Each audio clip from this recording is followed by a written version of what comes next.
All right. We're here a few minutes early tonight. A couple minutes early tonight. Wait for a few people to get in here. Just gonna chop it up for a minute. Nothing special tonight. Just chopping it up for a minute. We have a lot of big things happening.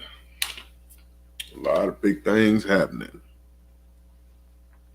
Been an exciting couple of weeks. What's up, Jason? What's up, Coy? What's good with y'all? I'm not sure how to say this. I don't want to fuck your name up, brother. Think it's Jerry L. Dudley. Appreciate you coming through, fam. Yeah, man. A lot of big things going on. Just chopping it up tonight. It's gonna be like a little free for all type deal tonight. Matter of fact, I'm gonna drop a link. If y'all want to jump in here with me, say what's up, you're more than welcome to.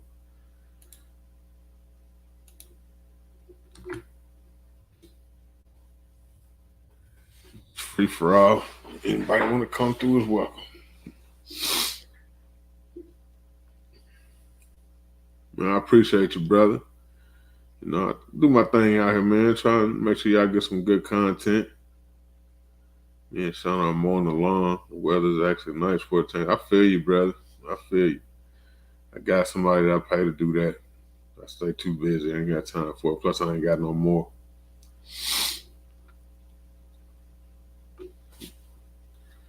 Yeah, man. You know, big things done popped up in the last couple of weeks. Officially, finally got my FFL Type 7. So it's hanging up on the wall right here. And, happy about that. Very proud. Very proud. Been a lot of hard work. But it paid off. Paid off big.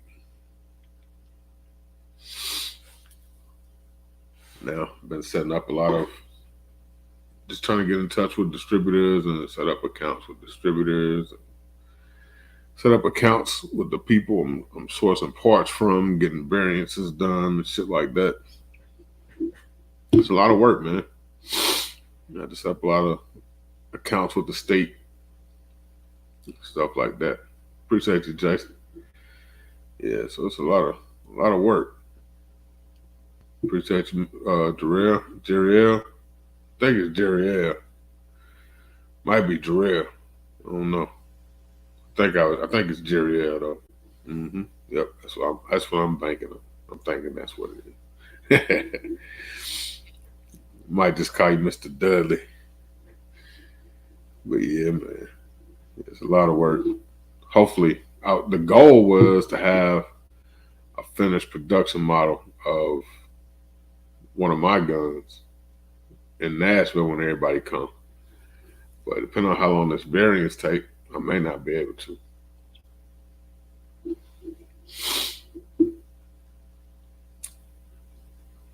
If I can't get the variance done, then there'll be one crucial part that I need to make that gun happen that I won't be able to get.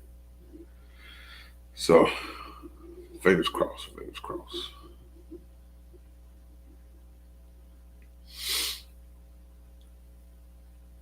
And then later on, I'm probably, so I'm trying to have the brand launched by Juneteenth, and then have the Anubis line of the brand done before Christmas.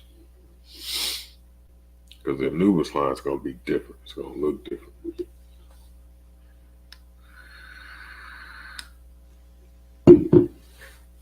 The Anubis line is going to be like the higher end top tier.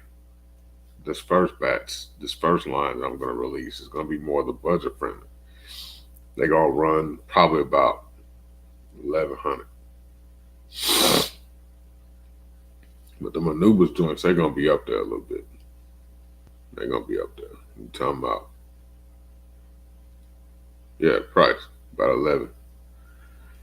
The Anubis joints, Yeah, 1100. That's what I'm looking at.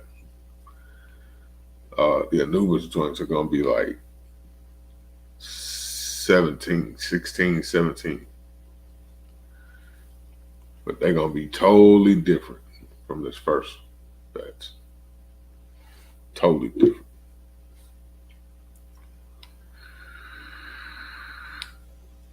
Speaking of which,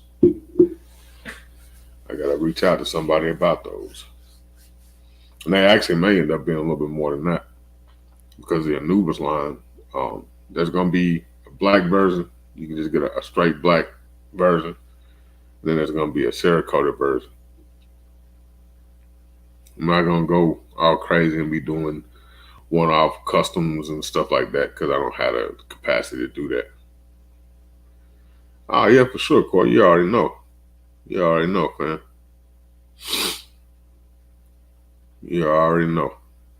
One thing I am making sure of though, all of them are gonna be ambidextrous, and I'm even gonna have like I'm even gonna try and set it up to where like so if you order one and you left-handed and you let me know, email me and say, hey, this is my order number.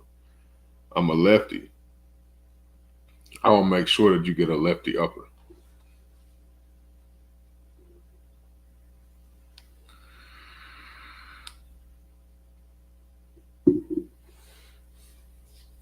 So that's gonna be the goal. I want to do lefties and regular righties. I'm gonna have a website.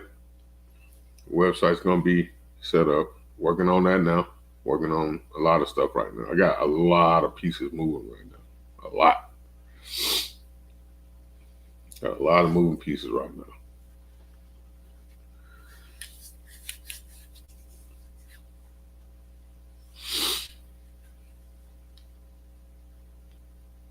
I'm gonna be coming out with some more calibers later on too.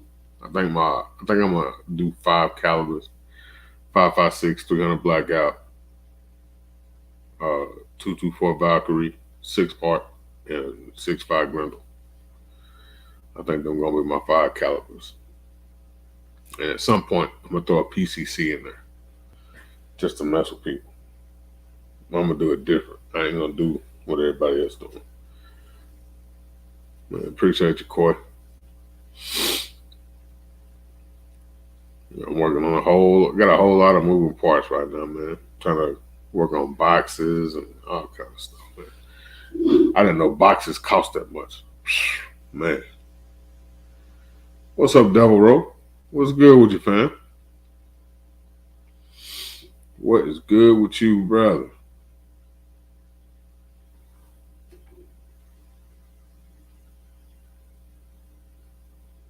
Corey, you and Devil Row, click the link. Y'all come here. I'm gonna chop it up with y'all before Nashville. Especially you, Devil Row. You got my phone on me. You ain't even hit me up in a minute.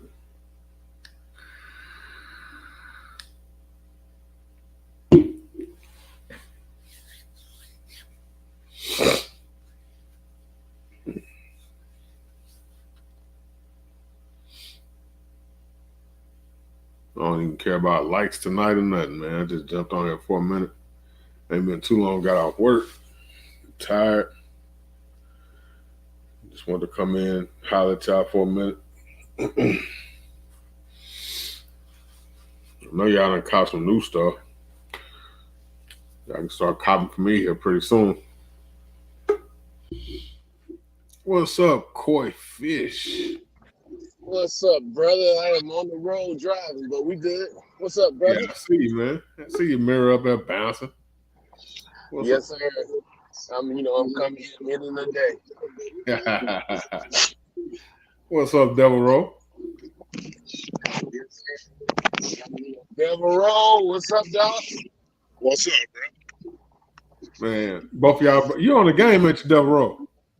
No, I just sat down, bro. Ah, okay. I thought you was on the game. I was like, boy, what you Oh, playing? shit. What you playing?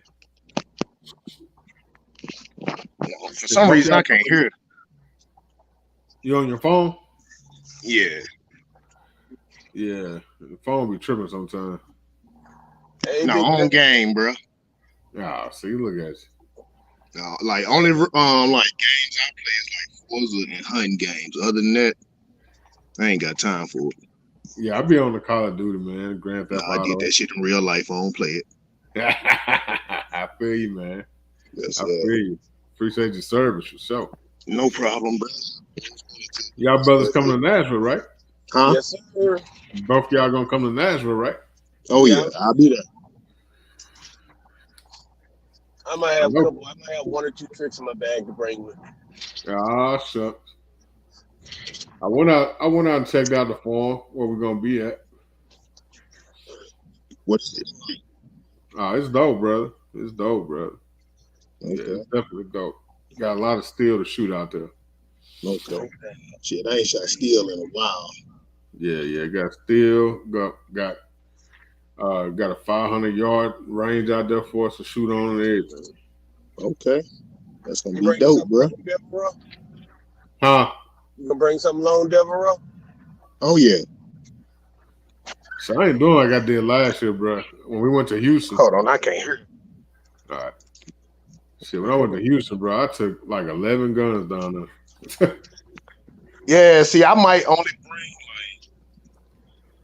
like an AR, unless they doing like some clay shooting with shotguns and shit. Oh yeah. We ain't gonna have that part. They ain't gonna have that set up yet. All right, so yeah, no shotgun, just a bolt gun, a AR, and a pistol. Okay. That's I know they cool. talking about I might bring what is three. 3.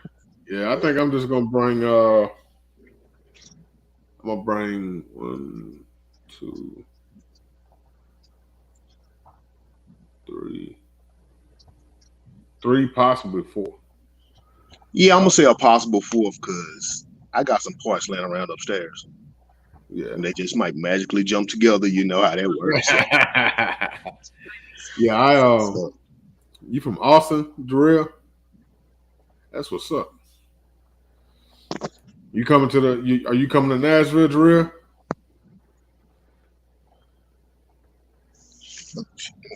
Yeah, man, I got this one gun I built. It's it's everybody's starting to do their little RBG gun. You know what I mean? Their little red, black, and green gun. And so that's I built one of them, and I did it a little different from everybody else. I did it. see, I'm gonna do a red, black, and green, but I don't know what platform. Gotcha. So I went AR platform, but the way I did it was kind of subtle. okay. So you can tell that it's a RBG gun, but it's not overwhelming to where it just looked like I intentionally did it. You know what I'm saying? It's subtle the way I did it.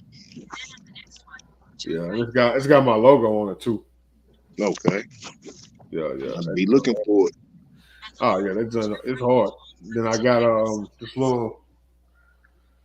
It's my FJB gun, my Let's Go Brandon gun. Yeah.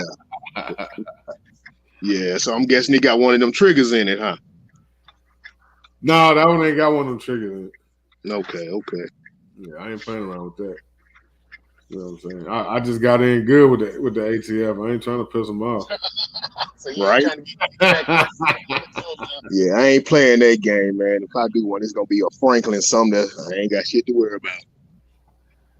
He said, my man said, because that flip flop shit, man, that shit for the birds. Damn, my man said he working 712s doing security. Shit, I'm finna get ready to do 712s this week, man. Oh man, boy, man, yeah, I'm glad got to we fucking stay on location, man. This is day number 6 for me. Day number 6. Dang. Yeah, I'll shut it down tomorrow. Go do something with the wife. Yeah, right. Everybody always say that. I shut it down tomorrow. Nah, you ain't. Yeah, to that damn job call. Shit. That job call, you gonna be right there. I know I am. Money talk shit. Shit, yeah, you right. What's up, 2A Monte? What's up with you? What's that? I'm like, hey, babe, don't you want to go here? Don't you want to do this? All right, then, let's go. I gotta go. I'm down for that too. But see, I'm salary, so you know what I'm saying. If Oh, they you tell me, good. yeah, I'm salary, so Shit, I'll be glad when I make it there. you'll get there, man. Salary Yeah. overrated, brother. All the headaches. Man, look here, brother. You got to speak English. I don't know what the hell that say. Think of this shit. I don't know what that say. I'm guessing he got a Ruger 5.7. Yeah, that's what I'm thinking. He said he got a Ruger 5.7. He over there messing with me. Man, yeah. But check this out, Big Dre. What's up? When you gotta give me a heads up when you release. I want one of them single digit serial numbers. I want to collect a serial number, bro. You want one of them early joints? Yes, sir. Yeah. Shit, ain't nothing wrong with that. I tell you what, that first one mine. I don't care who you are. Oh, I ain't asked for number one. I'm just I Just didn't even one ask, of the first I didn't even ask for 2 or 3. But can I at least get the top 10 if I come up and show you your bread? That's all I'm asking. Oh yeah, man. Give me a Shit, shot at the throne, bro. Oh yeah, you can be in them first. You be in them first 3. Yeah. You be in them first 3. Matter of fact, I might take some pre-orders in Nashville, and then y'all will definitely be the first ones to ship out. Yeah. Yeah. So, but yeah, that actually, I think I might do that. I'll do some pre-orders while we're in Nashville, and whoever's paid up. Both of them on the Nubis, or are they just the regular one? It'll be on the regular ones right now. Yeah, Nubis, it won't come till later on in the year. Yeah, he gonna be a minute before he come. You already got your build plan for them, or you just you still working on exactly how you gonna build them out? Yeah, Nubis joints. Yeah. Oh, the Anubis ones, yeah, I already got a bill plan for them. I just gotta get some more stuff set in motion. But the Anubis one's gonna be definitely hard. I'm even the ones that's coming out now. What I'm gonna consider my mil spec version is even gonna be hard. You know what I mean? It ain't gonna be mil spec the way other people say mil spec. My mil spec joint is just gonna be not as pretty as a Anubis. Okay. Yeah, you know Mill, they always cheap. Yeah. I'm not gonna have that little cheesy ass whatever that thing is they call a stock that y'all use in the military. Yeah. What is that, A4? Come to A4. What is it? That A2 A4. A4 whatever. Ain't gonna be none of that. Ain't gonna be none of that big fat ass hand guard with the big A pillar front sight. Nah, bro. We ain't doing that. Nah. You already know what kind of triggers you're putting in them? Or we just gonna have to wait and find out? Nah, I'll tell you what kind of triggers going in all my guns. They all gonna have hyperfires on them. Okay. Yep. I already been chopping it up. I at least tell y'all that much. Give y'all that much. You gotta find out, huh? Oh yeah. You have to find out. The rest of the gun's gonna be hard. It's gonna be hard. I'm telling you that now. And they only coming in red, black, and green? The mil spec joints is just gonna be black. Okay. The Anubis joint is gonna be different. Okay. They're coming in at 16s, or are you coming in pistols? The first batch is gonna be 16s because I'm trying to figure out what they're gonna do with this pistol thing, this pistol brace thing first. Gotcha. Yeah. Because I don't want to start throwing pistol braces out there and then everybody get jacked up. You know what Right. I mean? So what I'm probably gonna do is just run 16s at first, maybe 14 5 pin and welded. But right now they'll be 16 to start out. And then later on, I'll throw a 14 5 pin and welded version out there. Okay. Am I starting my own gun company? Yeah, brother. I got my FFL, brother. Yeah, got that Type 7 that manufacturer. SOT coming soon. Okay. But right now, yeah. Yeah, I'm on dad duty, so I got to keep looking out this damn window. They outside playing. Ah, yeah. Gotta watch some little ones. Oh yeah. I love when I see the guns. I love to see the guns when it comes. We need more black-owned gun companies. You damn right we do. That's a fact. Yeah, we Yes, do, sir. man. I need more excuses to add more guns. Yeah. I figure like so for me, I'm taking, I'm gonna have at least 2 of each version. You know what I'm saying? For myself. You know what I'm saying? He said for myself. Yeah. Damn. He just greedy.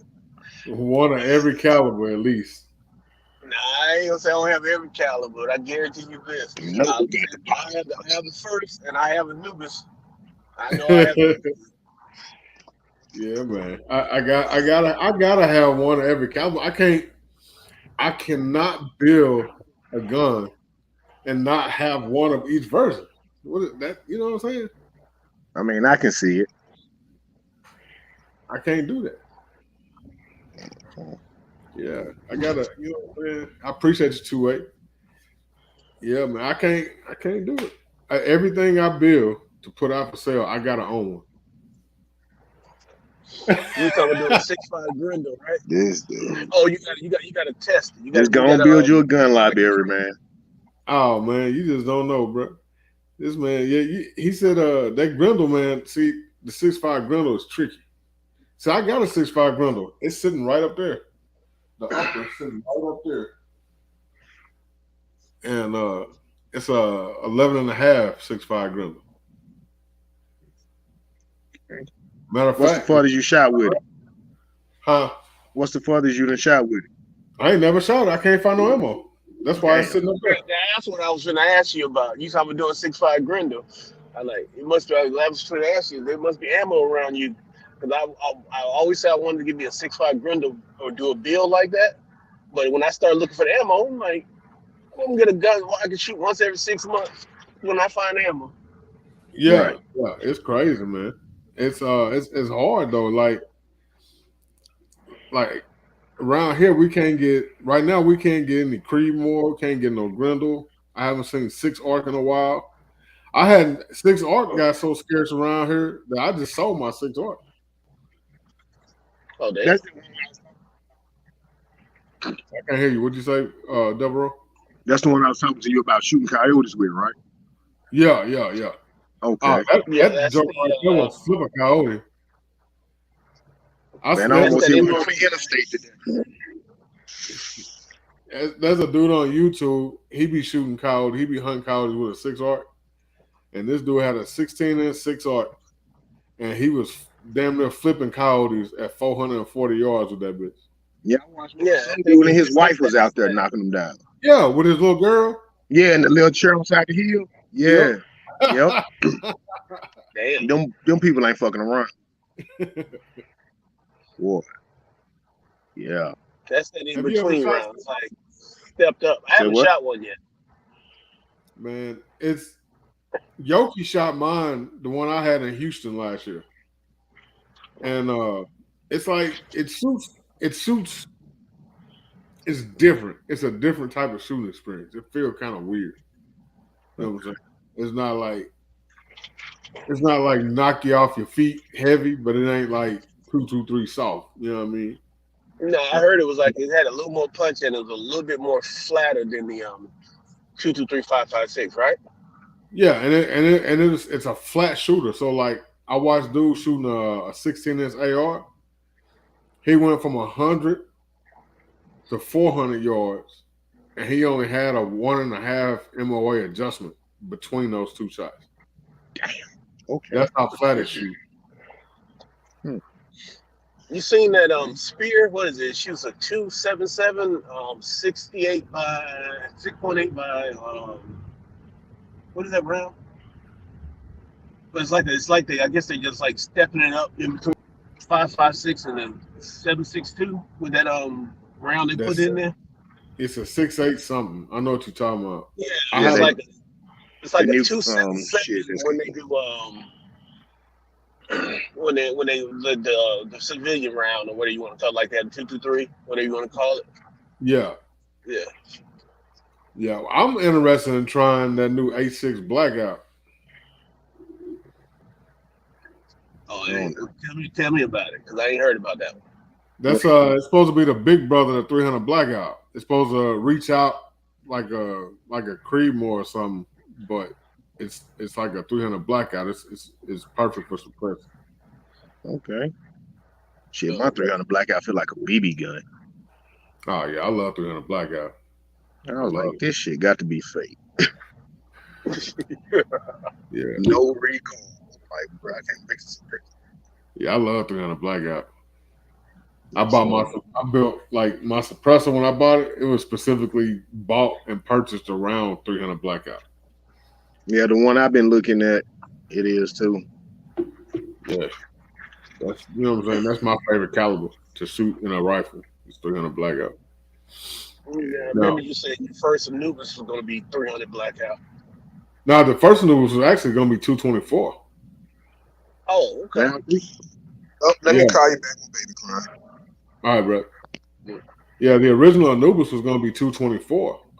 It was actually I actually got a video up on a prototype that I had built a couple years ago, and it was actually called the Anubis 224. And I think I might have saw that video. I think that's why I might be wrong in thinking it was 300 Blackout, but I remember something about a gun that you were showing that you were going to build that was going to be your gun. Yeah. And then COVID hit and it kind of threw a monkey wrench and stuff, but we back on track now. Shit, we running now. And everything. Oh yeah, COVID threw a monkey wrench on a lot of shit, man. But I almost saw my AR pistol 300 Blackout. Still haven't shot it yet. Man, don't sell that joint, man. Man, you get your can put on there. Man, that joint, it's like whispering at folks. But that whisper's got a hell of a punch at the other end. Yeah, I'm thinking about just getting a build or do a 300 Blackout just so I can hush her, just so I can have a quiet gun.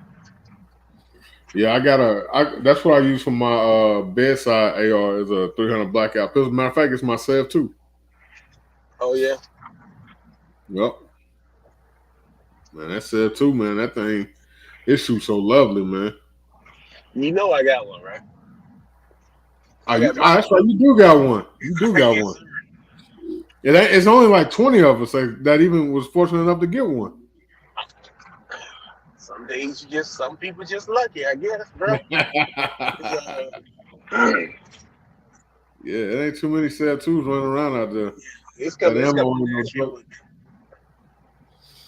That ammo is, he's right. That ammo ain't no joke price wise. It is at 300 Blackout, you got to pay to play.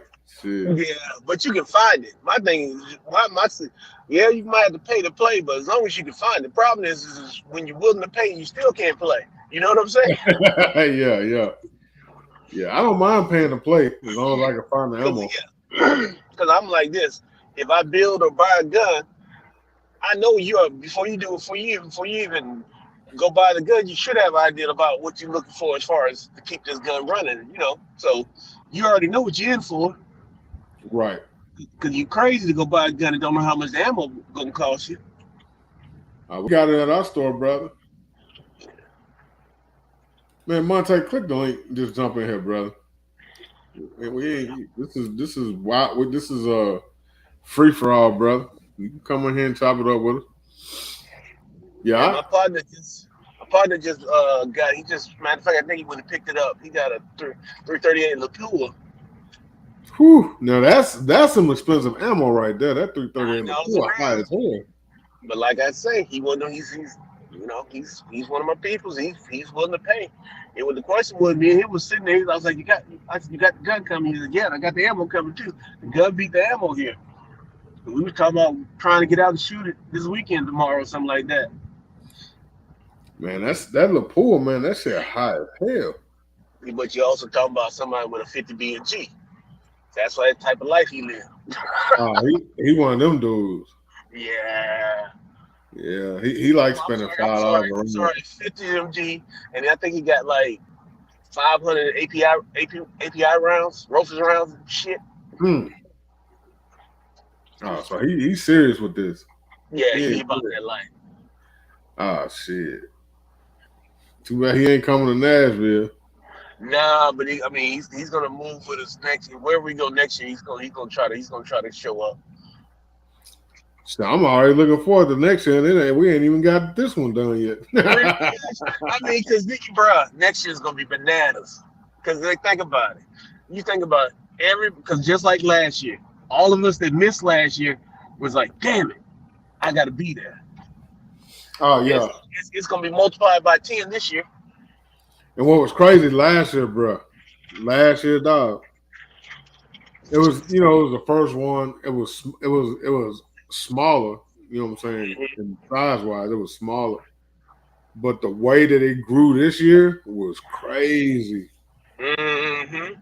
But you got to think, because like last year, I was trying to figure out a way to get down there, but it wasn't gonna work out as far as the job and doing what I got to do as far as my better half. You know what I'm Yeah, saying? yeah, So, yeah. which was crazy because she had a trip the week before that she was in Houston. So that's what's nuts about it. I was like, damn, Damn. I could have been Where fine. you at? I'm in Atlanta. Oh, you in ATL. Okay, so you right down the street. Yeah, 4 hours, bro. Yeah, you right down the street. Yeah, Shoot. there's a reason why Coy wanted to come to Atlanta. Okay. Shit, you oughta hit me up sometime, man. We'll link up. You know what I'm saying? Because I'm right here in Murfreesboro, which is right outside of Nashville. And so like I'm about 3.5 hours from Atlanta. Oh, I pretty much plan on coming to. I'm pretty much coming when you drop your gun. Yeah, we got to come up there and visit. And I got that little spot that I go down to. It's about 2 hours from here. And I go down to and I shoot at my little private family land. I got to get a bunch of y'all down there so we can cut loose on it one day. Oh yeah, I'll definitely shoot down there, man. Yeah. I like doing stuff like that. You got the steel set up out there and stuff. I got a little stuff here and there. There's a lot more I got to do to it. Then I got some stuff coming in that I want to play around with. I'm trying to probably during the summer when I have some free time, I'm gonna put me about a 500-yard shot out there somewhere. Okay. See, my lady, Queen, she got her family got some land here, so she took me out there to shoot once, and I was like, "Oh, it's a spot right here." It's a whole different vibe. It's like, man, if they would give me the green light just to go up in there and just set up a bunch of steel and set up a little range, that's where I would go shoot all my videos. yeah, that's what I plan on doing. I have this little spot I shoot off on, then I shoot. It's 100 yards from end to end that I shoot off of, but then I go down into the pit, and that's where I got all my little targets and stuff set up. And it's just, I get down there. My mom and my girl and everybody be like, dude, where you been for the last 3 hours? Shooting? You ain't been shooting that damn much. It's just a vibe. Like, ain't nobody down here, bro. It's just, go through all my little process and shoot whatever I want to. And that's why I tell people, like, how do you keep up with, having the videos every week? I'm like, dude, when I go to the range, I shoot like 5-6 videos at a time. Yeah. So like, you might see me wear the same outfit in 5 different videos. That's because I shot all them videos on the same day. I remember that. I remember last year when all y'all was together in one of the videos y'all had. What GHC Hustle told y'all? Yeah, GHG was up. He told everyone else, he said, ain't no moment when you fire a gun that ain't no camera running. Right. I said, young buck might be young, but he know how this thing go. Yeah, man, and that's facts though.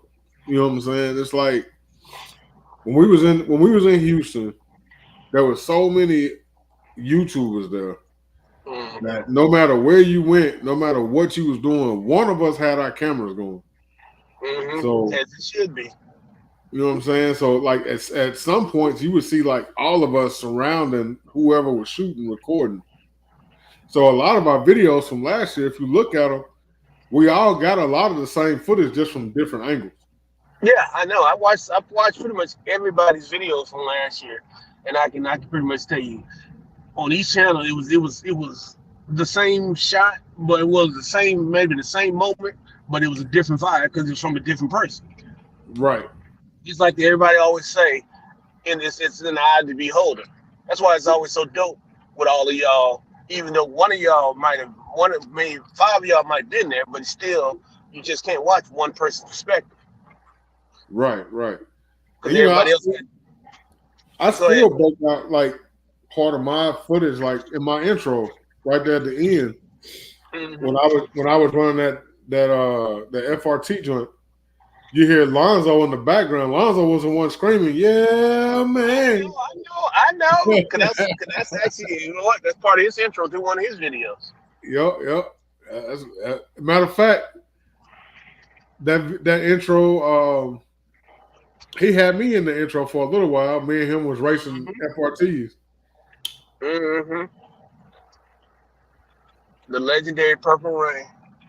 Yep,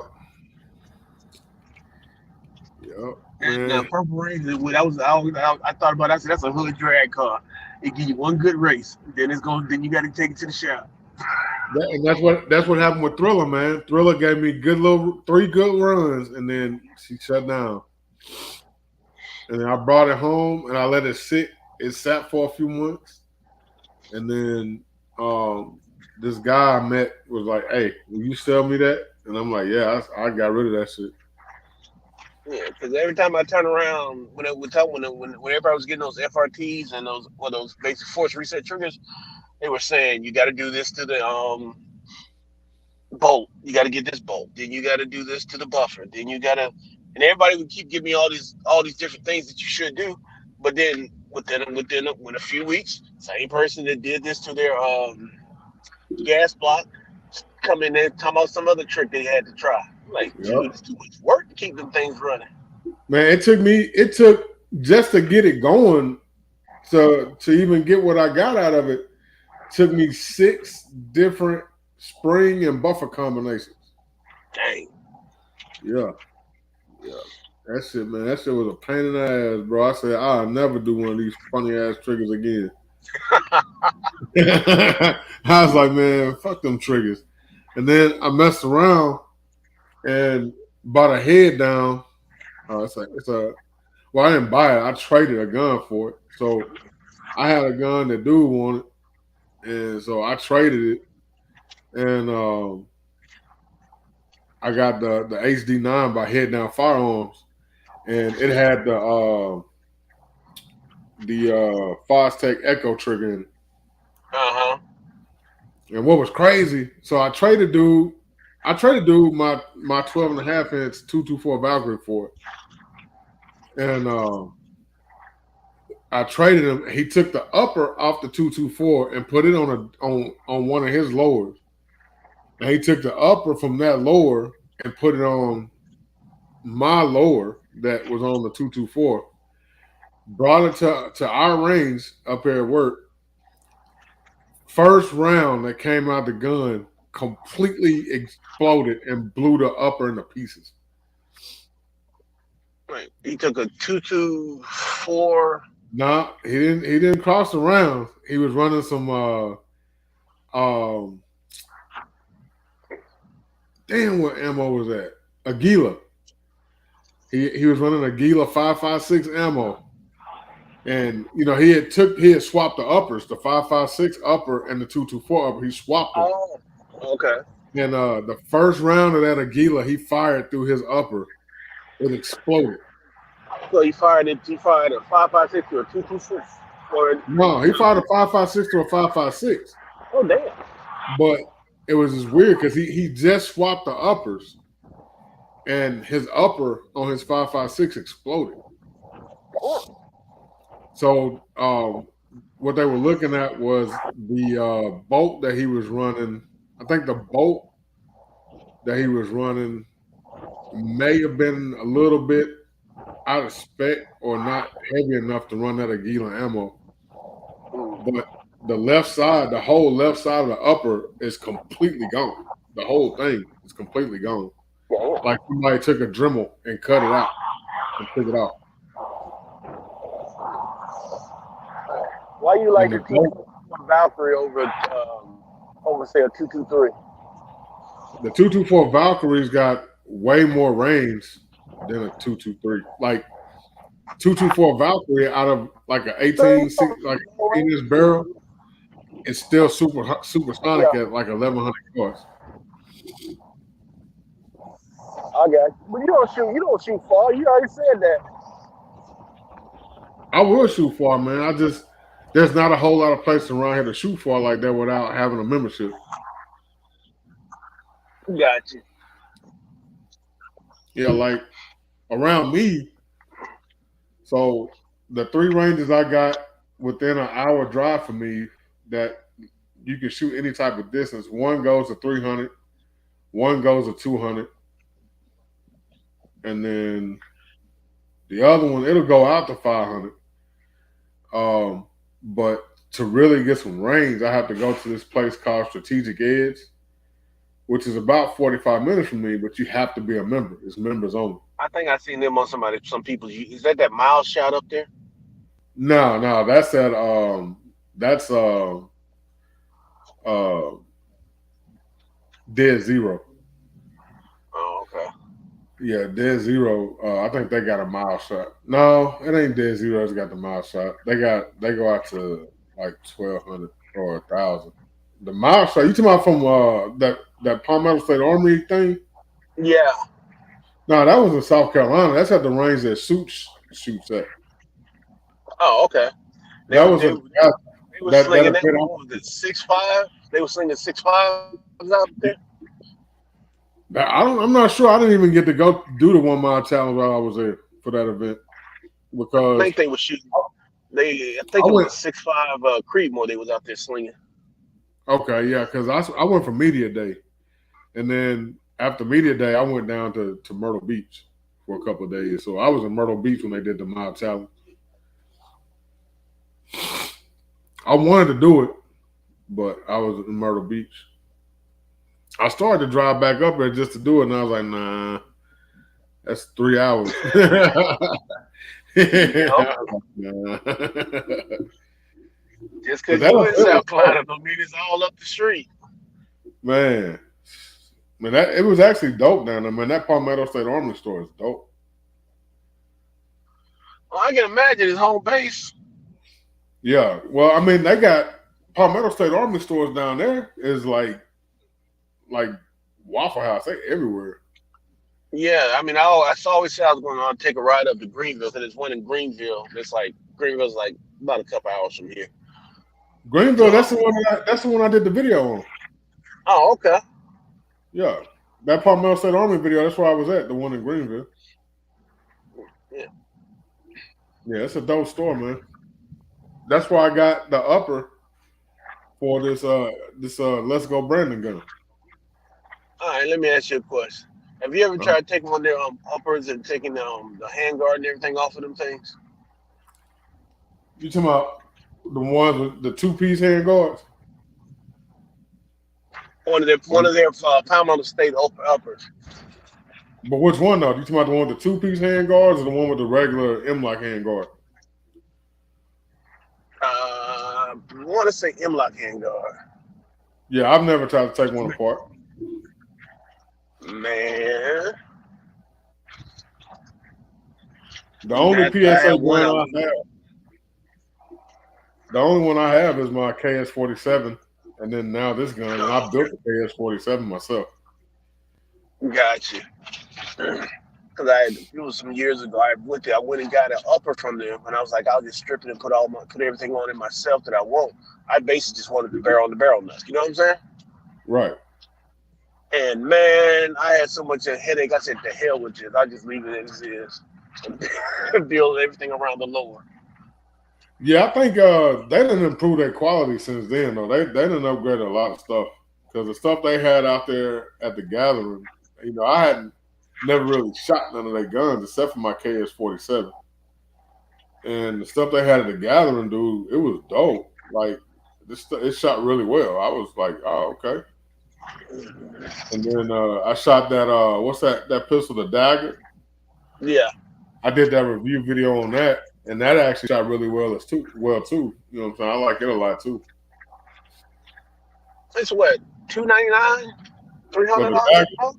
Yeah, yeah, it depends on which version you get. I think one of them is like four.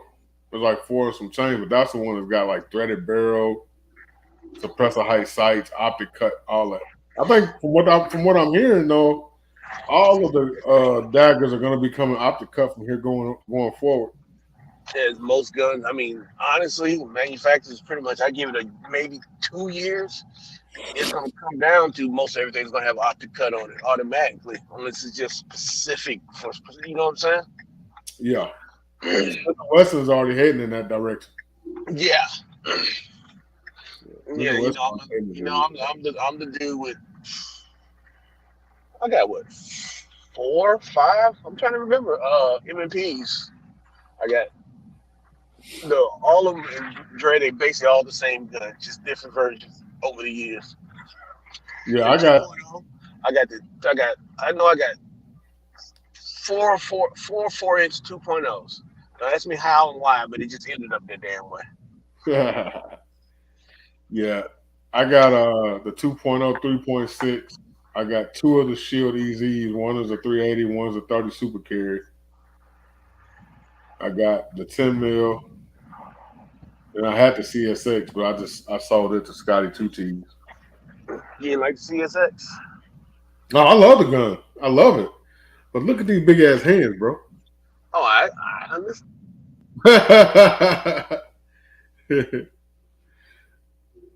Oh, look how we lost him for a minute. He'll be back. Yeah, man. There you go. Yeah. Oh, you good. These big ass hands, bro. That gun, like every time I shot it, it rubbed me right here. And so I like, man, it's either gonna end up biting my ass or something. And like I would be shooting it and it would get caught right there. And it would just kind of like hang for a second before the slide would go back in the battery. So I was like, nah, I'm gonna give it to somebody that's got smaller hands that can actually shoot it. But I've been sitting here thinking about, man, I need to get another one of them. Cause I really like that gun. Especially if they do it in 30 Super, that would be a mean ass little pistol.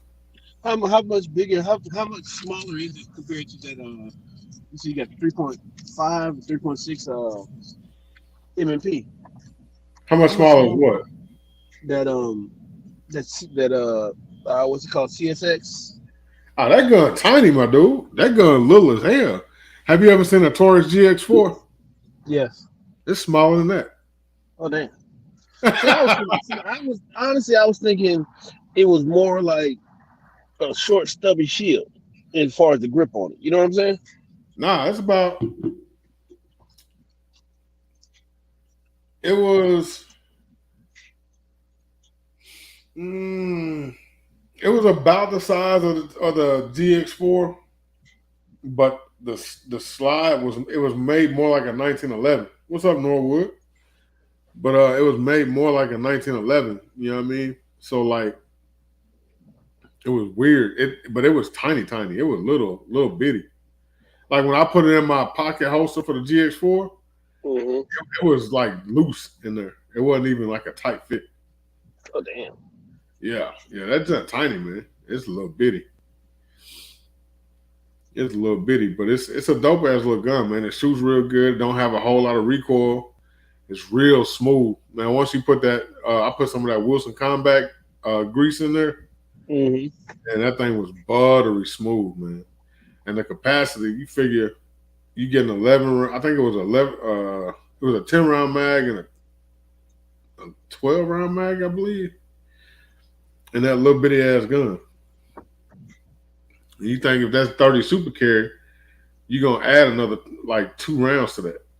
How you like that round? I haven't shot it yet. I love a 30 super. It's dope. It's a nice little round to shoot. It's what's up, RGG? It's Double. it's kind of like it's 9 mil with a little less recoil. So a little bit is a softer shooter. Yeah, it shoots a little softer than 9, but you can definitely tell it's got more punch than a 380. But it's 100-grain bullets, 100-grain bullet projectile rather. But it's moving and hitting with the energy of a 9. It's actually, from what I've seen, some of the tests I've seen, it's actually moving a little bit faster than a 9. That's why I figured it'd be moving a little bit hotter than the 9. Yeah, it's a little hotter than the 9. So, you know what I mean? It's like, it's a dope little round. And the right package, that would be a hell of a little carry gun. So I'm waiting for the Shield Plus to come out in 30 Super. I keep guns like that for the pocket. Yeah, and that's my thing. I like having a little pocket pistol. But I'm getting, I'm gonna stick with the Taurus GX4 for the pocket. I'm gonna stick with that for the pocket. Because that right there will fit in my pocket a little bit better. As far as like me being able to shoot it, my hands work with that one better. I don't get bit and stuff like that.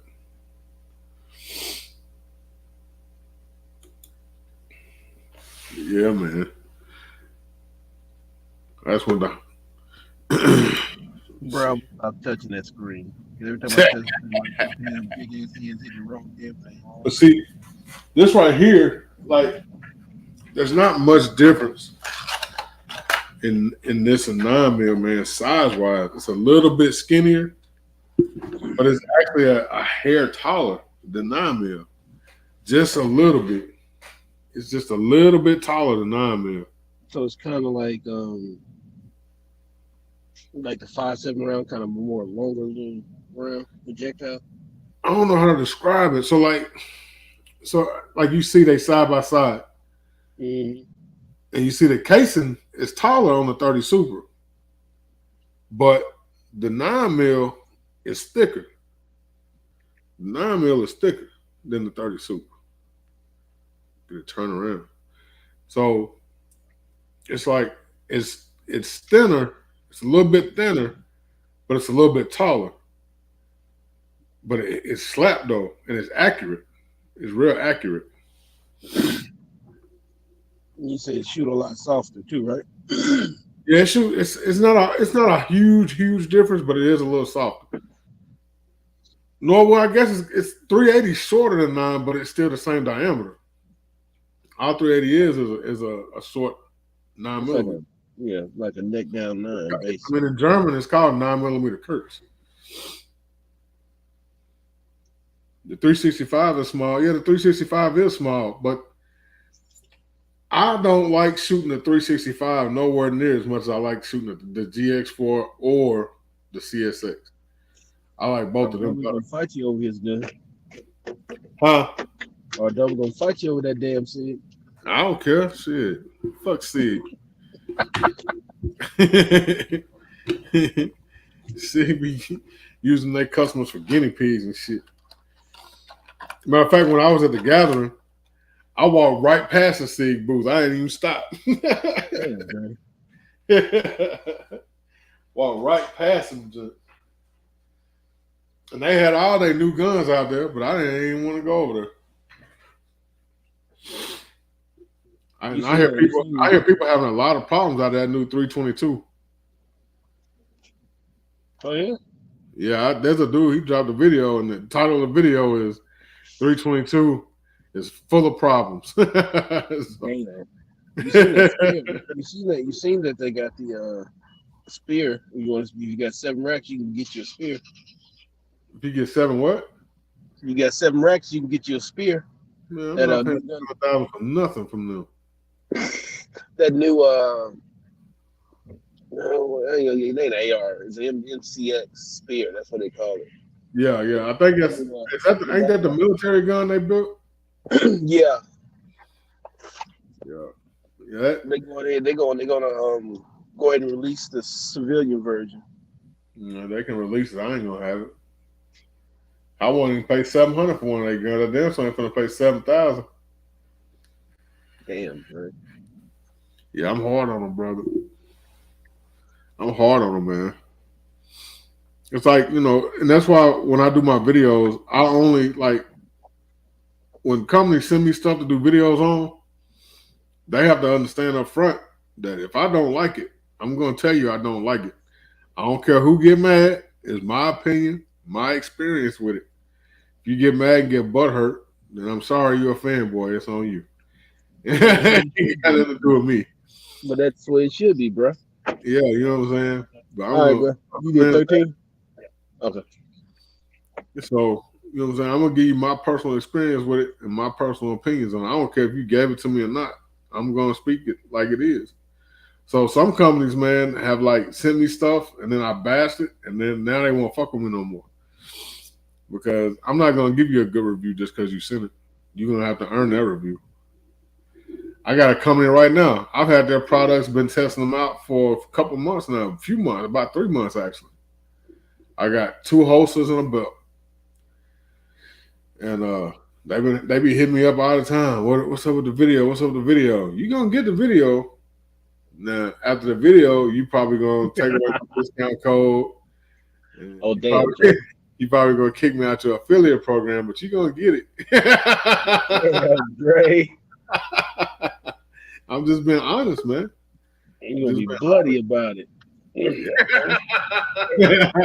What's up, Monte? I'm just being honest, man. Yeah, man. I'm bloody about it. Yeah.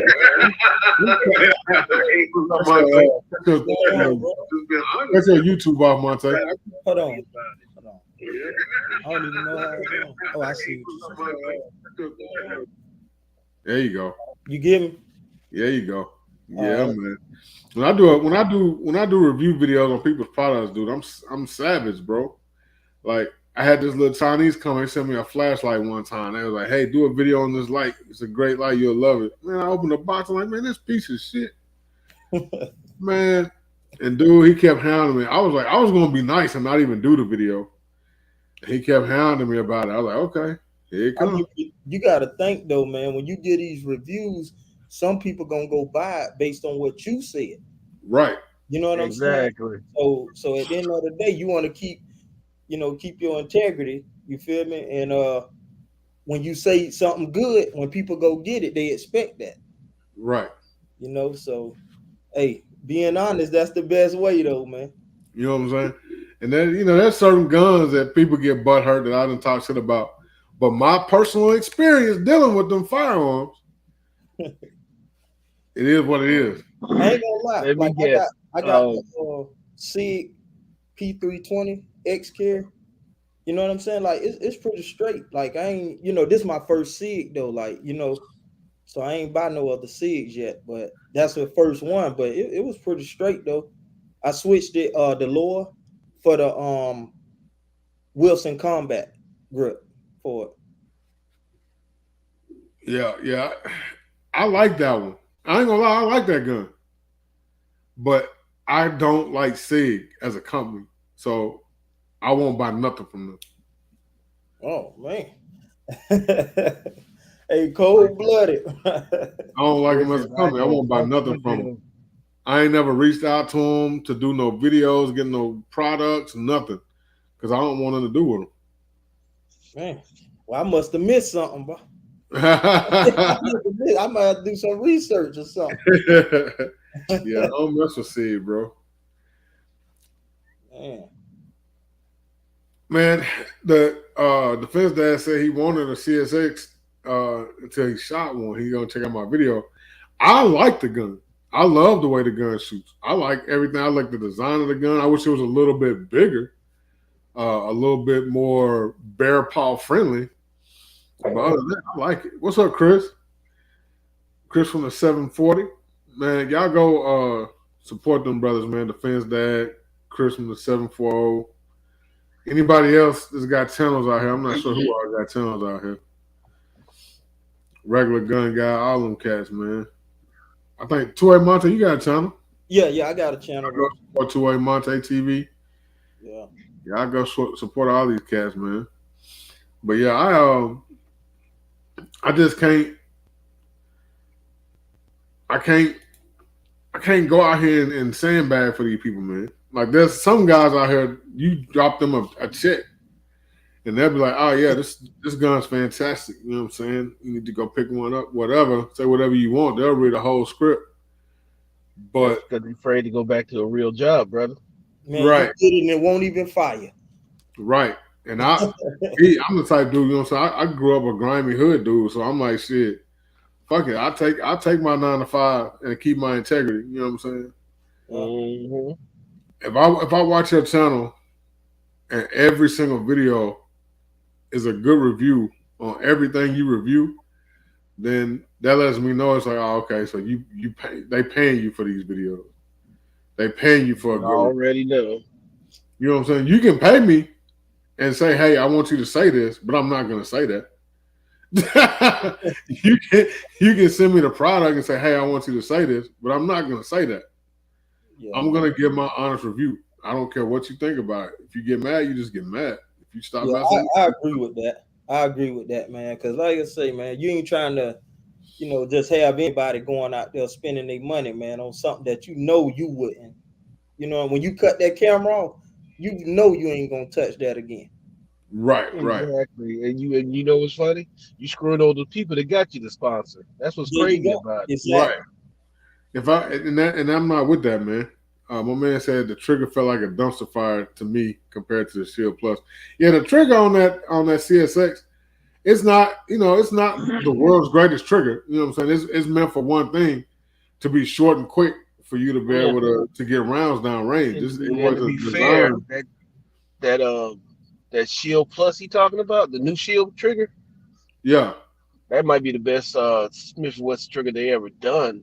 Outside of some, you know what I'm saying? Yeah, it is a nice trigger. Now I will say, so I've got the M&P 10 mil, and it has a similar trigger.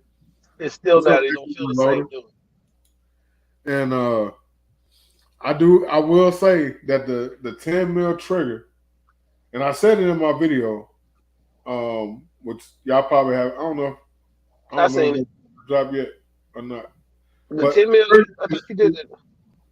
Huh? I did. I don't remember the range video drop. I know the tabletop drop, but I did the range. You said something about the 10 mil, though. Hey, the 10 mil is I'm carrying. It's on me right now. I ain't got, bro. I look right. I seen the Springfield 10 mil. I think Glock got one too, ain't it? The 29 and what's the other one, Dre? From Glock. I got the 29 and 20. What is it? The 20 and 29, right? 21 and the 29. I think it's a Glock. Yeah, bro. I got to add 40. I always find myself with a bunch of nines, man. I don't know, man. I gravitate to them nines, man. I normally do too, but I'm trying to get away from it. So I'm going in the 30 super carry 10 mil. 10 mil. You can't be one of those recoil sensitive type motherfuckers shooting 10 mil. Oh, gotcha. Yeah, see, I'm pretty straight with the recoil, so I gotta shoot one though, man. I definitely want to add one of my collection. I don't care if I only got one. It'll be all right. Yeah, so he got 2940, yeah, so I was right. So see. Don't feel bad, Monte. All I have is I have a couple 45s, but really I have what? Appreciate you, brother. I got an FNX. I got an what I got there? FNX 45. I seen those. I got the FN 509 mid size. So that's my only see. I got that's and mine's a full size. It's not even the new one. And then I got I got a Kimber 1911 I don't have for about 16 years. But other Damn. than that, You Bro, got one. hey, I ain't never shot one either, man. I gotta shoot one of them too, man. See, he got one of the cameras that actually work. other than that, I don't have Hey, anything else in 45. Those two guns. Bro, the the only 45 I got is the Springfield XD Mod 2, the subcompact. okay. Yeah, I like that one though. Man, look here. My man said maybe I'm a trigger snob. My carry rotation is a VP9, PPQSC, or a SIG P938, depending on what I'm doing. That's what I'm saying. See, cats like this, they can't appreciate nothing else. You know what I mean? For them, it's like every trigger they touch is gonna be some shit. You know what I mean? Every trigger you touch is gonna be shit, bro. You know that PPQ is probably better than that PDP. Oh yeah. I'm not that crazy about the PDP. Not that crazy about the PDP. Yeah, I mean it's cool, but I gotta start getting into switching out my triggers too, man. Like like upgrading the triggers or whatever. I seen right. out of that stuff. I ain't never did it. I ain't mess with it. I just use what it came with, stock basically. I mean, honestly, I say this and I change triggers out of my carry guns all the time. But really, the best way to go is to actually run the gun as is if you're gonna carry it. But I'm Right. gonna Yeah. tell you now, That I've was changed my the hell out. main thing. When I buy my pistols or whatever, I buy them with the intention I could be carrying this. You see what I'm saying? I don't just I feel necessarily you. buy it to leave it in the safe or whatever. See, Collect. I'm gonna put y'all on game. So my man here said get you a 1911, bro, right? So I had a 1911. I had a Springfield 1911, and I got it. And as soon as I got it, I was messing with I showed my partner, and my partner was like, "Hey, you want to trade?" He sent me a picture of another gun, and so I was like, "Hell yeah!" Within 48 hours, we had traded guns. He live in a whole other state. That's You said how you fast don't that like went down. 1911. You don't like Huh? 1911s though, Dre. Yeah, I don't like 1911. I mean, so, yeah, I know that. I remember that. Yeah, Hey, I don't like hey, 1911. I ain't gonna lie. I ain't even heard nothing bad about the people that talked about 1911s, man. Man, to be honest, 1911s, they are good guns. You know what I'm saying? Some of them are gorgeous guns. It's just not my style. You know Yeah, what I'm saying? I'm kind of Dre's a shooter, not a collector. That's basically what he's saying. Yeah, I'm not a collector, man. yeah. I, Well, I, I ain't a I mean, collector like that. You know what I mean? And I ain't gonna never carry a 1911. yeah. Hey, I ain't gonna lie. I'm like that too, bro. Like when it comes to like the hammers, like the guns with the hammers, you gotta have cocked and all that stuff. I'm like, bro, I just can't. I can't get with it, dog. Not yet. I'm gonna say not yet. I ain't gonna say I can't get with it, but not right now. I can't. I'm gonna tell you like this: when in the big T-shirt days and the baggy jeans, I carried a 1911. Yeah. Bullshit. Hey man, them shirts came to your knees. Yes, Yeah, sir. look here, man. 1911 And just I'm, ain't my thing. My man said not true. My first carry gun was a Taurus G2C, and I'd still carry that with the trigger people bitch about over the CSA. Bruh, you ain't finna carry no G2C. You don't do that, Defense Dad. You don't went full blown gun snob. You over there with Lido or RGG and them, and what is it, Big Fish, Little Boat, and all them cats. Now you in the gun snob section. You just told us your carry rotation. You are disqualified, sir. Hey, I did. Hey, I had that G2C for real, man. I be recommending it for real. Yeah, I sell it, man. But if I'm gonna recommend a G2C, I'm just gonna tell you to get a G3C. Well, yeah. You know what I'm saying? because the G and the G3, it's not a bad gun. It's really not. I The mean, G4 is nice. although I will G3 talk shit about it because me saying I've shot and it was okay, but I'll never buy one. But I've graduated. I'm sorry. What's up, Noah Saint? Hey. So, look, Norwood, he didn't give me.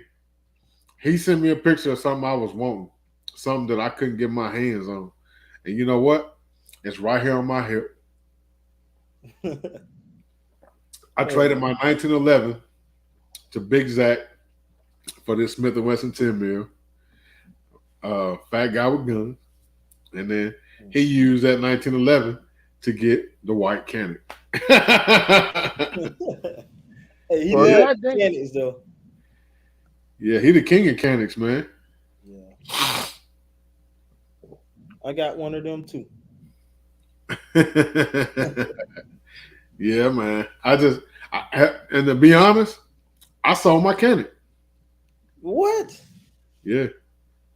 Bro, they triggers good out the box though. I ain't gonna lie. Yeah, the trigger nice. I sold it too. Man, I do YouTube, man. So guns for me, man, it's a rotation. Yeah. Yeah. I got certain guns that I won't sell, but then other guns, they come in the family, man. They hang out for a little while. Then somebody give me that right price. That thing out of here, man. Hey, what? Hey, that 10 mil gonna get some legs soon. Huh? That 10 mil. You gonna let what it roll soon? No, ain't nothing. Hey, that one gonna stick around, huh? Yeah, that's a permanent. That's a permanent staple right there. Shit. Nowhere said, Dre, what you doing? Man, look here, man. Guns rotate in and out over here, dog. I done been through. I done sold or traded probably 30 or 40 guns in the last year. You know what, Dre? I actually can believe that. Just from just watching your videos and listening to you talk, I can believe that. Because I'm trying to think. The only guns that I can think that listening and talking to you, you got that M&P 2.0, your carry, one Glock. I'm trying to think what else. Those are only two handguns I think you kept. Aren't those only two? I got the 3.6 Smith & Wesson. I got the 10 mil 2.0 Smith & Wesson. That's new, but okay. The 2 field EZs. Okay. I got the CZ-P10C, which is on the chopping block. Actually, dude's supposed to get it tomorrow. Hey, I ain't getting to shoot the CZ yet, man. Yeah, I got one, man. It's on the chopping block. And then I got my 19X. Yep. Yeah, and the only two staying what? The 19X, the 10 mil, and the shield. No, all of them are staying. That's why they're still here. That's what I said. Those are the ones that stay. Those are your carry rotations. Yep. Man, except for the CZ, I took it up. I did get rid. Hey, I got rid of my Baby Desert Eagle 3. See, I had 9 mil, but I had a Micro Eagle. Have you seen that? What is it? The Micro Eagle. Came in what? It's 380. No, I ain't seen that one. I used to have one of those. I'll pull it up right quick. Hold on. Yeah, and mine was the all steel frame too. Oh yeah. You should have kept that. Man, I just gave nobody carrying them heavy ass Desert Eagles around. Yeah, exactly. That's why I just, I know I wasn't carrying it. I shot one of them guns on 2 occasions. And then before that, the first time I went to a gun show and actually picked up one of those, this was years ago. I was like, who the hell carrying this shit? Man, you gotta open carry that. Hey, that ain't my style of carry anyway, so I knew I couldn't do that no way. Damn, the price on went up on this little gun. Hold up. Shit. I should have kept this little motherfucker. I should have kept it. Jeez. Price done jumped up about 300 on that little thing, man. Hold on. What did you say for? So when I got mine for 3, and I sold it for 4. Actually, I traded it for a folding lower receiver that was on that folding 300 blackout I had, and then he turned around and sold it for like 4, but now they're going for like 556. All right, so here we go for the show it to you. Yeah, I want to see that.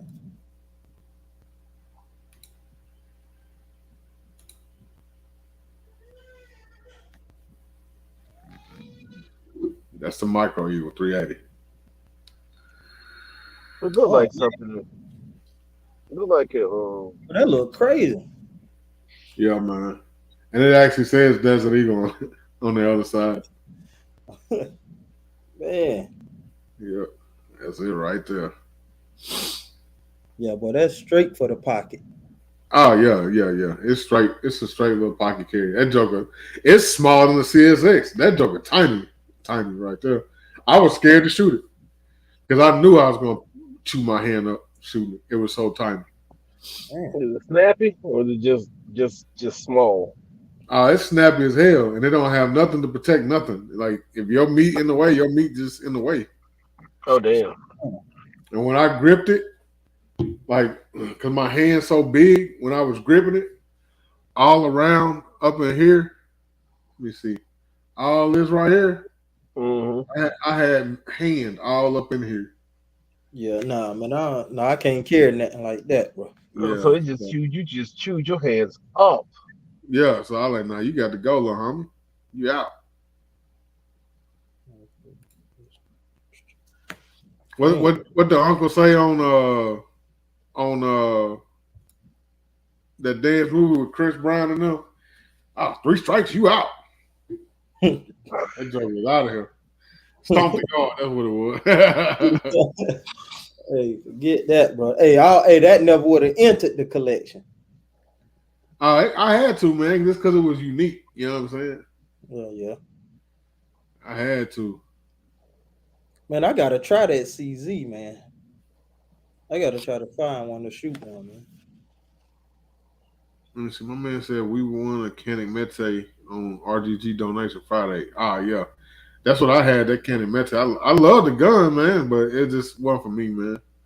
I was Shout going out, to shoot for a Jason. little range toy, but I ended up selling it. Just, What's your favorite? You got a favorite brand, or it's just whatever come out that you like, that you lean more towards? it ain't even so much that whatever come out is what I lean towards. I'm a YouTuber. So Right? No. That I makes try and keep all the new stuff so I can make content for y'all. You know what I mean? But as far as like my favorite brand is Smith and Wesson, M&P. Oh, okay, gotcha. Yeah. Yeah. Great, me and you might be the only two in our community that ride with Smith and Wesson. You know that, right? Do I now? I said we might be only two to ride with Smith and Wesson. Nah, man, there's a lot of people around here that ride with them. As a matter of fact, two of the instructors at the shop ride with Smith and Wessons. Yeah, I own one of them, man. Man, that was a while ago, man. I had the SDVE 40. Yeah. Yeah, that was the first one. That don't count. That don't count. It may not. That was just getting something. You know what I'm saying? At the I time, got you, but don't hold that against Smith and Wesson. I actually liked it. I ain't gonna lie to you. I liked it, but I do want to try like some of the newer stuff. Some of the newer stuff that they had. I'll tell you one. Oh, my bad. I forgot one earlier. I still got the Hellcat Pro. How you Why? like that one? Why? I actually like the Hellcat Pro. It's a nice shooter. It's better than. Oh, that's right. That's the newer one, right? Yeah, that's the new one. Oh, okay. I thought I was thinking about the original Hellcat. I was like, why? No. Hey, I got me a Hellcat. All right, what's going on, fellas? Hey, what's going on, bro? All right. My oldest got one. That was his first gun.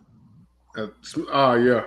Man, So I wouldn't- the Hellcat Pro it's still the same width as regular Hellcat, but Dre. length and height is about the same size as a Glock 19. Yeah, me and him The have new been talking Hellcat, back and Dre? forth for a while. Oh, okay. I was thinking about getting that. Yeah, it's actually literally almost identical size to a Glock 48. Yeah, Okay. I'm looking at something like that. That ain't bad, Something to right? carry. Something to carry. Yeah. So you They can got carry the it 15 comfortably. round mag or Yes, 15 round mag. Yeah. Ain't bad. It's bigger than it's a little bigger than the other. Yeah, The see, I first got one, the one. first one. I threw the 15 round mags in mine. Yeah. Oh yeah. It's- And so from what I'm understanding, you can take the +3 or +2 base plate off the other mag and put it on the 15 round mag and make it 18. Oh, crazy. Man, that's what I'm talking about. How does it That's what swing I'm though? talking about. Yeah, man. I like mag capacities and nice mag capacity and my stuff. Man, I If it refuse ain't, to carry put it like anything this. less than If 10 it ain't rounds. 15, I don't want Hey, I Yeah. say 10. I say 10 is my minimum, man. Yeah. It gotta be 10 or more for me. Yeah. I like 15. Old girl at the shop today, she worked with us, and we was talking to a customer. He was like, "What do you carry?" I was like, "I'm carrying a 10 millimeter." Mm-hmm. And she was like, "Yeah, he don't like capacity." Ha ha ha ha. I was like, "It's 15 rounds with one in the head." And she was like, "Damn, what the hell you carrying?" They say you got a bazooka on your Man, I need to add one of them 10 Most mil. people don't realize they can get more out of a more capacity out of 10 mil than they get out of a 45. Yeah, that's Smith & Wesson. Yeah, go ahead, Joe. Yeah, the M&P 2.0 10 mil is a 15 round plus one in the head. Yeah. So I gotta go Google this and screenshot it. Man. I got the Smith & Wesson Because it's built off the 45's frame, right? Right. Yeah, so I don't know how. I guess 10 mil is a little smaller than 45. Yeah, Right. I think it is. Yeah. But what's crazy, the mags are the same. It's the same magazine. You can actually use the 45 magazines in the 10 mil and run 10 mil out of it. Right. It might not feed as reliably, but it will run them. The only difference from what I'm seeing is the follow is made a little bit different. Oh, okay. But I've seen some people actually doing it. And I've seen people running 40 through that damn M&P 10 mil too. I haven't tried that yet. Well, I got to get a. My understanding has always been everybody that I know has the 10 mils that eventually they run 40 through their 10 mils. They don't have any problems with it, but it ain't. They recommend you not do it. Yeah, I got a customer that runs 40 as his carry ammo on his 10 mil, his Glock 20. Oh damn.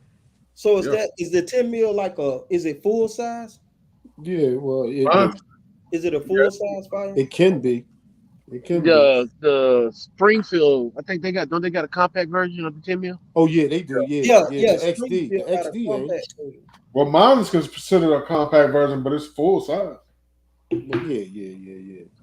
Yeah, well, I mean, full size. You talking about subcompact? Oh, say it again. I'm thinking the Springfield's like a subcompact, right? I think that might be a subcompact. I think.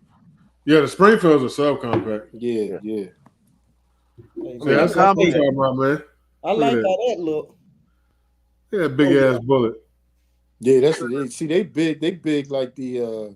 They not big as the 45, but they their circumference is wider. It's a little wider than the 45. But when you look at the 45 in that shell, man, that joker, man, my pop scared of them jokers, man. I said, what you scared of, man? Unless it hit you. Listen, you got to get you one.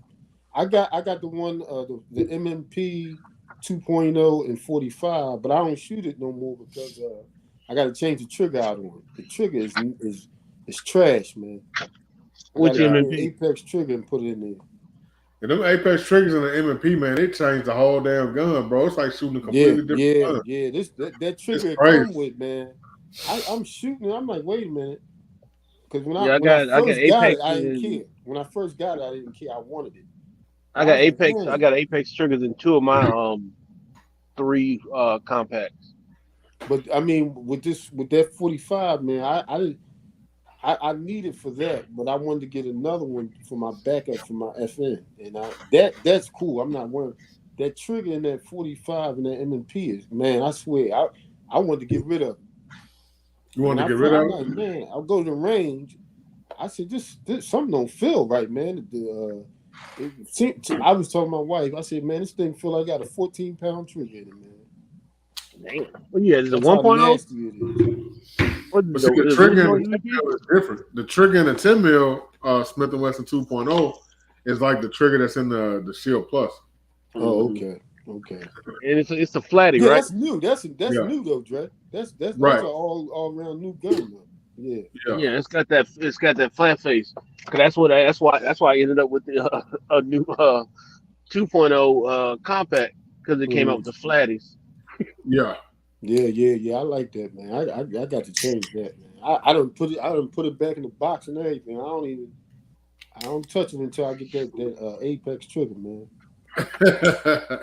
I'm like this, man. I know I ain't that. Well, that's when when everybody was talking about, oh man, the triggers is is what really make the gun. But I'm like, man, all right, whatever. So I got the firearm, which was cool. I didn't really mind it, but I ain't know, I'm out there at the range shooting. I'm like, man, I shoot the thing. I'm pulling the trigger, and I'm steady pulling and pulling and pulling. And as soon as it hit the wall, bang! I said, yo, I don't like this. I didn't like it.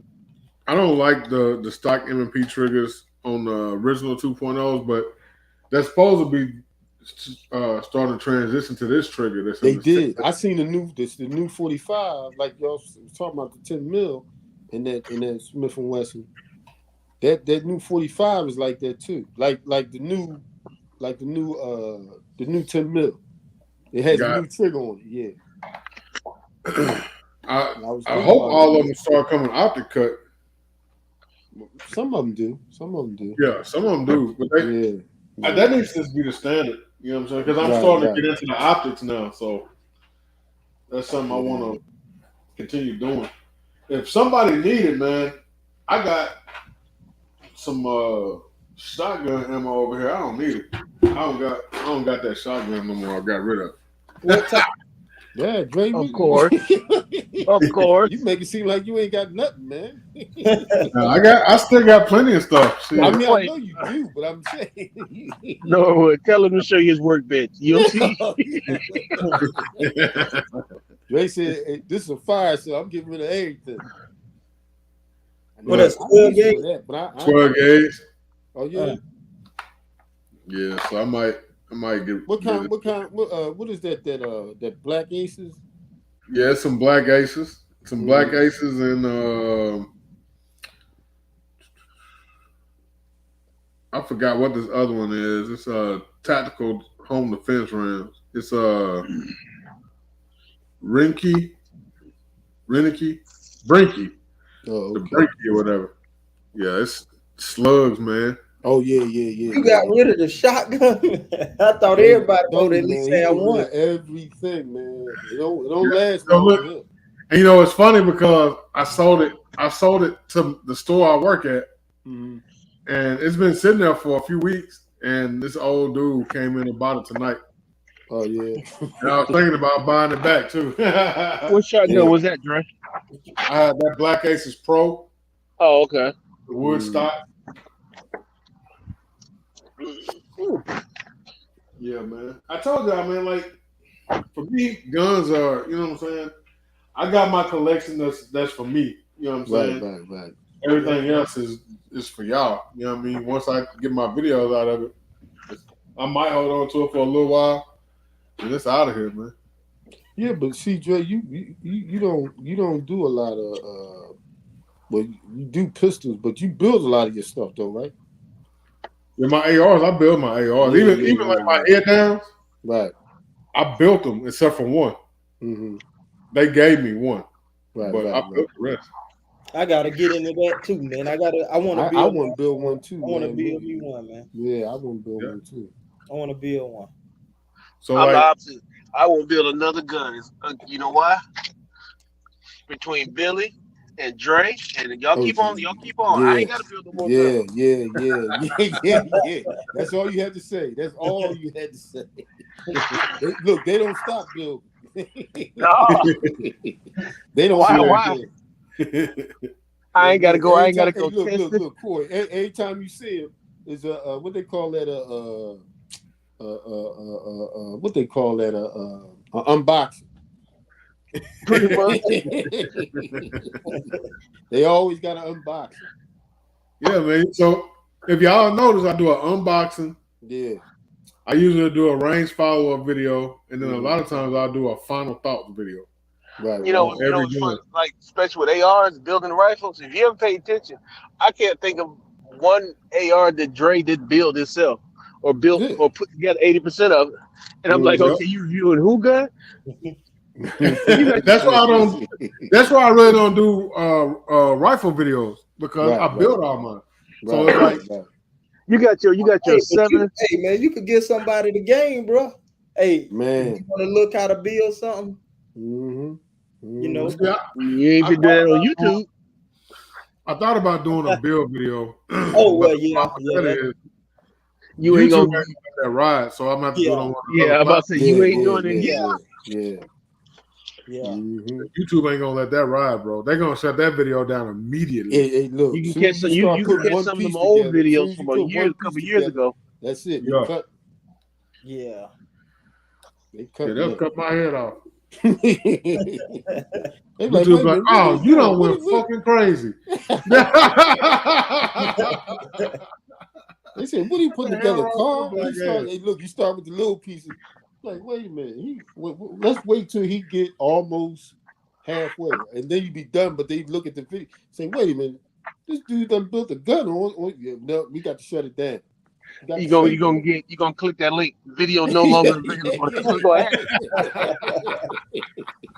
I noticed, like, even on my tabletop videos, if I take the slide off, you'll hear me specifically say, so if you take your gun apart for maintenance, I throw maintenance in there because me taking the slide off will get the video demonetized. Right. That's right. It's a struggle to get these videos up. You know what I mean? Yeah. You know, so that's why I be pushing merch. You know what I'm saying? I be pushing my merch like, shit, go on over here to the website, grab you something. Right. You know what I'm saying? Because they be on a brother neck, boy. I'm like, damn. They strike y'all. They strike y'all even if y'all in a range sometimes. Yeah. I got y'all 75 affiliate links on my website. All you gotta do is click on the damn link. I've been, yep. Yeah, man. So I need to embrace the fun side and get a lever gun. Ah, shit. I know, man. I know. But you know what though? I ain't gonna lie. That new Ruger Marlin SBR lever gun, I am thinking about that shit. Have you seen the Henry Tactical version of their levers? No. Is it a shotgun? No, it's a lever. What's the Henry but got? What? You said, but wait a minute, you said tactical, right? You said tactical. Yeah, it's the blackout version. Yeah, I think I've seen that. It's got the rail on it. Man, they got all kind of mess on that thing, man. On it the looked like only thing it don't have the it looks like it's a lever gun, but if it didn't have that piece back there where where you cock it and all that, it would look like an AR. Yeah, you know what? It would. But it has that piece, where you back in the day, the John Wayne joints, they cock everything in. Man, they just go to town with it, man. But it looks nice though. I like it. I'm like, wait a minute. Because when I was watching SHOT Show, I'm like, wait, what's that? And I looked, I said, wait a minute, that's a lever gun? Man, that thing, they had it decked out, man. They had everything on it. Everything you put on the threaded barrel on it and everything. Yeah. Yeah, it's got a threaded barrel and everything on that shit. You can put your LVO on it. Think about it. You put your little LVO on it, and then and what's cool about lever guns is most states you can cross state to state with them. Corey, tell them that's not even the one. That's not even the one they be having decked out. No, it ain't the one. You probably thinking about this one. I don't know. Let me see. Man, that Joker got everything on it. Yeah, kind of. Yeah, it's kind of like that one.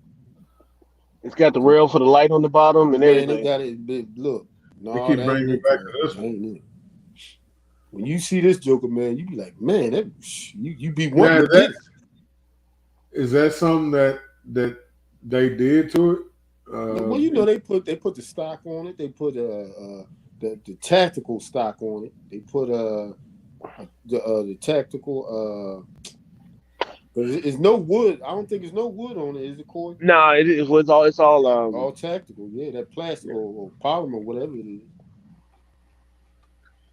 The only ones I see that's really tactical is like this one right here, this Big Boy X model.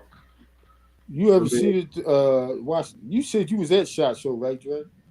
no, I wasn't that shot, so that was Well, RGG. if you go on YouTube to the SHOT Show. That's where I seen it on there on YouTube. And I said, man, what? I said, what is it? I said, there ain't no AR. Look like a lever action gun. Man, they That held might it be like it, Dre. tough. Huh? That joker. That might be it because he's got. I see the rail for the light on the front of it. Did it have the pigtail rail on the top for the optic? No, I ain't got no Picatinny rail on top. Yeah, that ain't it. It had Picatinny on the top. It had the light rail on the bottom. I wonder if those are add-ons that you can add on to it. Well, the way probably they had it looking like it, it's something I ain't never seen before. I knew that. Cause at SHOT Show, they'll have stuff on the gun. Cause that one that I'm trying to pull up has that. That might be the one. Yeah. Yeah, it has that. But they'll have stuff at SHOT Show, and then that shit'll never come out. Yeah. You know what I'm Oh, you saying? mean like Palmetto's MP5 clone? Yeah. So, what was interesting, they always talk about the Jackal.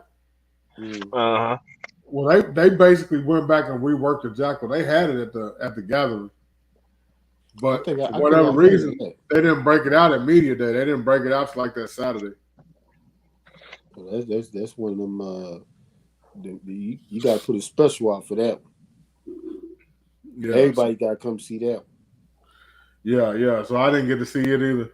Oh, you didn't? No, because I was only there for Media Day the first day. Oh, okay. Yeah.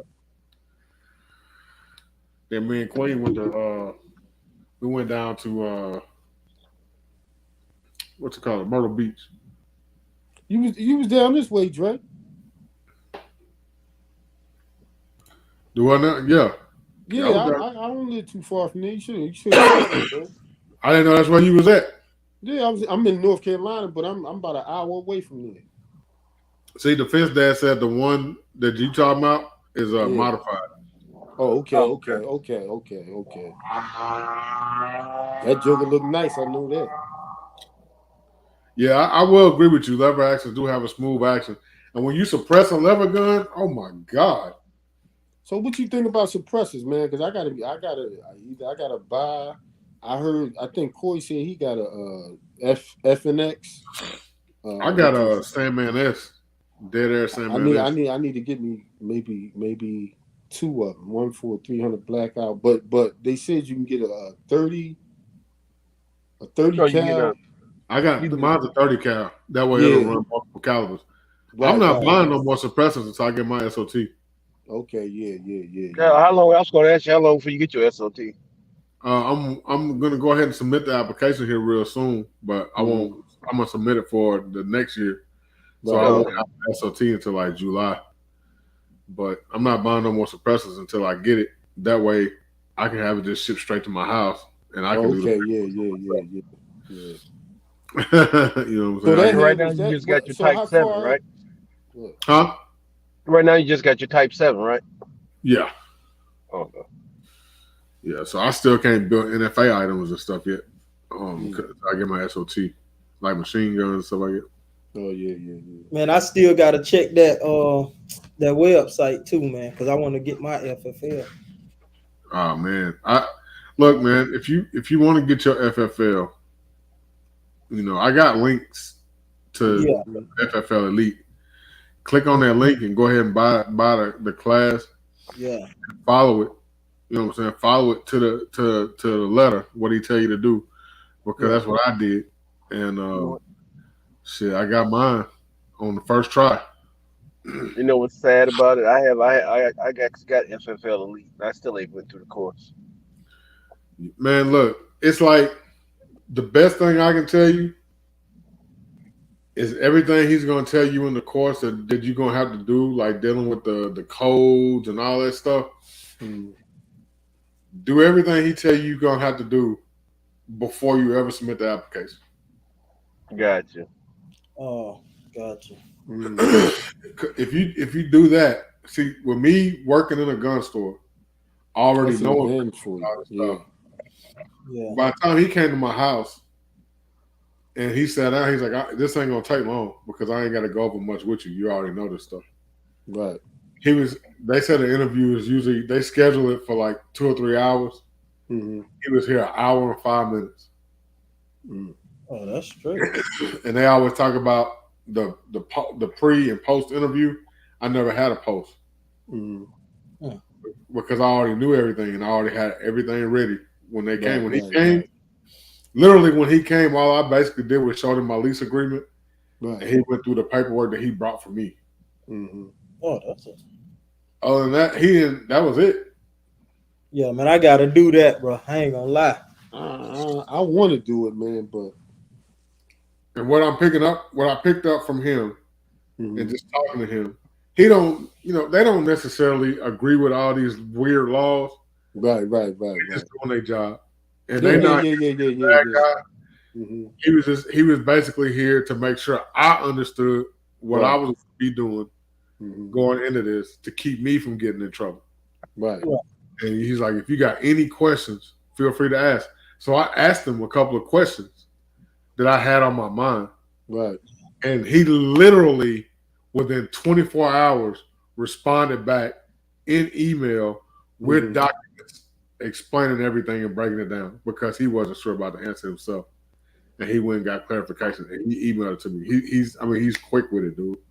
If you have a question, they own it. You know what I mean? Yeah. Oh, that's good then, man. Then you on your own to figure it out.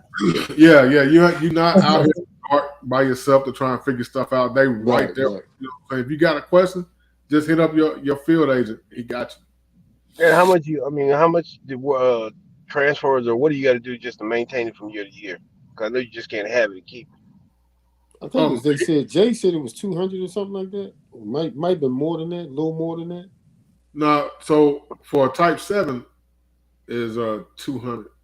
Right. I think it was 200. 200 or 250. No, that ain't bad. To get it, right?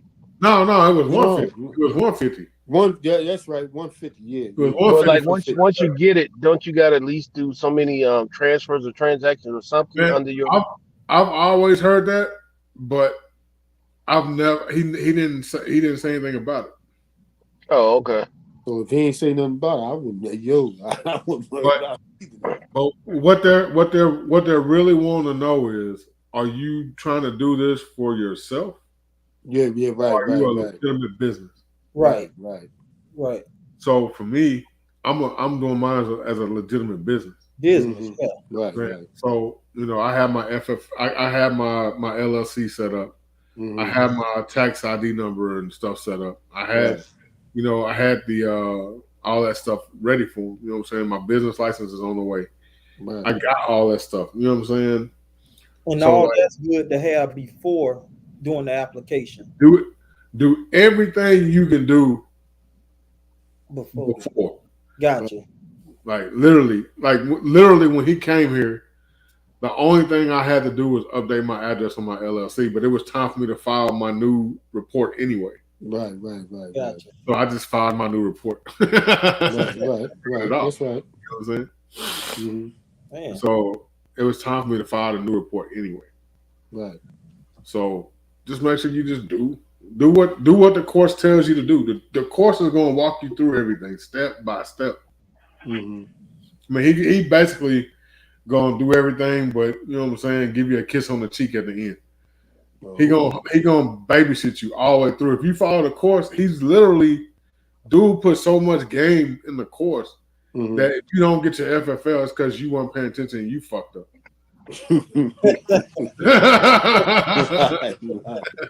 Right. You know what I'm saying? I'm about to entertain that real soon. I think they charge $75 for the course. Yeah, it's like 79 or something like that. Yeah, I can't remember how much it was, but yeah, it's not that bad. Yeah, and so like it ain't bad at all for what you getting it for. You know what I mean? Exactly. You getting it pretty cheap, like they say, and like you said, all you gotta do is pay attention. And if you're gonna do it as a business, I mean, you make that back probably your first transaction. Right. I already understand you know, the markups on the business side of it because I Right. work in the store. So I see okay, this is what we pay for it. This is what my markup going to be. Right. I see from the manufacturer side of it, you know what I'm saying? Well, this is what it costs to build it. Mm-hmm. This is, you know, my overhead or whatever. This is what I'm going to sell it for. So I know selling my guns at 11 is going to cover everything, plus maybe a little profit, right, and still leave make it a good price for the end. You know what I'm saying? Right. I was in a gun store and I was talking to one of the guys that worked there. And the only reason he worked there part time because he liked to buy guns. And he broke down the markup that they sell and anything like at this particular gun store, anything that they can replace when they buy, they sell it to the employees at cost. Yeah. And he was looking at now y'all the EDC 9, the Wilson Combat. That's a $3,000 gun.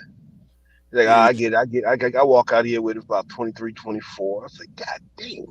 Hey, yeah, it's different, man. So like, yeah, man. So I was like, if I can find me some time, I'm finna go get me a part time at a gun store somewhere. Yeah. Hey, look, y'all, I tell you y'all this ain't got, too. I'll give y'all 8 hours a month. And matter of fact, you ain't even got paid for 4 of them. look, I tell you what, Dre. If you start doing that, I bet you won't be selling nothing then. What do you mean? you won't be selling nothing then. Yeah, you gonna be keeping some stuff. Oh man, no, dude. There's not that. I'm not saying far as like I'm saying far as if you see something you like, you'll grab it. It's easier for you to grab that way than you trying to. Oh man, I'm gonna wait for this, and then you get dibs on a lot of stuff, doing that stuff like that too. Yeah, and it's gonna be beneficial for y'all. For you. Well, yeah, that's true too. Yeah, it'd be beneficial for y'all because think about it. If I get the gun, I do my content with it. Right. I'm gonna turn around and sell it. Yeah. That's right. So you know what I'm saying. Now you getting a gun that what I'm saying was in a video, and you getting it at a good price because I'm not gonna sell it at MSRP. Right. I'm gonna sell it enough, for enough to where it'll cover what I got in it, and probably so it makes sense. $2 in my pocket. Right. Yeah. Right. But it's gonna make sense for both of us in the end. That's right. If I catch you on one of the videos, I'm trying to put my dibs in on it. I tell you that. If it's something I like, if it's something something I like, yeah. Yo, Dre, hold up on that, all right? Yeah, you know what I'm saying. And, me and you we have an understanding, Norwood. Yeah. You know what I'm saying. We didn't already did some business. You know what I'm saying. Exactly. Hey, I know, man. Yeah, we didn't already did some business together. Yeah. Y'all just don't know that brother right there. That's he's slick one, boy. He need to have his own channel. No. Let Norwood fool y'all. I like being on here with y'all good brothers, man. I'm actually on here too long, but you good, I normally just be in the chat, man. Me too, I ain't talked to you in a while since this whole year, I believe. Yeah, I ain't talked to you in a minute. I get on here and holler at you, man. Yeah, hey, look. Now it's about time for me to get off of here. I've been on here long enough. Dre, you've been back on deck for what, about 3 months now? Yeah, man. I took some time off, man. I was going through a thing, man. Man, you ain't got to tell me nothing, Dre. I'm like I said, just like with what's his name? I forgot his name, man. He used to be on RGG channel too. Hookah. Not Hookah, but Hookah. Yeah, he took a couple months off too, but it was before him. When RGG round, when he first started, what's that crazy boy name? Oh man, not Peanut. Is it Roro? Ow, Puff. Yeah. Puff. Yeah, Puff has been MIA. Yeah. But I think he working a lot, so that's what he was, telling everybody back then. But I was like, I think dang, last man, I time I ain't saw seen them Puff dudes on in was when quite- his house burned down. Yeah, but he been on since then. He been on after that. Yeah, he was on a little bit after that. Yeah.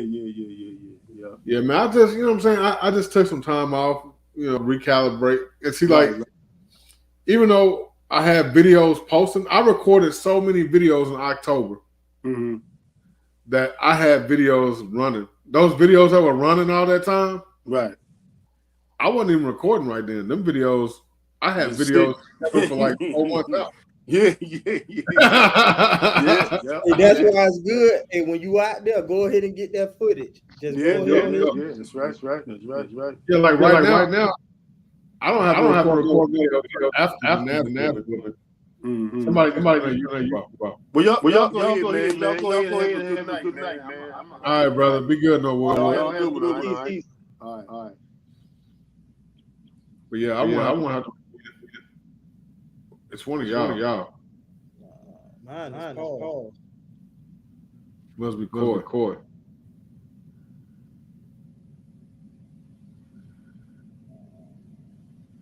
I don't know.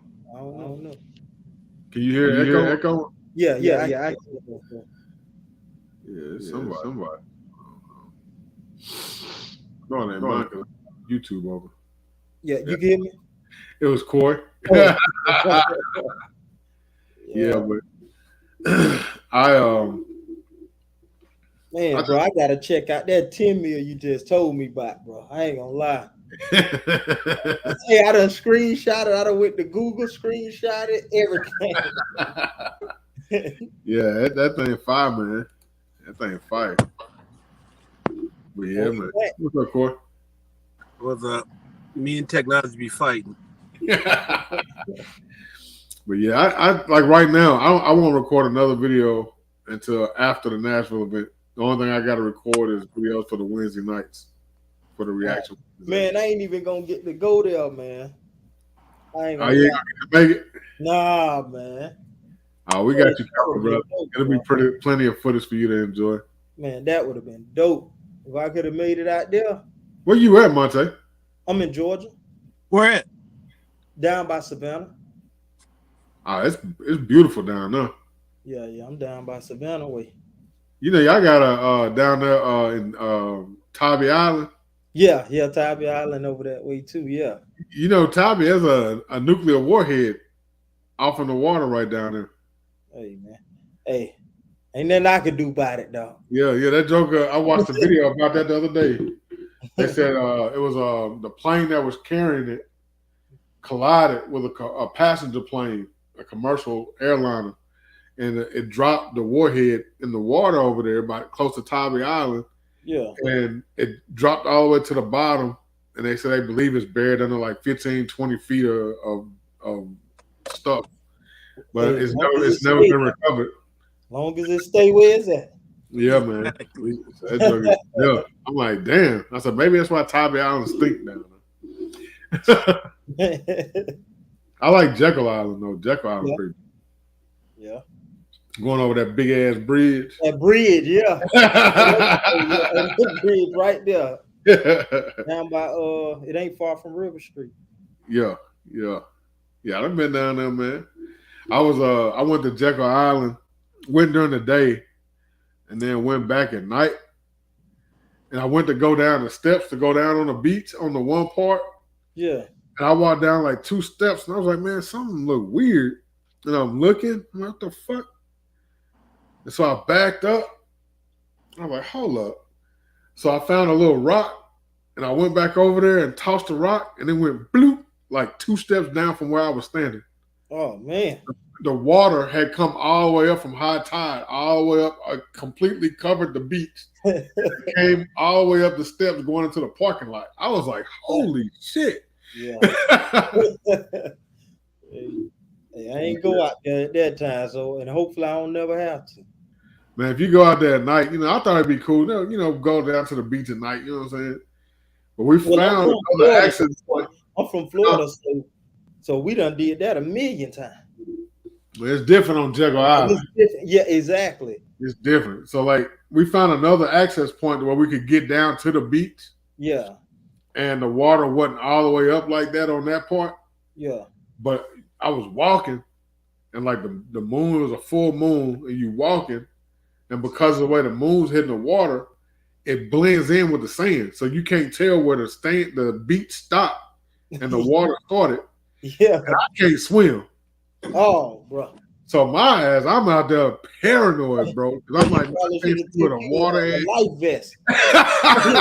They walk the beach at night with a life vest. Shit. I'm one of them black folks statistics. You know, black folks can't swim. I'm one of them. Damn, Dre.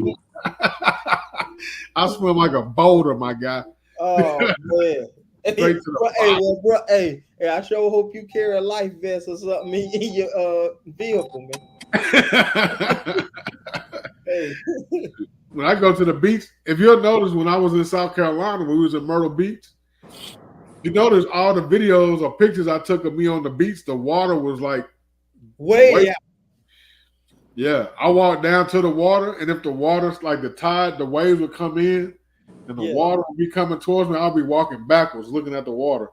Yeah. And I wouldn't start walking backwards until the water stopped. Taking no chance. None. Y'all don't even want you to touch my shoe. Man. Yeah, man.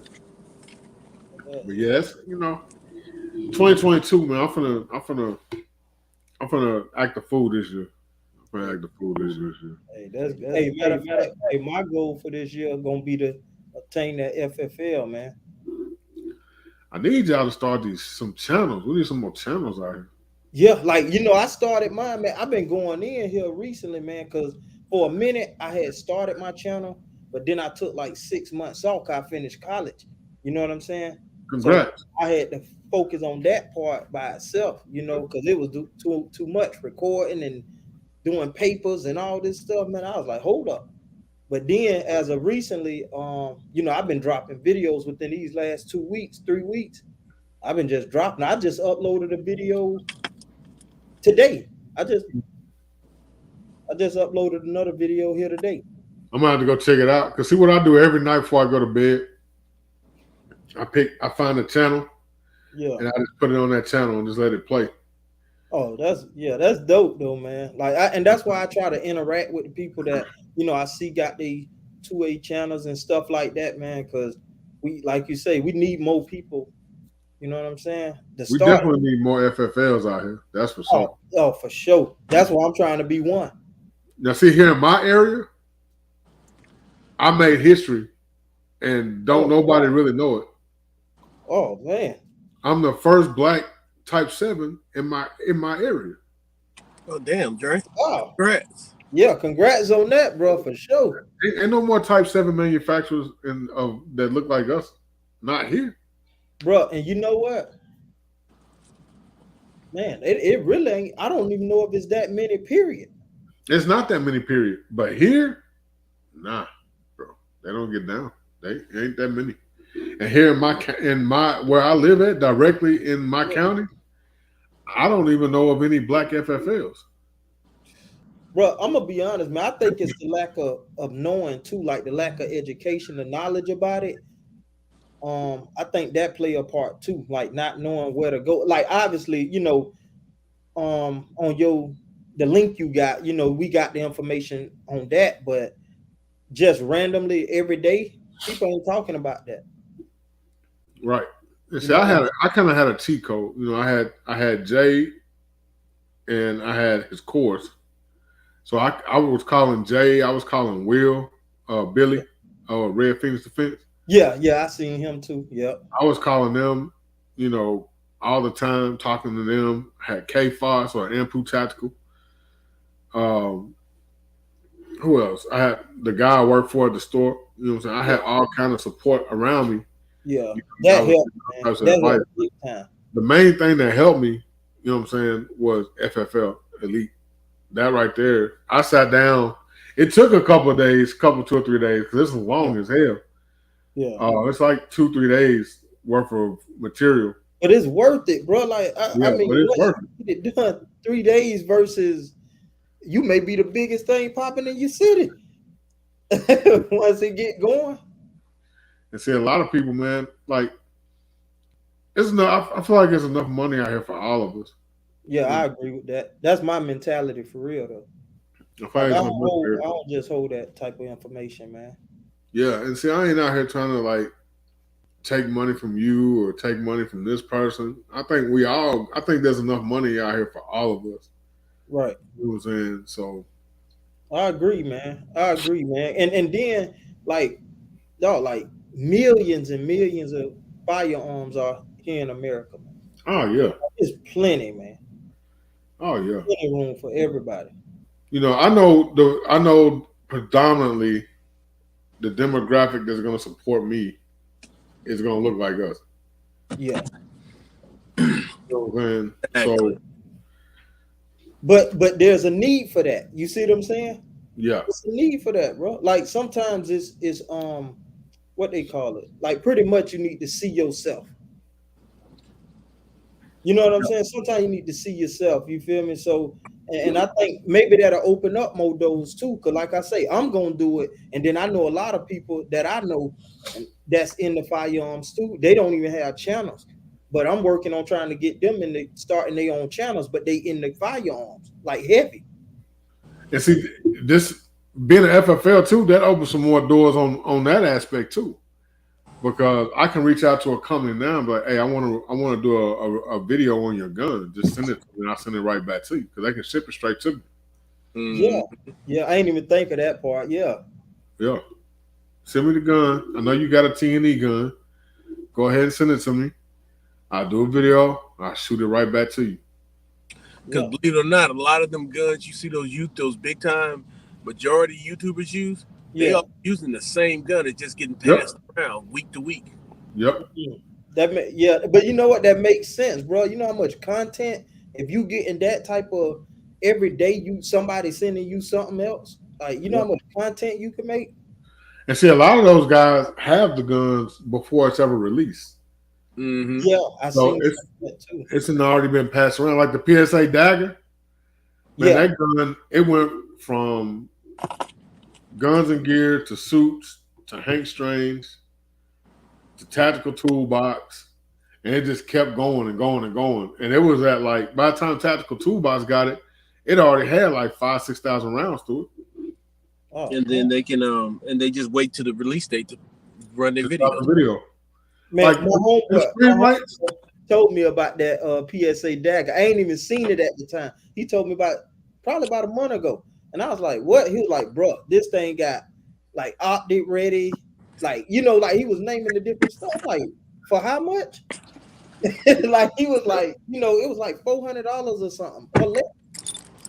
I remember when they first announced that gun, it was like SHOT Show 2020. Yep, it was before the pandemic. See, I was supposed to went to SHOT Show last year. I was all set up, had my room booked and everything. And they canceled it. So I didn't go. And I didn't get to make it this year. But I'm going next year. Already planning for it. Yeah, I'm going next year. But, you know, I actually feel like going to the gathering that PSA had was probably better than SHOT Show because it was less congested, it was cheaper, and you got more time to spend with each vendor. You see how long my damn videos was? Yeah. I gotta get to some of them as well, man. Some of them like the shows and things like that. What's up, Ivan? That's my guy right here. It's a cool dude right here. Hey, Ivan, click the link, bro. But yeah, it was definitely an experience. I still gotta go by. I still gotta visit. My homeboy told me about the one in South Carolina. PSA. The store? Yeah, the store, yeah. Yeah, the video I did was at the one in Greenville. Then there's one in Columbia. They're building a big motherfucker in Myrtle Beach.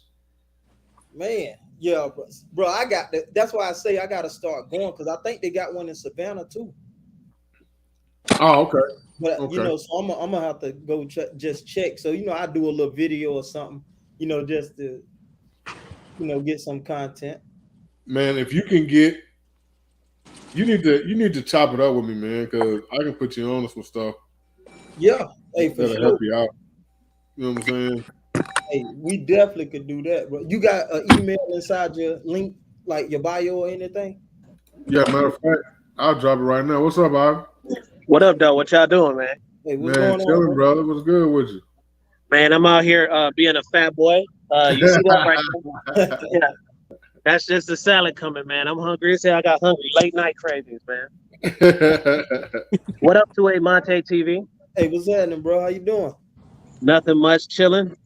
That's good. I'm glad the king invited me in. Oh yeah, man. Shoot, What y'all that's talking about, right bro? here. What'd you say, bro? What y'all talking about on the show?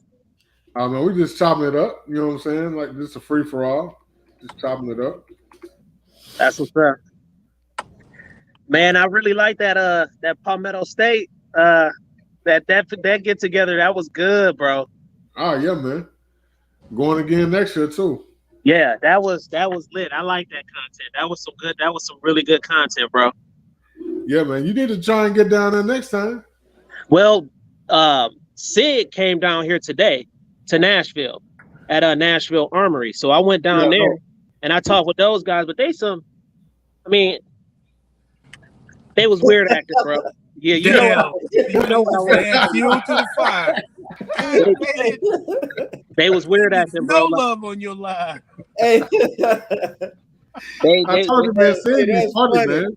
Man, Sid was acting real funny, bro. And I think they do that because of the disclosures and stuff like that, certain stuff that they can't talk about. But still, bro, don't just but they let me record. They did let me record the firearms over there, but they just said they didn't want any interviews. But it was okay because I had another guy that had I interviewed him and he owns a silencer company. So you gotta watch that one, bro. Like he makes silencers and it was super lit. So I got some good content, but I really wanted to talk with Sig, but they was on that shady stuff though, bro. So not shady, but just didn't want to talk to nobody. Gotcha.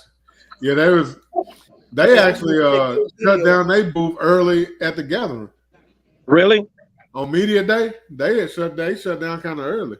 How was they acting towards you? Like, I wouldn't know. I wouldn't go talk to them folks. I'll say Dre don't F with them. Oh man, not at all. I don't show them no love, dude. I ain't gonna lie. I don't mess with them, dude. Yeah, I don't know. It was weird, man. Like usually when I do interviews or talk to people, they real, cool to talk to. But the Sig guys they was on something else. I was like, okay. So, but I don't want to bash them too bad. You never know. Might have to do business with them in the future. So I ain't might have to do nothing.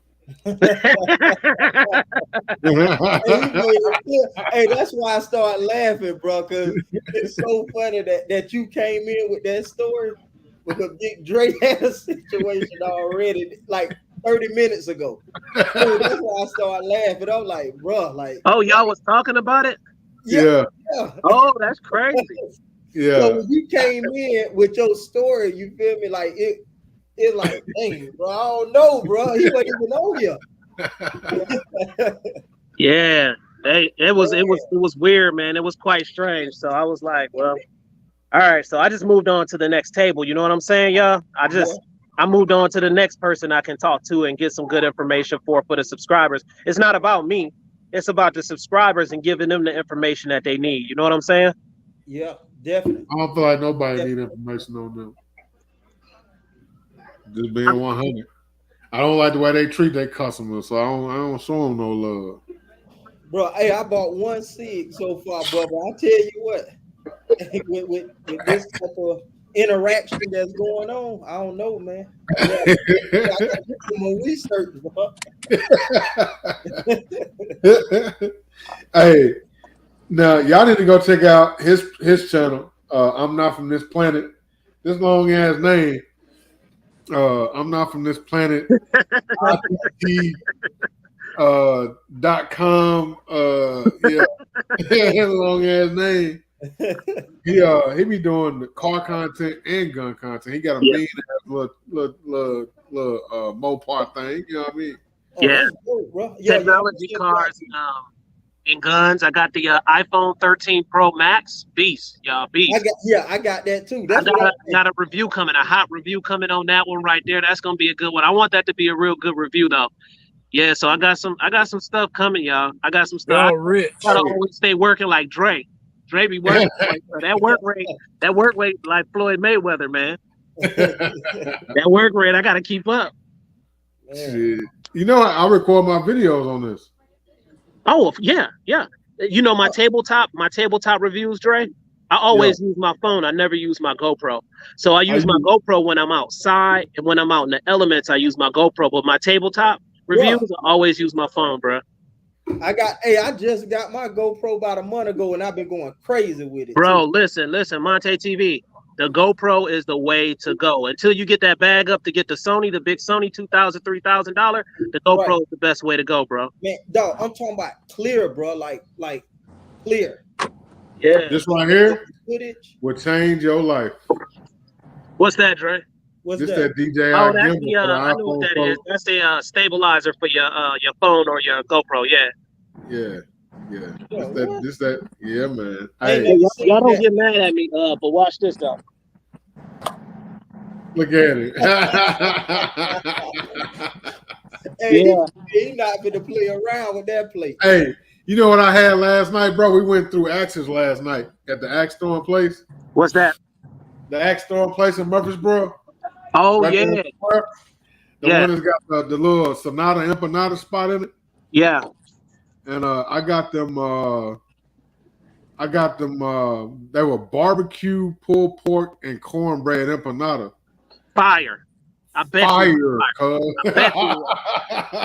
I bet you it was. Fire. My man said, hold on. 2A Monte, I have a SIG. Yeah, man. Hey, I ain't gonna lie, man. Like I say, that SIG P320X carry, like I actually like that. You know, that's the only one I got, but you know, so that's the only one I could go off for right now. How I use the GoPro? Shit, using the GoPro, he's damn. There you go. Help us, where you go? No, it jumped off. I don't know. Oh. Yeah, it jumped off. That was weird. The GoPro easy, brother, especially when you got it on this tripod right here. Hey, Dre, the GoPro is the way to go, bro. The GoPro, however you want it, man. This is a word to the wise too. You know, when you're doing the videos, something I notice about some people videos is that they always wonder. They always say, "Damn, ITT, how your videos be so clear?" Well, what I do is I clear my lens every single time I shoot a video. It never fails, Monte TV. Listen, I clean that lens, I clean it real good, and I shoot the video. Just that alone give you a whole bunch of clarity on your videos on your channel. I do the same thing, and I did that just, you know, not even thinking about it. I just like, man, let me just wipe my camera off because I don't want no fingerprint or anything in my, you know, in the way. Yeah, I just wipe it off and then I set it up and do it like that because I'm still learning it, man. Literally, like I'm teaching myself like how to use it, you know, because I download the little app that come with it. Yeah, and that way I can. And I edit the majority of my stuff on my phone. Yep. I used to do that. I used to edit right from my phone, man, until I got that MacBook Pro, which is a beast. I got it. I'm talking to y'all on it, bro, and I just ain't got on here yet to do it. But you will. Dre know. You're gonna graduate to it sooner or later because it's just, I don't know, it gives you more capabilities than the phone. But I do like doing it on the phone when you try to do something quick or when you first begin it. Because when I first started, man, I didn't even edit my video, bro. It was raw footage, raw. I gave it to it raw, nice and raw. So I just didn't. Still raw. Huh? My video's still raw. Yeah. I noticed you don't have little edits in yours. Yeah. And it's time consuming when you're doing edits too, bro. Yeah. Especially learning, bro. Like if you like literally teaching yourself. Like how to do this, how to do that. Man, I just learned how to do a split screen because I went to the range. So I did a video where I had my phone, my phone was actually zoomed in and my GoPro was facing me. Yeah. So I was catching when I shoot, it was hitting the target at the same time, but people could see where I was hitting at. Yeah. You know, so I had to learn how to do that. Yeah. What is he trying to say, Dre? What kind of card you got in a 128 gigabyte? What is he trying to say? He was asking me what kind of card I use in the GoPro. and I use 256 yeah. gig cards. Yeah, But I use the big boys. I use them. The ones that's over 500. I'm tempted to buy the 1 terabyte, man, because I just be needing a ton of storage, man, to keep on those cards. Because I move it over from my computer to my card. I do 256 when I'm being lazy, so I just slide a 256 in there because you can get them for like 20-something bucks on Amazon. But other than that, I just like buying the 512. If that's what it is, it's the 512s and ups. That way, I don't have to just keep buying them. You know what I'm saying? Well, see what I do. It seems like that battery go quick. Is it just me, or is that just? No, it does go fast. And see, that GoPro battery goes fast. I got 2 extra batteries though. I got the little charger piece, I got that, and I got 2 extra batteries inside of that, So, see, I got with mine. I record in 5K on my GoPro. 5K. So, I record in 5K at 60 frames per second, and so when I crunch it down and render it down in 4K, it'd be crispy. But the thing that I do, all right, so when I'm doing tabletop stuff, that's a 1-take video. Yep. So 1-take video. I don't sit there and be like, well, what should I say about this? Or what I say about that? A lot of time when I'm doing an unboxing, I literally walk in the room with the box. I open the box. I turn on the camera and start recording. Yeah. So if you see me stumbling, I'm not sure what I'm talking about. It's because literally I just opened the box, took that shit out, and started talking about it. Sorry, Off the dome. You know what I mean? Yeah. Like this right here. Ain't nobody even know I got that.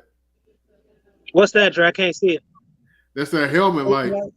Oh, okay. Oh, gotcha. You see it's still in the box. Yeah.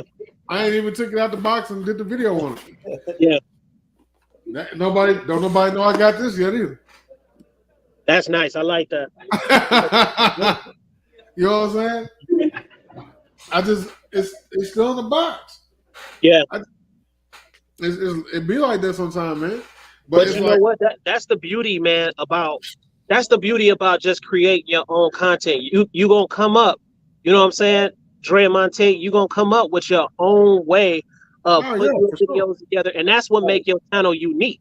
I was watching Dre before I even started the channel, y'all. Like Dre he a legend. Period. I'm gonna give him his flowers. Some people I don't give flowers because they don't deserve it. But Dre deserved his. I was watching him long before I even started my channel. You know what I'm saying? So, I mean, you learn from the best. You take some things from the best, and to be honest with you, I take some things from people I don't really like on the channels too. Yeah, yeah, for sure. So we definitely learn from everybody. That's right. You ever watch for a minute? What'd you say, Corey? I said you've been in this game for a minute, bro. He has, bro. Yeah, I've been around for a minute. Yeah, he has. Bro. A lot of people they look at my channel. They're like, well, you only got like 1,700 subs. I'm like, I don't care. But Dre, but this the part on my channel. I got over 300,000 views on my channel. This the part they missing, Dre. This the part they missing, Dre. The part they missing is this, because they don't understand the YouTube world like we do because we do this. The thing is, the views is what matter. It ain't about the subscriber count, bro. It's about the views. When these brands and stuff looking at you, the subscriber count look cute, but they go over to the views because they want them people to come there. Guess what? Only around 10% to 11 to 12% of people that you subscribe to watch your shit anyway. Right. So it's not even about them. I mean, it is. I don't want to say it like that, but it's about the views. Go to the about section on anybody's channel, and if you really want to know what they doing, it's in the views, bro. Yeah. My fault, Coy. I didn't mean to cut you up. I had to get that out. Oh, it's all good. I was gonna say, yeah, let me check your Rolodex though, Dre. That's what I was gonna say. When it comes to this gun stuff, there ain't many of them you don't know. Yeah, his Rolodex is thick, bro. It's super thick. I know a few people. A couple, 2 or 3. You know, it's crazy because I look up, you know what I'm saying? It's like I look at cats like RGG. RGG was watching me before he started his channel. Right. You know what I'm saying? And look at where he at now. You know what I'm saying? Right. Now I look at my boys like I look at Lonzo. When I met Lonzo was when I interviewed Lonzo on my channel last year. Right before we went to Houston, as a matter of fact. I seen that one, yeah. I had just met dude like a week before that interview. You know what I'm saying? I just started chopping it up with him on IG. Right. And that's my guy. You know what I'm saying? That's my partner. You know what I'm saying? We was doing burnouts, you know what I'm saying, with each other in damn Houston and shit. He was scared the shit out of me. But you know what I'm saying? That's my guy. You know what I'm saying? But now he had like 100,000. You know what I'm saying? You know, but the thing is, man, one thing about me, bro, I'm really just a stand-up dude. And so to me, it don't like, even if a person get that big, if you a stand-up dude, you're not gonna forget about the people that's around you and that been around you, man. Yeah, for sure. And see, and that's a lot of stuff that I've noticed on this YouTube stuff, man. Is, you know, you get those people sometimes that just kind of be off on it. No, I'm not on that. Guess what? I've been down with you since day one. I didn't forget when Dre dropped that comment. The first, like one of the first comments on one of my videos, which my beginning videos wasn't that good. But he dropped that comment. He was like, bro, good work. I never forget that, bro. I never forget that. That to me is worth more than gold. You know what I'm saying? So I respect stuff like that. And that's why I don't care if I have 500,000. And say for instance, and I know it ain't gonna be like that, but say for instance his subs or views is down, guess what? I'm gonna help him out. If it's something he needs from me on my channel, or you know, if we need to collab and get together and make it happen in a bigger way, I'm gonna do that for him. Yeah. Hey, I ain't gonna lie. This only my second time getting on anybody live. The first time I got on was his channel. Well, guess what? This is only the second live I've ever got on anybody's. So, I went on his twice. That's it. I ain't never been on nobody else live. The first person was Gunna Hookah. That was the first person ever. The second person, I never gone live, bro. The second person was Dre right now. Yep. That's it. That's what I'm saying. And like me and him, this dude, me and him was chopping it up. We've been chopping it up for a minute. Yep. And he showed up at my store to record some content. And I wasn't there that night. He didn't even know I worked there. Oh, that's crazy. Now that would have been crazy. I didn't, bro. Monty, when I went in there, dude was talking to me, and I was like, I told him I was a YouTuber. He was like, oh, he said, my boy Big Dre a YouTuber. I said, wait a minute. I said, Mason Big Dre? I said, the illuminated one? And he said, yeah. He was like, how you know him? I said, I know him, bro. And, that was it. I said, oh, man, this is the store he work at. It kind of tripped me out a little bit. Yeah. Hey, now that would have been crazy. That reaction would have been. It was, you would have walked in and bumped into him. Like, what? Yeah. It was priceless, bro. I promise it was priceless. So this dude hit me up one day. What's up, Charles Henry? So I'm coming into work one day. And I'm walking through the parking lot, and dude is in his car backing out. The homie see me. He literally stops his car, throws it in park. He jumps out. He's like, "Hey, bro, you got to give the Glock store they props, man. You got to do them right, bro." I'm like, what the hell is this dude talking about? He's like, "I saw that review you did on the Glock store, man. You got to show them love." I'm like, "What you talking about? I ain't reviewed the Glock store. I said I did a tour at the Glock store. I ain't did no review on the Glock store. What you talking about?" He's like, "Oh, my bad, homie. I thought that was supposed to be a review." I'm like, "Nah, cuz I'm just doing a tour." He's like, "Word, that's what's up, man. Keep doing your thing, homie." He jumped back in the car. Damn. Hey, that was wild. Yeah, you know what I'm saying? So stuff like that make you feel good. You know what I'm saying? Man, it make you feel super good. You know, me and you are the only two that's got that exclusive footage in the Glock store like that. I was just about to say that, y'all. Listen. This is the deal. I found out that Dre had done it because I had came in there when they broke ground. I was the first YouTuber that broke ground on the Glock store and recorded and talked to Dan. You know Dan, Big Dre. Yep. So we talked to Dan. But then I was like, dang, Big Dre, he got in there too. We got that exclusive footage. And we the only two in Nashville, Tennessee. When you look up the YouTubes, man, you pull them up, you look at the numbers, you see who started that first. It was me and him, man. And we went in there and we did it the right way, bro. And people appreciate that. And you got to remember, guys, we are starting this the way that we did. It's always good to have a diverse crowd when it comes to firearms. And as you know, Caucasian brothers and sisters, they got it on lock, which respectfully they should, because it's been around since the Civil War and before then with muskets and all of that other stuff. So that's a good thing. But now you have new faces in the game. which is a really, really good thing. And it's not just crappy work; it's good quality work that we are presenting to the masses, and people enjoy this, and they're learning from this type of stuff too. So it's really good stuff, y'all. I just love what we're doing. And see, Norwood said, "I hate Glock." That's the beautiful thing about the Glock store in Nashville, because since they're here, they're not restricted like they are in California. So if you go in the Glock store in Nashville, there's not a whole lot of Glock stuff in there. They got other stuff too. They got SIG. They got a whole bunch of other stuff going on in here. Let him know that when he go in there, he'll be quite surprised. It's a lot of stuff. There's SIG, Canic, ARs. Yep. It's all in the Glock store. That's inside the Glock store.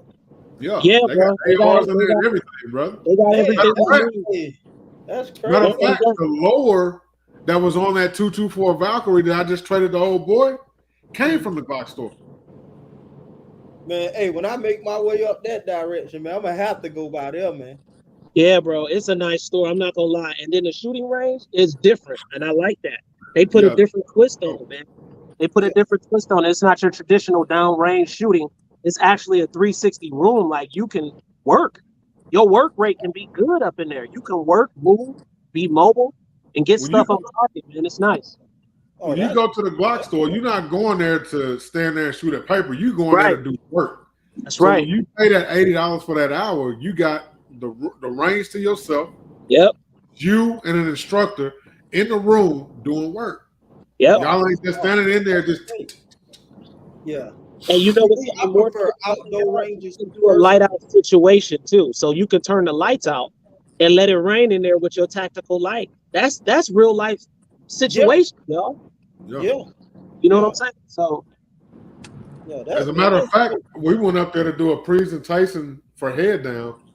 And when they were running the guns and testing the guns, they cut the lights off in the big range. Yep. And they're doing night work with the guns. It's totally different. It's totally different. Man, that's crazy. Yeah, the big range is like 50 yards long. Well, I don't know if it's in Atlanta. I think they got a Glock. I don't know if it's a manufacturer or whatever. I don't know. Glock is in Atlanta. It's in Georgia. Okay. Yeah. Yeah. I seen something in Atlanta. I didn't get to go by there, but I seen something. I was looking. Yeah, the actual Glock's manufacturing facility is in Smyrna, Georgia. Gotcha. Yeah. Yep. But Dre, they got the. I'm pretty sure you know about this. In Maryland, they opening up the Smith & Wesson store. So let me know if you want to get with me. That way we can roll out there and break ground together. And get Maryville? Yeah, it's in Maryville. They opening up. Yeah, they moved, bro. They moved there. You know, I actually tapped in with them while I was in South Carolina. I'm about to get the connect, so we, you know what I'm saying? So I already got it. Well, then we need to get together so we can do something together on that. I already got the plug. That'll be awesome, bro. Yeah, I already got the plug. We good. He already got me on the list to get guns and everything. So then we need to make that happen, bro. We need to make that happen. Yeah, I tapped in with him, man. I tapped in with everybody I could. I've been trying to tap in with Troy. Okay. So I tapped in with Head Down because I work for the guy that owned it. I'm the only one that's ever been inside a Head Down. What's a Head Down? Head Down Firearms, the rifle manufacturer. Oh. Yeah. I'm the only one that's ever been inside their facility. Wow. They do a lot of police and military stuff, right? A lot of police stuff. Yep. There's about 30 or 40 police departments around the country that's running their guns. And their guns run. We got one on our rental wall right now. Matter of fact, Ivan, next time you come in the shop, tell them you want to rent the Head Down SBR.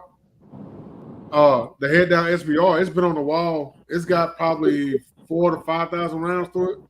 What is chambered in? It's a 5.56. It's a 223 Wild, actually. Okay. That gun we haven't cleaned it yet, and it's still running. Okay. It's so dirty you can barely get the mag in and out. But when are y'all opening up that new store, Dre? The new one? It's actually supposed to open either around the weekend of the Nashville event or shortly thereafter, like in June. In the May 1st of June. Okay. They actually just finished up the range this week. Okay. Yeah, I can't wait to get out there and check that out, man. That's gonna be nice. So that store is going to be different. So it's going to be twice the size of the store you came to. Okay. So the new store is going to have 2 non-bay ranges in it. Okay. So it's going to have 18 lanes total. Okay. And it's going to have a little sitting area in it. So it's going to be dope. It's going to be dope. How far is your store from where the hotel is? Now, if the new store is open, then we'll be like 15, 20 minutes. Oh, damn. But if the new store is not open and we go to the old store is probably 35 minutes. Okay. Where I live in Atlanta, so 35 minutes is close. Yeah. You're actually going to pass my store when you come into Nashville. Oh, yeah? Yeah. Is Koya in Nashville? Huh? Is Koya in Nashville? In Atlanta. Okay. So we could all link up and do content together. You know what I mean? Man, I'm ready, bro. Like, I can do content. I ain't no content creator. You know that. Yeah, you can still be in a video. Shit, what you talking about? That's true. And you could turn into a content creator. There it is. There it is. Thank you, bro. I'm good. I mean, I play when I'm out there shooting. Sometimes I play around with my drone and my cameras every once in a while. Hell, matter of fact, I was playing with the drone and shooting over my shoulder and smacked myself in the back of the head with the damn thing. So, you know what? Oh wow! I'm done with this. I'm done with this stuff. See, that's what I want to do is get together with some brothers, man. Just local. Maybe meet up like once a month or something, man, and just do some epic content. You know what I'm saying? Man, hey Dre, let me know. All you gotta do is let me know, bro. Let me know. We're gonna take that trip down to Dead Zero, bro. Huh? When we going to Dead Zero? Okay. When we gonna go? Whenever you want to go. I'm off on Saturdays and Sundays. Usually them days. Young men. I'm off on Thursday. What's Dead Zero? Dead Zero is a gun range. They actually call it a shooting park. It's like a golf course gun range. What? It goes out to 1,000 yards. What? And yeah. Hey y'all, I'm about to tap out. I would love to stay with y'all in chat, but I gotta eat this food before they close. They get 30 minutes. I'm up here looking at this junk. Looks so good. So I will get back in with y'all. Dre, I appreciate your work, bro. I appreciate you. Keep working. 2A Monte TV. That's your channel name, bro? Yeah, that's my channel name, bro. I'm gonna come over and subscribe to you. Yeah, I'm gonna do the same. I'm gonna do vice versa. Do you have one too? No, Corey don't got one. Okay. All right, so I'm gonna tap in on you, 2A Monte TV. Yeah, I'm gonna do the same thing. All right, y'all. All right, man. Enjoy your food. All right, bro. All right, brother. That's my guy right there, man. Yeah, man. I'm gonna check his channel out, man. Yeah, he do everything, man. He be doing the cars and coffee joints where he be going to the cars and coffee and they be having the Lambos and shit. Then he be out at the gun ranges and doing all kind of shit. He always eating somewhere. Hey, man. That's what it's about, man. Networking and things like that, man. Everybody one another, man. Yeah, man. I've been doing this for a while, man, and I've met a lot of cool people, on the road. And since I started taking this thing heavy and doing it heavy, stuff it's been different. You know what I'm saying? Like, yeah, I've met more people. I made more business connections. You know what I'm saying? Just made some, new extended family. You know what I'm saying? Like, Corey, he ain't got no channel. But Corey, he rock with me. He be commenting on every video. He be like the first one in the premieres and shit. You know what I'm saying? He rock with me. You know what I'm saying? Yeah. I got mad love for Corey, man. He showed big love. You know what I'm saying? Carbon Q, Black, RGT. Everybody be showing mad love, man. It's our family. You know what I mean? Yeah, man. I think that's dope, though, man. Everybody, just supporting one another and stuff like that, man. I think that's what's needed. You know what I mean? Yeah. You got, I got my goons out here, Lonzo. That's my G right there. That's my G right there. But like, you gotta have them dudes, man, like on your team. You know what I'm saying? Yeah. There's certain guys I can pick up the phone and hit them up right now, chop it up with, you know. And like who, you know, me and him be chopping it up on IG. He be coming to my shop sometime. You know Oh, what I'm that's saying? good. I turned him on to RGG. You know what I'm saying? And he was like, I don't know who that is. And then he started tapping in, and so he been tapped in with him ever since. You know what I'm saying? Then they finally linked up. You know what I'm saying? So they linked up now. So It's funny how that worked though, man. what's that? It's funny just how everything could like come together. You know what I mean? You know Yeah. one person, and then introduce them to another person. Then those people link up. Like I think that's always good, man. Yeah, man. You know what I'm saying? Like you got people out here like Yoki, man. Yoki, she a real one. You know what I mean? Her and D, they real, man. They real. You know what I'm saying? They cool Her people. channel went through the roof. Oh yeah, she blew up fast. Like when I found Yo, she was new to the game. The only video I think she had out when I found her at the time was her collection video, her first collection video. Yeah. And by the time I saw the videos, it had only been out like 3 weeks. She was already at like 20,000 subs. I'm like, damn. And then next thing you know, she's tapping on 200,000. What'd you say, Robot Man?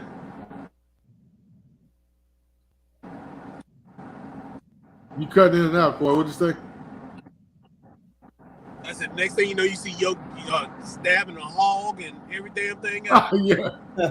Yeah. Hey, I did see the video when they different people they went out there and went hog hunting and stuff. Yeah. Oh, man, I can't wait to Nashville. That's all I'm gonna say about that. Can't wait for that. Man, I know it's gonna be some great content coming up out of there. Man, look, dude. I've been y'all just don't know how much work we put in behind the scenes on these channels. I know you know, Monte, but a lot of people don't realize how much work this shit is, man. Yeah. And so I've had, and since I started doing this FFL thing, going through the waiting process was cool. But once dude gave me that green light and was like, "You good?" Yeah. I've been running ever since, bro. I eat, sleep, and think about what the next move is. Yeah. So trying to get that machine going, man. Man, trying to get it going, man. I've been sleeping, and breathing guns for the last couple of weeks, bro. I done tapped in with so many different people and made so many different moves that, like, if I'm talking to you about something and me and you've been chopping, like, okay, well, when you get this, then we're gonna do this. If I come to you and you slow walking and acting kind of funny, I'm off in a different direction. You know what I'm saying? I'm not letting nobody slow me down. I'm not letting nobody stop my grind. I'm not letting nobody, you know what I'm saying, knock me down. No, man. Hey, you know what I'm saying? Gotta adjust quick. Yeah, man. You know what I'm saying? Nobody gonna believe in you like you. That's facts right there. Are you doing your own lowers, Dre? Well, I can't do my own lowers. I don't have the machines. I have to get somebody to make them for me. I mean, well, yeah, you know what I mean. You're gonna get somebody to manufacture it and spec it. Everything gonna have my name on it. Okay, so everything will be your specs. Okay, bet. Yeah, everything gonna be me. It's gonna have my name on it, and so it's like I even chopped it up with a company to even put my name on grips and make me grips. But shit, the ticket he talking about right now, I can't mess with him right now. It is what it is, but hey, on to the next. Yeah, I can't mess with him right now. Not on that tip. But I'm doing stuff. I'm coming different. You know what I'm saying? Because all right, so every AR you see got what kind of furniture they put on every AR you see? Just about Magpul or BCM. Right. I'm not using either one of them. Hey, okay. I'm not using either one of them. The company I'm using for my furniture is not going to be either one of them. I don't want to be like everybody else. You know what I'm saying? I want something different. You know what I'm saying? Hey, but sometimes you got to veer off. Yeah, You know yeah. what I'm I saying? want something different. You know what I mean? And I want more of us to do the same thing, man. We need more of us out here. Yeah. You know what I'm saying? You know, I'm already working with the people. I've already got my FFL software to run my books, to take in inventory, push out inventory, all that stuff. Now I'm working with the company on my website that will integrate with that. So as I'm moving stuff out of my POS system, it's moving the inventory in my FFL software. You know what I'm saying? Oh yeah, yeah, yeah, You know what yeah. I'm saying? So Yeah. I'm, So we I'm keep trying to get everything that integrated. keep that inventory together. Yeah. You You know know, what I'm so if you got 20 of grips or whatever, well, I'm only down to 2. It should reflect 2 on that on your website. Right. And see, for me, like the I've already built my spreadsheet of my parts. I've already built my parts list. I already got the cost for each part. I already know the total that it's going to cost me to build a gun, and Gotcha. I've already know what my markup is, and I already know how much I'm selling for. All right, I'm already on that level. You know what I mean? Hey, listen, that's what you need right there. That's You know what I'm like, that way you already got the game plan laid out. You know what I'm saying? So it ain't no guessing game. Like, man, I don't know how much I should charge for this, or how much should I sell this for? What I'm gonna make off of this? If you already got it down before you even do it, it just make that part much easier. Right. You know what I'm saying? I've been hitting the ground running. I sat here literally in the last 3 days. I've spent probably 16 hours in this chair doing virtual meetings and putting stuff together, man. Yeah. You know what I'm saying? So even when I'm off work, I'm still working. Yeah. Well, you got to spend time to work on your stuff now. Yeah. You You know know what I what I'm mean? saying? Your brand. Hell, even when I'm at work, you know what I'm saying? If we ain't busy, I'm grinding on mine. You know Yeah. what I'm saying? Yeah. So I'm constantly moving. You know what I'm saying? I got a product back there in the room right now. I can't wait to do the videos on that. Man, hey, bro, I need to see that product. What you showed with that GoPro, like, well, for the phone, I think you said it worked for the phone in the GoPro, or is it either one They make one for GoPros, but that one right there is for for the the phone, phone. right? Yeah. Yeah. See, bro, I'm like, Hey, that thing's so mean, man. So if you watch the video I did, it's I think it's took a field trip. It's a head down video. You'll see the one guy, he's building an upper for the gun, right? mhm. And as he's walking around, it's following him. He didn't even know that it did that. I was Man, just like, hey, I'm gonna record you while you're doing this. He's like, all right, cool. I just set it down and hit follow mode and walked off. dog, So he that's just happened to look up, and I actually cut it out because that was like a 20-minute process he was doing. But I chopped it up. But he actually was looking at it, and I think the part where he said it's kind of creepy is still in there, or he said I didn't know it moved or something. That's still in there. But he had looked at it. He was like, okay. And he was moving, and it was moving with him. And he was like, oh shit, that's kind of creepy. And I walked over there. He was like, I didn't know it moved. I'm like, yeah. So it's dope in that aspect. You know what yeah. I'm saying? I mean, but that helps a lot if you out there at the range, for example, you walking back and forth, and it's following you. You don't have to position your like the GoPro, to sit still unless it's on that, Yeah. Now that. the axis on it, like if you move a certain way or something like that, it might kind of get off axis and kind of go wonky for a minute. Because you'll see there's some parts when we was at the gatherings where when Queen was recording, like she hit a button or did something kind of funny, Mhm. and the whole camera went whoop, and it was flipping around, and Yeah. she was trying to get it fixed. And that's what happened. She wasn't familiar with it, and she did something, and it just went crazy on her. Like it was one part she thought she cut it off, and she recorded her boob walking like all the way up the hill to another bay and shit. You know what I'm saying? You know what I'm saying? So it's you just gotta know, you know what I'm saying? You gotta figure it out. Yeah, man, You because know, I swear that's what I'm doing. That's my man exactly. MC that be in my videos, he got it down pat. Oh yeah, I seen that too.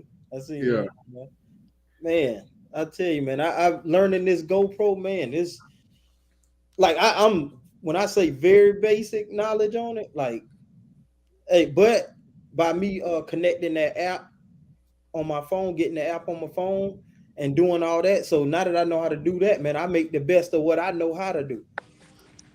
I tell you, the smart thing to do, man, and the reason I don't have to worry about editing a lot is because when Scotty Two T's is with me recording, or if Pimp C is with me recording, they know my recording style.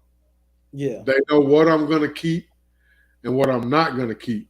Yeah. So they literally know exactly when to hit record on the camera when we at the range. Gotcha. So yeah. I literally, when I record videos, my range videos, yeah, regardless of whether it's the GoPro or the phone that we're using, yeah, all I have to do is take the clips and put them together.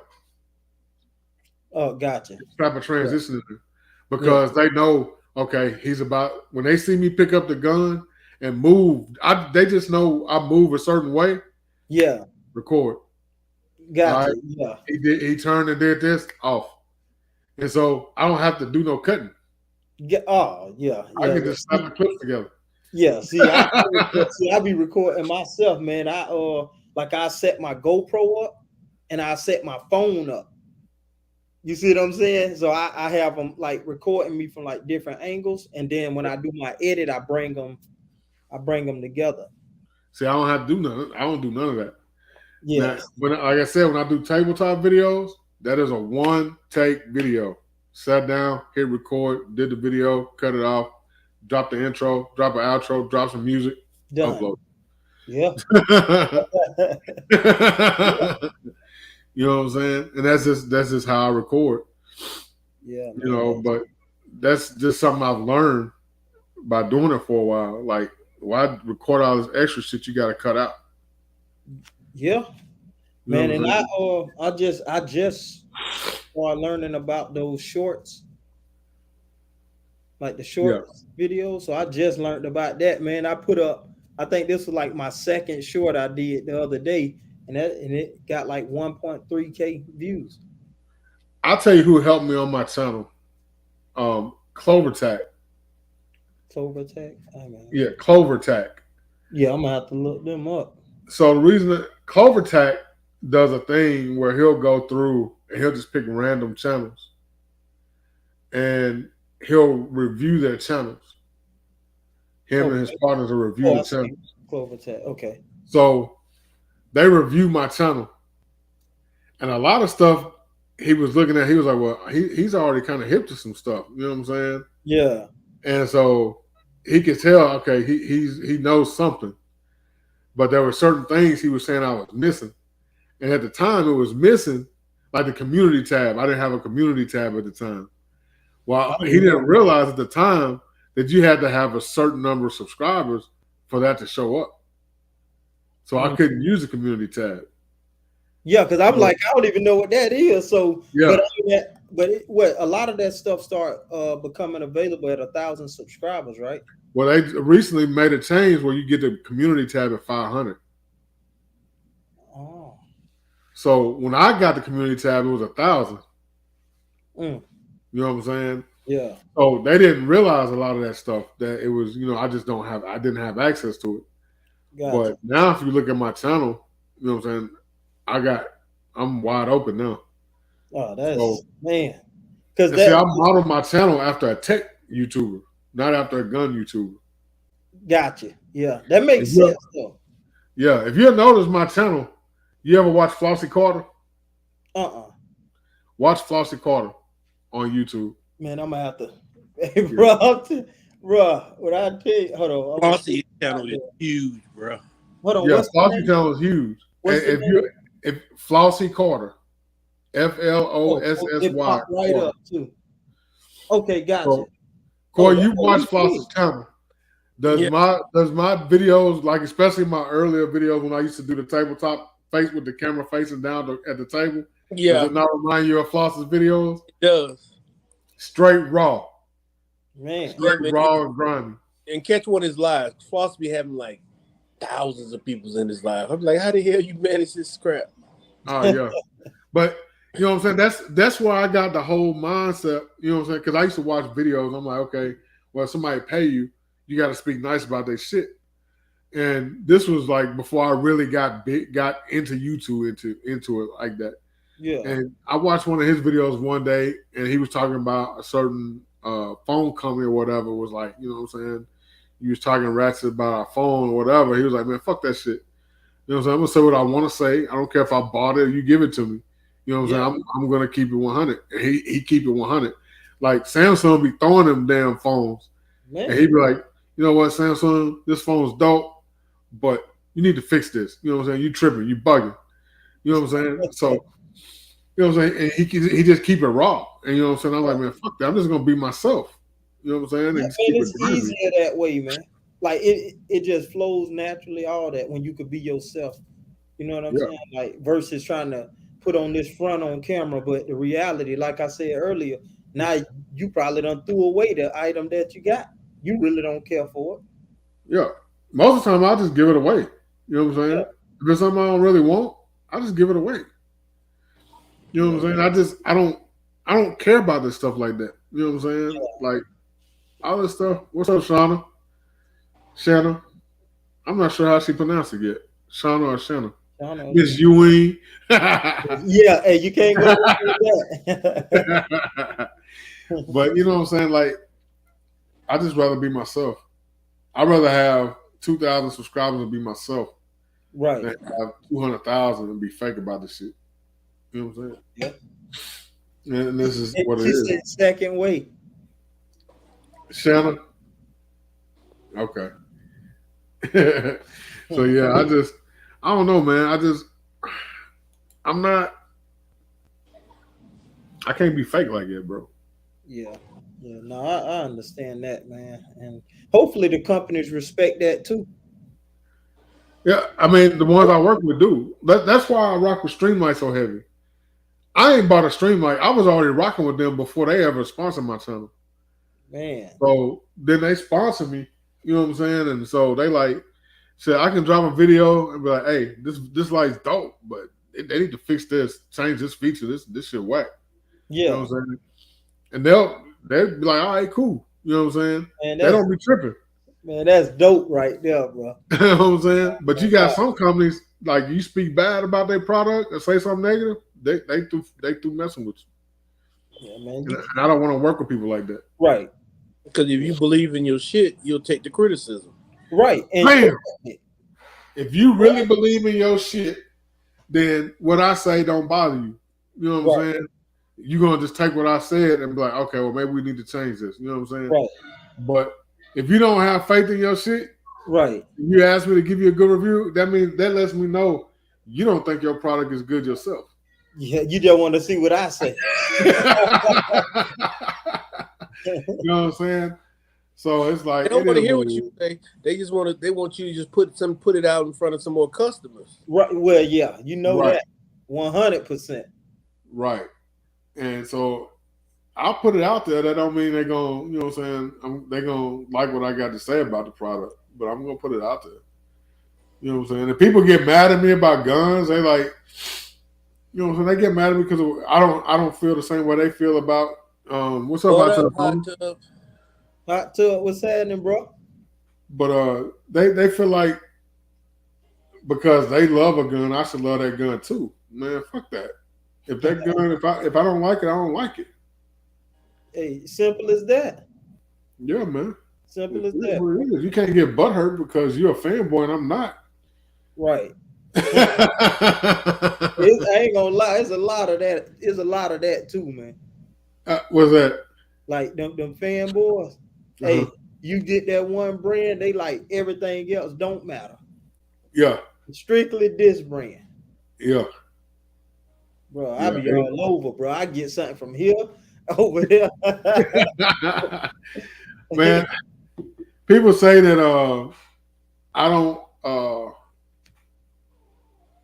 they say I don't like no guns. Except for the ones I build.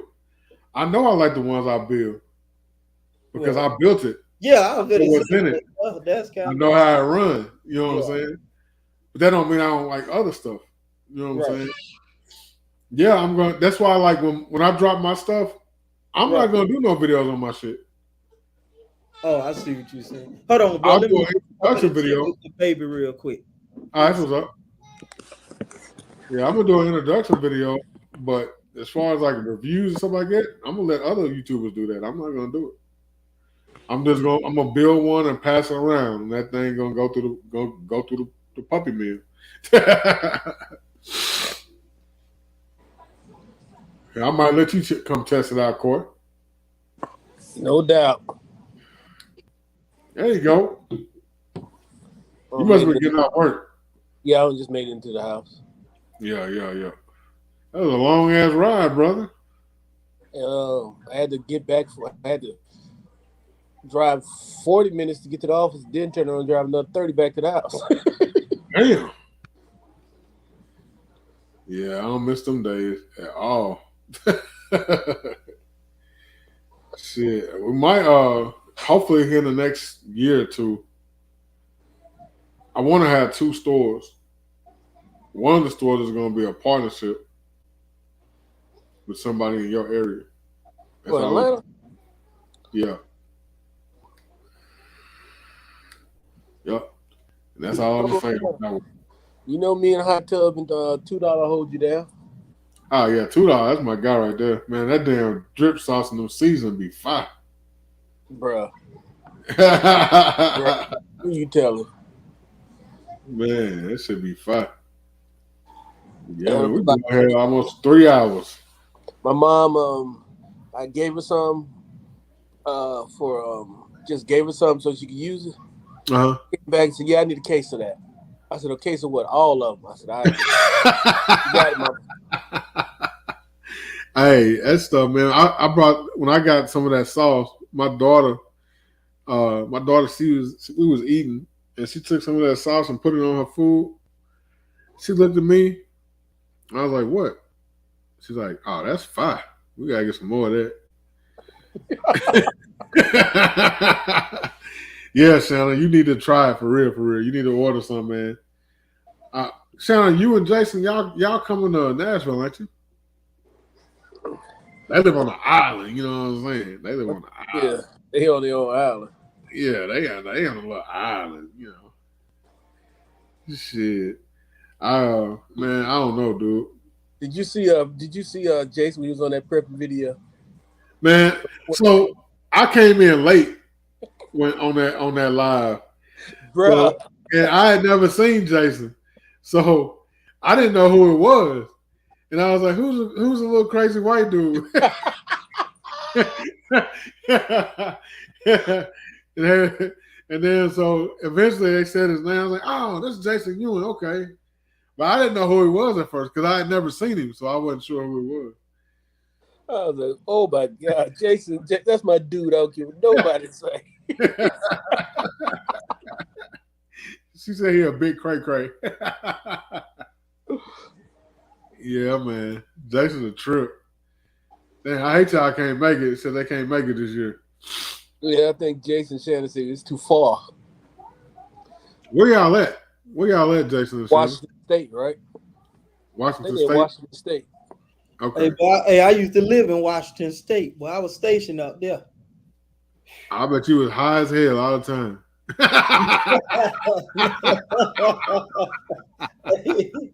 Man.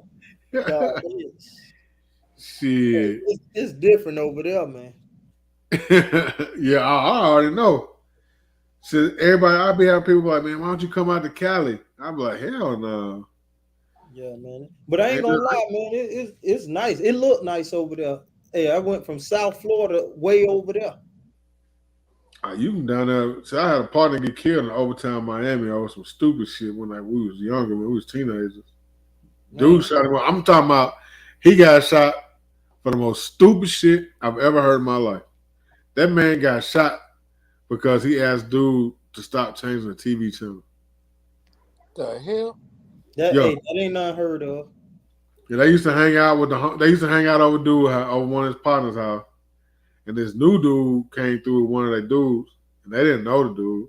And they were trying to watch some TV or whatever. He started flipping the channel. They like, hey, bro, can you stop flipping the channel? We're trying to watch this. And he's like, man, you talking shit? All right, I'll catch you out later. 2 days later, he caught him out on the block and shot his ass, killed him. That's crazy. Oh, I was stationed at Fort Lewis. Fort Lewis? Mm-hmm. Yeah, man. What branch? Army. Oh, okay. Okay. You ever come down to Columbus? Benny? Yeah, I was there. My boot camp was at Benny. That's why I'm from down that way. Oh, okay. Yeah. So a lot of guys I work with was in the military. They ex-military paratroopers and shit. Backs and knees and shit fucked up. If you went through Benny, I'm sure you got. Oh wait, you went through Benny. I'm sure you got the percentage. What's your percentage? You ain't got your percentage yet. I've been out. I got out in 17. Huh? I got out in 17. Yeah, you get all of them get their percentages. You better talk to Tony. Tony get you right. I'm right. Oh, okay. Yeah, I'm right. You know, because I've been out. I know you got a percentage. See, I'm right. Okay.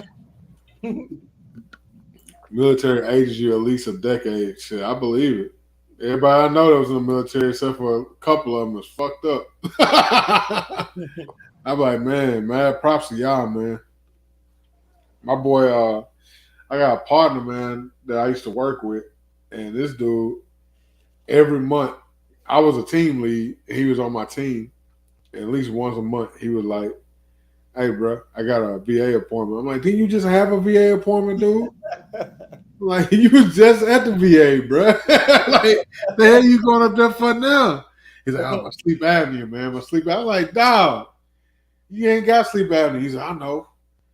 You know, I kind of do, but, you know, I'm like, whatever, man. Just go to the appointment, bro. Then he come back the next month. You can't argue with it either. Yeah, man. He told me he had to go for PTSD. I'm like, Cordell, you was a chef in the Navy. What kind of PTSD you got? You got cut by a potato peel or something? You know what? I don't even blame them. I don't blame them. I do not blame them. I want them to get every percentage that they can get. If there's 105, you need to get 106. Well, see, the company I worked for then was called Tri-West, and we was the one that was administering the choice program. So, like, when the VA was too far away, or the VAMC was like the big VAMCs, if it was too far away, or they had to wait a long time to get in, or they didn't offer whatever it is the veteran needed care for, then we could get an authorization from them, and then we take that authorization and get them scheduled with a regular doctor in the city, so they wouldn't have to drive or get hotels and all that stuff. We get them scheduled with a regular doctor, and then they can go have their appointment. And then once they had the appointment, we pay for it, and then the VA will reimburse us. Oh, okay. But when was it Trump or Obama, somebody got in office, they got rid of that program. That would sound like probably Obama, just how the way they move. Yeah, so they got rid of the program. USMC, Simplify, man, appreciate your service. I appreciate the service of all our veterans, man. Yeah. Y'all went through some shit out here. And a lot of this shit that veterans go through, man, all this war and shit y'all be fighting, it's for stuff that ain't even got nothing to do with us, really.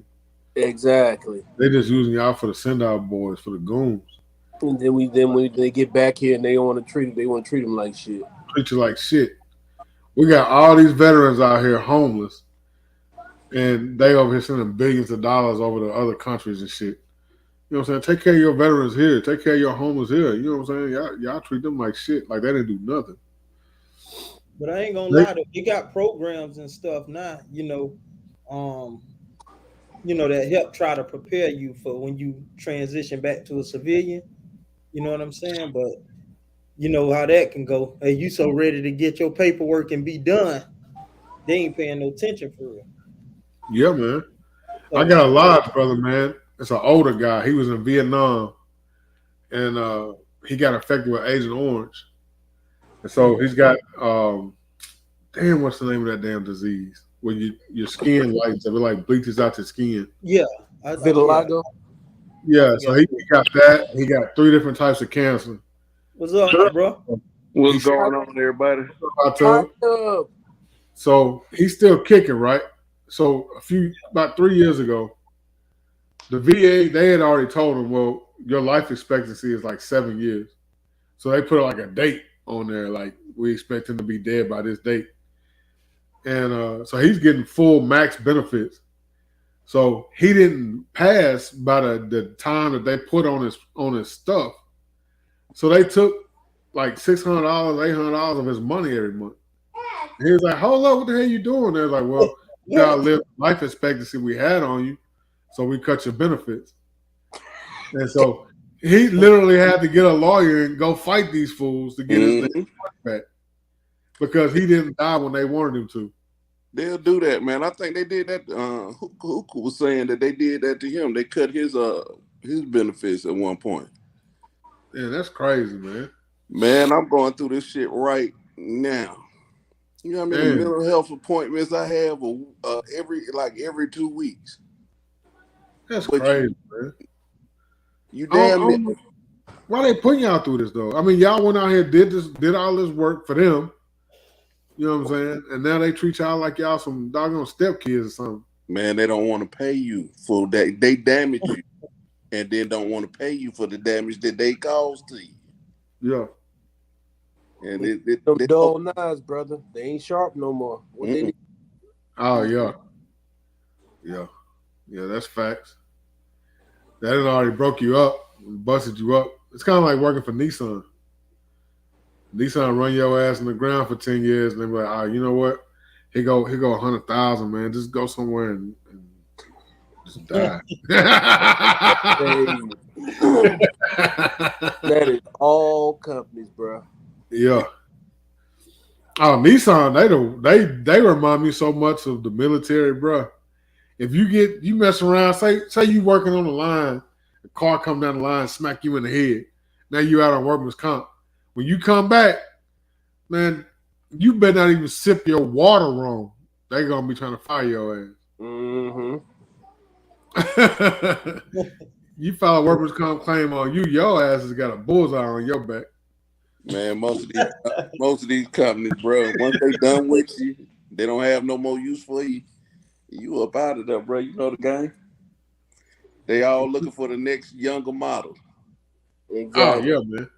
And see what Nissan do? They get the old models out, and when they bring in the new models, they work for this other company called Yates. Mm-hmm. You know what I'm saying? And so you won't be, even though you full-time employee, you just not on Nissan payroll, so they don't have to pay for your benefits. And you're on a contract, and you're on a contract, and you make a little less hour because they pay the Nissan rate to the company that's contracting to you.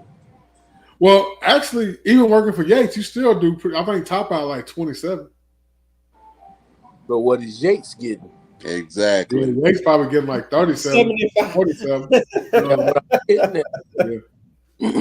Hey man, I give you a quick example of the hustle. So I contracted overseas for 10 years. Now they don't tell you this. Everybody thought that was good money we was getting. You might come in at a 97. You might get on the high end like 200. You know, I don't work every job in between, every pay in between. But they don't tell you that the government pays the company $300,000 per person. So you'd be lucky if you get half of what the government paying for your position. See, that's what I'm talking about. Yeah. That's what I'm talking about. So these folks out here, man, they need to stop. I just ain't got it in me to be like that to people, man. I just can't. I can't do it. You know what I mean? When I had a mobile detail business, and I had 2 guys that worked for me, and I had to pay them right. You know what I'm saying? Hell, I think sometimes I paid them more than I paid myself, and it was my company. You know what I'm saying? Because I took care of my guys, man. But hell, like I could line up 20 cars and just drop the trailer and leave, and come back, and they'd had that shit mobbed out.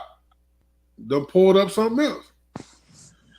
You know what I'm saying? But that's just how it was, man.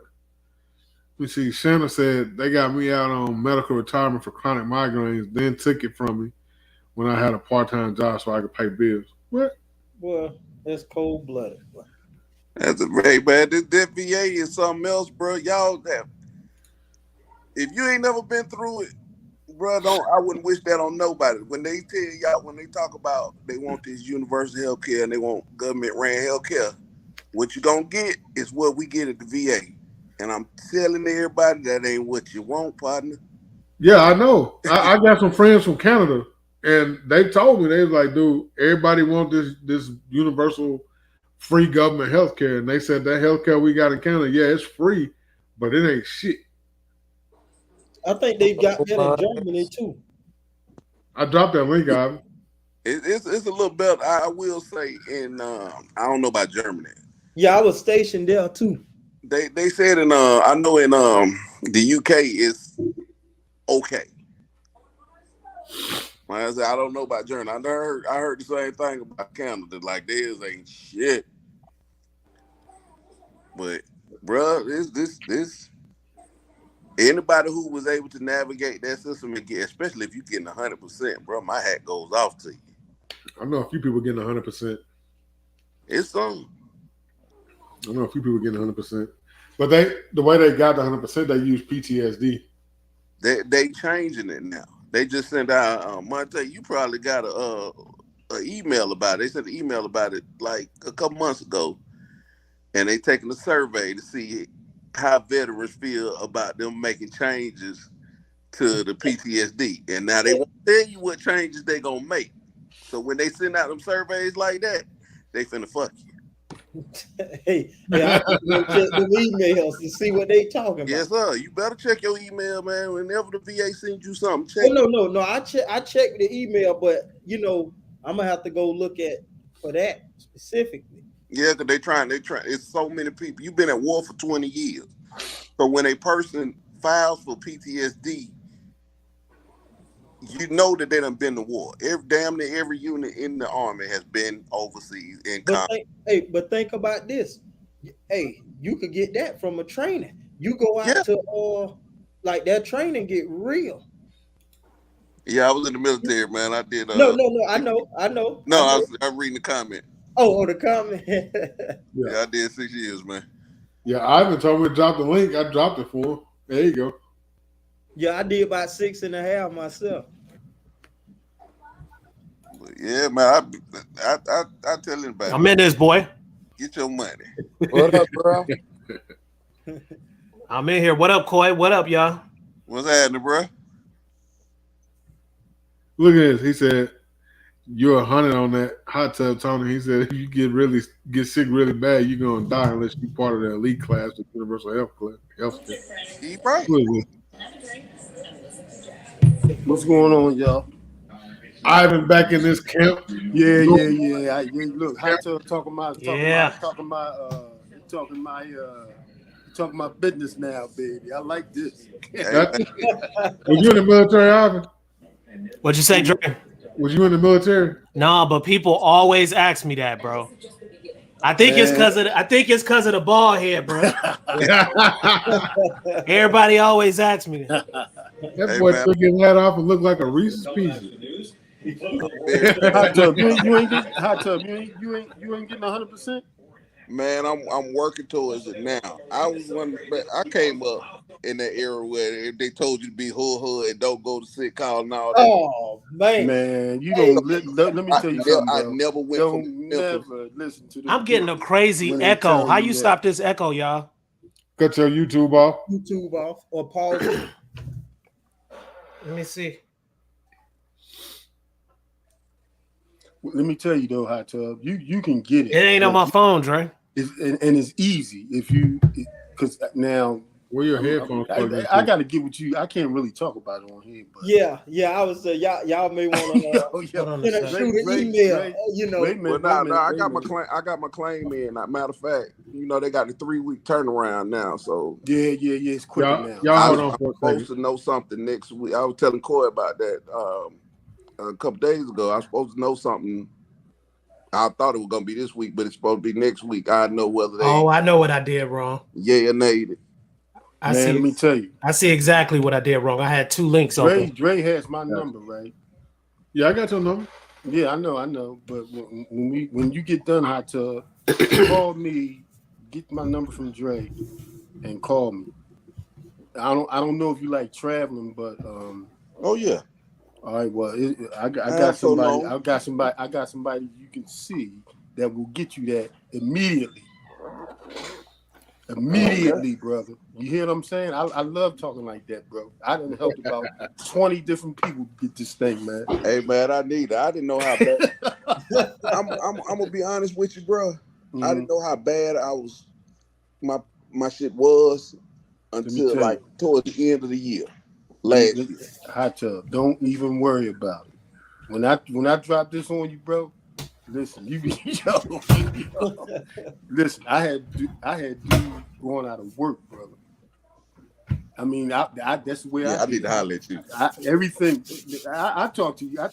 Go ahead, Jay. I definitely need to holler at you. Have your business on here, babe. Yeah, Ivan, Hot Tub. You in here with a bunch of OG veterans now, bro. But guess what? I respect the veterans, and my granddad, he was a veteran. My Uncle Diver, he was a veteran. I'm surprised I wasn't a damn veteran. I probably was in my previous lives. I done lived like over 1,000 lives. So, man, it's crazy. I love military shit, man. I love everything about it. I love it too, man. I love it, but like they owe me. I don't care. Yeah. I'm still trying to get some. Man, Dre, but I know what you're talking about. Like, due respect to those guys, but I know what you're talking about our government, how they operate and how they work. Man, that goes into the whole history of the Freemasonry, how all this stuff was set up, the whole nine, even before then, ancient Egypt, the whole nine. So it's a whole nother ball game. But I still respect them making the decision, for that sacrifice because their lives are on the line. So I respect that. This man done say he didn't take it to Egypt. He hot tub. We have to watch Ivan, brother.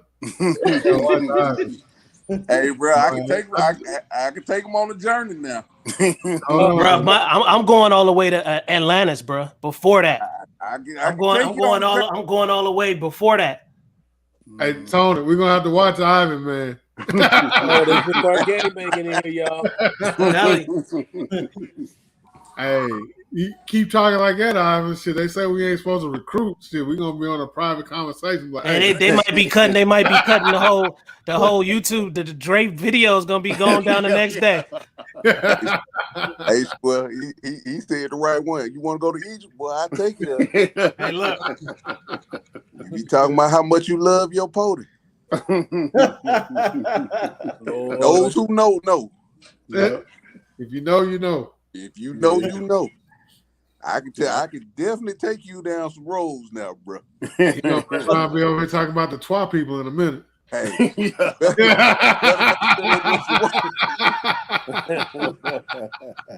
Look at Ivan. Look at him smile. Look. He quiet now. I can definitely teach you some things. Yeah. Again, man, y'all go ahead, man. Continue, man. Get with me, Hot Tub.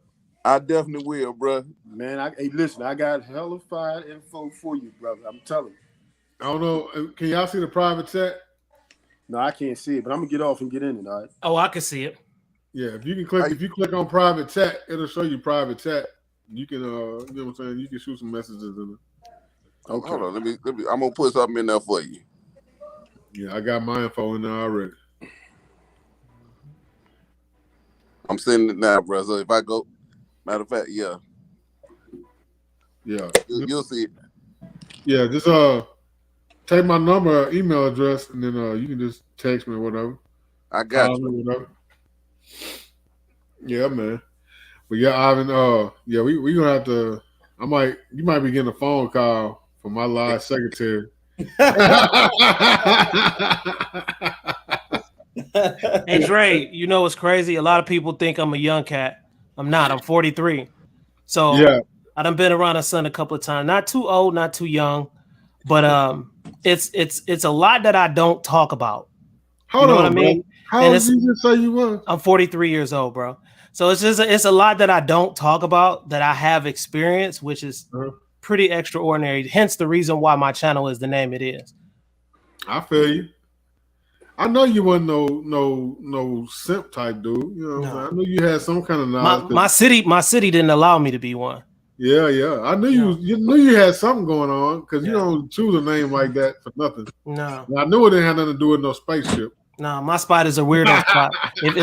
If you part of the weirdo clan, come over to my channel. You be part of the weirdos. I'm cool with it. Man, look here. So like I said, Ivan, he do all kind of stuff on his channel. So when DDE came to Nashville a couple years ago on Gold Rush rally, it was either Gold Rush or it was Ace of Spade rally. They had all the Lambos and shit up there at the parking lot. I took my big ass up there. I'm like, you know what I'm saying? I'm gonna go up here and chop it up with the cats. And I chopped it up with the dude that just passed away, that Randy dude. I got to chop it up with him, hang out with him and shit.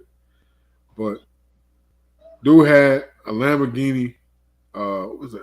Gallardo. Ugh. So the little dude was in a Gallardo. I'm like, shit. I'm finna get up in this jet. Dude, I got stuck in the motherfucker. Oh man. I got stuck. I'm sitting sideways in the door like this, stuck like a motherfucker. I got pictures and shit. Them are small, man. Hey man, them doors don't go up but so high. Right. Nah, man. That Gallardo ain't where it's at. No. If you're 300 plus and over 6 feet tall, don't do it. Don't do it. I don't see how all them athletes be getting up in there, man. How you 6'4" and getting in and out that thing? They be smushing themselves up in the mud. Knees up in the windshield. I'm not finna do that. You ain't finna get me to spend $500,000, $250,000 for a car, and I can't fit in it. That's stupid. Right. They ain't got no driver's seat, man. They sit in the back seat. Basically. They ain't got no back seat. Shit. There ain't nothing back there but a motor. Well, they sitting on the motor. Yeah. Like, man, come on, man. Shit, man. It's like we gotta start doing some real like community type stuff, man. We need to start some kind of community project, Ivan. I work. I'm off on Thursdays and Fridays. Hopefully that's gonna change. And then here pretty soon, I'm gonna be doing my own schedule. You know what I'm saying? So that's the ultimate goal. You know what I'm saying? That's the end goal.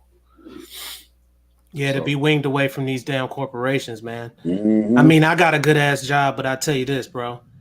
Like I'm relishing for the moment where I can let them go, and then just completely do my own thing 100,000%. So I'm working towards that goal now. But these jobs, these corporations, they don't give a damn, man.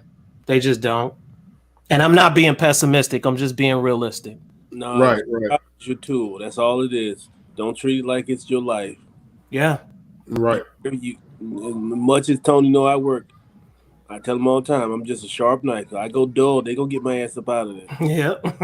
Yeah. Magnum, man. Hey man, I'm gonna tell y'all this. If y'all want to know how to get up out of there and make your money stretch long, talk to Court, man. He an undercover money man. I'm trying to tell y'all this man is a financial wizard. Oh, Court, the money man. Man. I don't know about all that. Hey man, he just big. The money man, Court. Not I.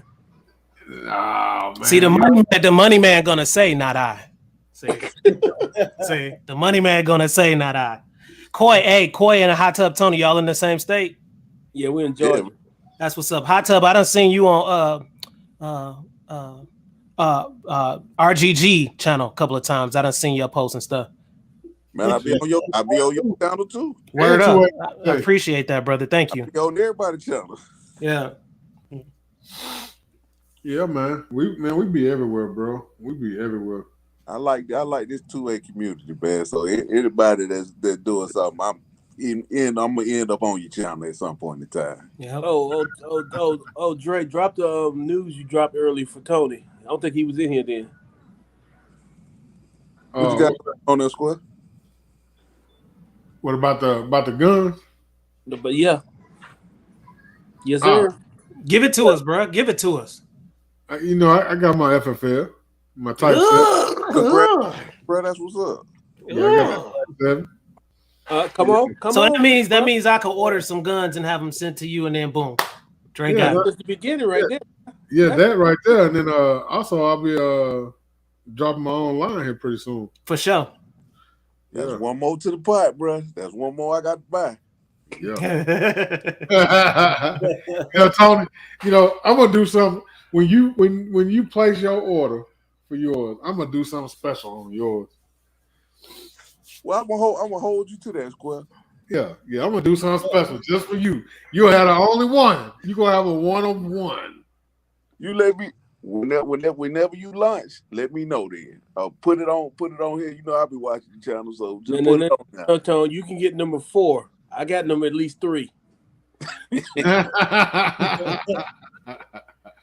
As long as I'm in that top 10, bro, I'm fine. Now you see why me and him brothers? Yeah. Yeah, I got you. Yeah, I got something special. Just what I'm saying, just for my square. You know what I mean? I just got something special for you. Yeah, my man.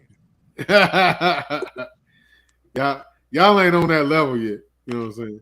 So who that? I don't know, y'all. They gang banging. They talking. They Yeah, man. So yeah, it's coming, man. It's coming. I've been putting stuff in motion for a couple of weeks now, man. Congratulations on that, bro. Yeah, appreciate it, man. I've been waiting on that paper, man, but that paper right there now, it's right here on the wall right now. You heard that? You know what I'm saying? So we all good. So when y'all see this right here, start popping. That went out the door. Y'all know man. Let's shots in the neighborhood. Hold on. Let me tell y'all, but I'm gonna get out. Let me go. All right, Hot Tub. Old Tony, man, he gone. When y'all see this right here, hold on. Where's that? Where you at?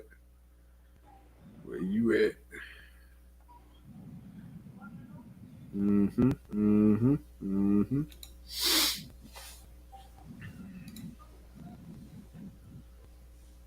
When y'all see any of these logos popping up, it's gonna be on like Donkey Kong. I'm gonna take all y'all out for a second. Hold on. Y'all sit tight. Don't go nowhere.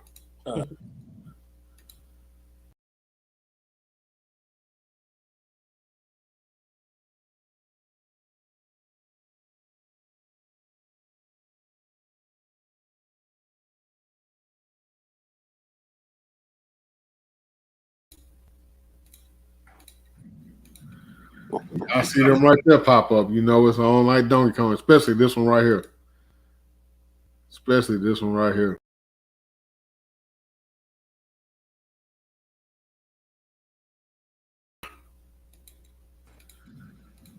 I like that artwork. Who did the artwork? I like that work. That was dope. I did that. I did all that. I like that. Dope, bro.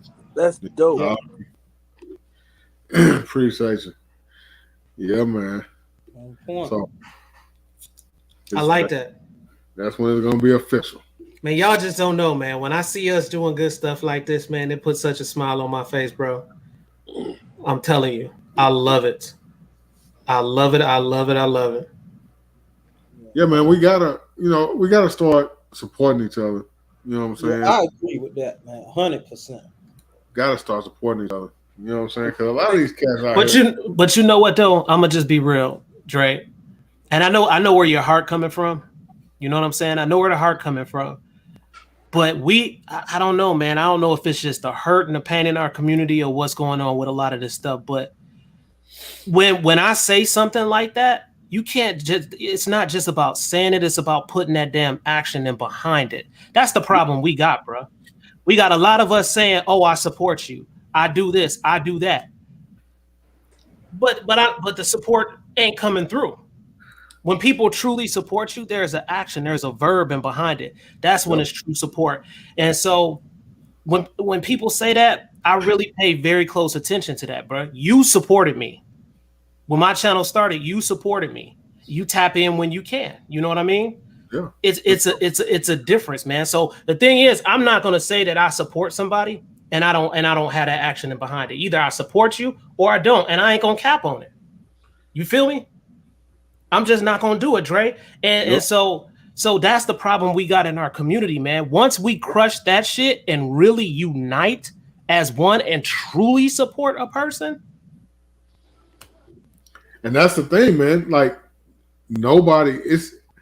our community is the quickest to tear our community down. Yep. Like the whole reason I don't even get behind the whole Black Lives Matter movement and stuff is because if you look at it, it's not even us out there, for one, for the most part. And for two, the communities that they was rioting and burning down and shit was our community. We burned down our own businesses. You know what I'm saying? So it's like, why would I support that? And then the money you are collecting, you ain't even using it right. You're not even using it to support our communities. How much have you given to those families or the people whose names that you use to raise that money? You know what I'm saying? When you look at black business out here, like the restaurants and stuff here, a lot of people here, we have a pizza restaurant here.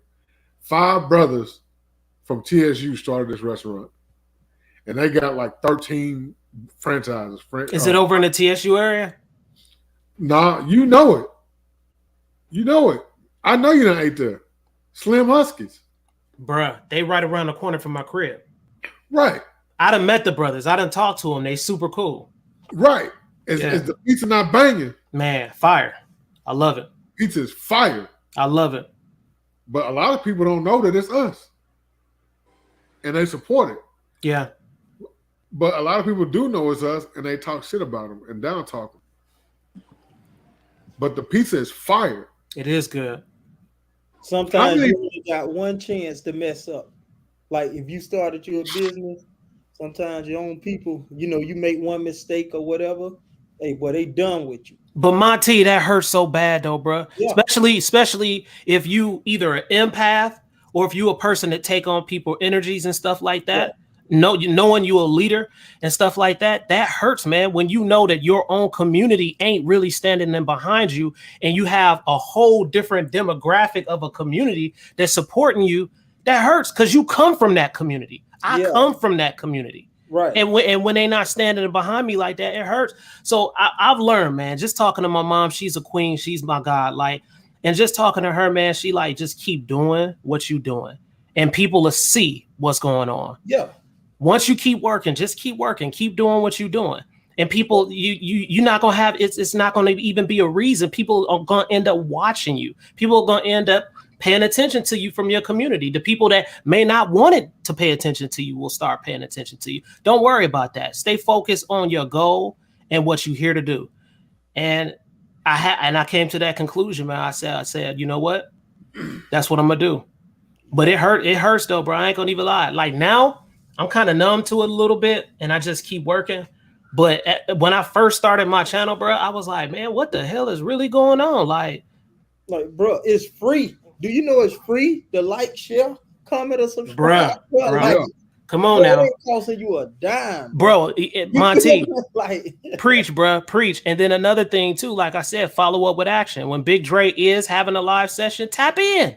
Even if you ain't tapping in for a couple of seconds, tap in, click like. Matter of fact, people on the channel right now, click like on that button. I'm just saying though, like it's something so simple that can make us come up so freaking big, and we don't do it, bro. Right? We don't do it, bro.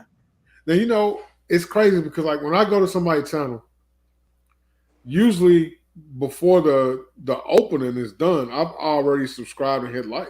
Yep. Exactly. Yep. Most of the time, I don't hit like, comment it, and then watch the rest of the video. Like, oh shit, let me comment for real now. I'm being honest with you. Yeah, and then you in that rotation, that bedtime rotation. When I hit one of them channels, yep, you in that rotation now. Yep. You know what I'm saying? I follow literally about 1,700 channels. Man, but I don't see a problem with that. You know what I'm saying? Like somebody go subscribe to you, bro. Subscribe back, or like this, like that, bro. Monty, you hit it on the nose, bro. That's one of my things. Hard, That's bro. one of my things. When I know that a person has subscribed to my channel, I give my energy back to them, and I subscribe to their channel. That's what I do, bro. That's it. That's what I do, bro. While we on here, I don't subscribe to yours. Yep. From my phone. And I'm gonna subscribe. Matter of fact, let me get to work right now. Like, bro, it's that easy. You know what I'm saying? It really like, is. Imagine if everybody did that, bro. All of us could come up. Yep. Matter of fact, if y'all will drop y'all links in the private chat, I'll copy your links and paste them. I'm going to Monty's right now on my phone. Just so I wouldn't have forgot anyway. I'm real good with the follow-up, but I'm doing it right now. Yeah. Let's see. Hey, bro, I'm still learning this, bro. I don't even know how to drop my link in. Oh, hold on. Actually, well, nah, that I got you. Yeah. Pull y'all up. But Monty, you're not lost though, bro. Anything you need to know, you got the support here, bro. You got some people that'll really stay in contact with you and put you on. You need me. All you gotta do is text me or call me, bro. We exchange numbers. Same with Dre. I'm pretty sure Coy is the same way. We'll share that information with you. You know what I mean? Hey, I appreciate it too, man. Because dog, this is what's needed, bro. You know what I mean? I know some. I put it out. Y'all, hey, vice versa. Yep. I'm pulling yours up now. My Wi-Fi acting weird. What you got? The AT&T? No, I got T-Mobile, bro. I done had T-Mobile for 20. Hey, don't do me, Dre. I done had T-Mobile. Look, I done had T-Mobile for 20 years, bro. I love them, bro. I love them. I got T-Mobile too. I love T-Mobile, bro. I got two phones. I got my tablet and I got my little USB thing for my car to check the status of my car. I love them, man. What's wrong with AT&T? AT&T lit. I love AT&T. Man, I done had every company, bro. Literally every company. I'm talking the Walmart phone, the Metro, hey, T-Mobile, Sprint, Verizon, Cricket Wireless, right up there with everybody. Dre, they got to be a sponsor. They got to pay me. So leave them alone. Leave them alone. Hey, Monty, I just subscribed, bro. Coy, you got a channel? No. Okay. You gonna end up doing one, Coy, or you on standby? No, I ain't doing no channel. Okay. Coy tripping. I can't blame Coy. It's man. This right here sometimes make you want to tap out. I ain't gonna even lie. No, this how I feel about it. I'm more content and happy with the fact that I can see all of y'all actually create the channel. Right. Because But what you doing is major though, bro. For real. Like, what's up, 223? Been attending. You know what I mean? Attending the channel, watching it, liking it, comment, whatever. Like major, bro. Man, you know, I had thought about quitting YouTube at one time. Man. And man. Say it again, Dre. Say it again, Dre. I thought about quitting one time. And I was like, man, you know what? I enjoy making the content. You know what I mean? And so, like, I hear people talk about how much money out there, and it's cool, the money out there. But I just do it because I love it. You know what I'm saying? I love making the content. You know what I'm saying? I love meeting new people. You know what I'm saying? The money, it'll come. I ain't really worried about it. It'll come. But YouTube is not my end game for retirement. So I'm just having fun right now. You know what I mean? It ain't the pressure ain't there. My retirement is going to be or armament. That's what I'm looking for my retirement. You know what I mean? I'm trying to build this generational wealth. Get my kids, my grandkids, something to, you know what I'm saying, mess with. But it's like, I give a lot of energy to YouTube. I do. And I've made some nice connections in YouTube. I met some cool ass folks in YouTube.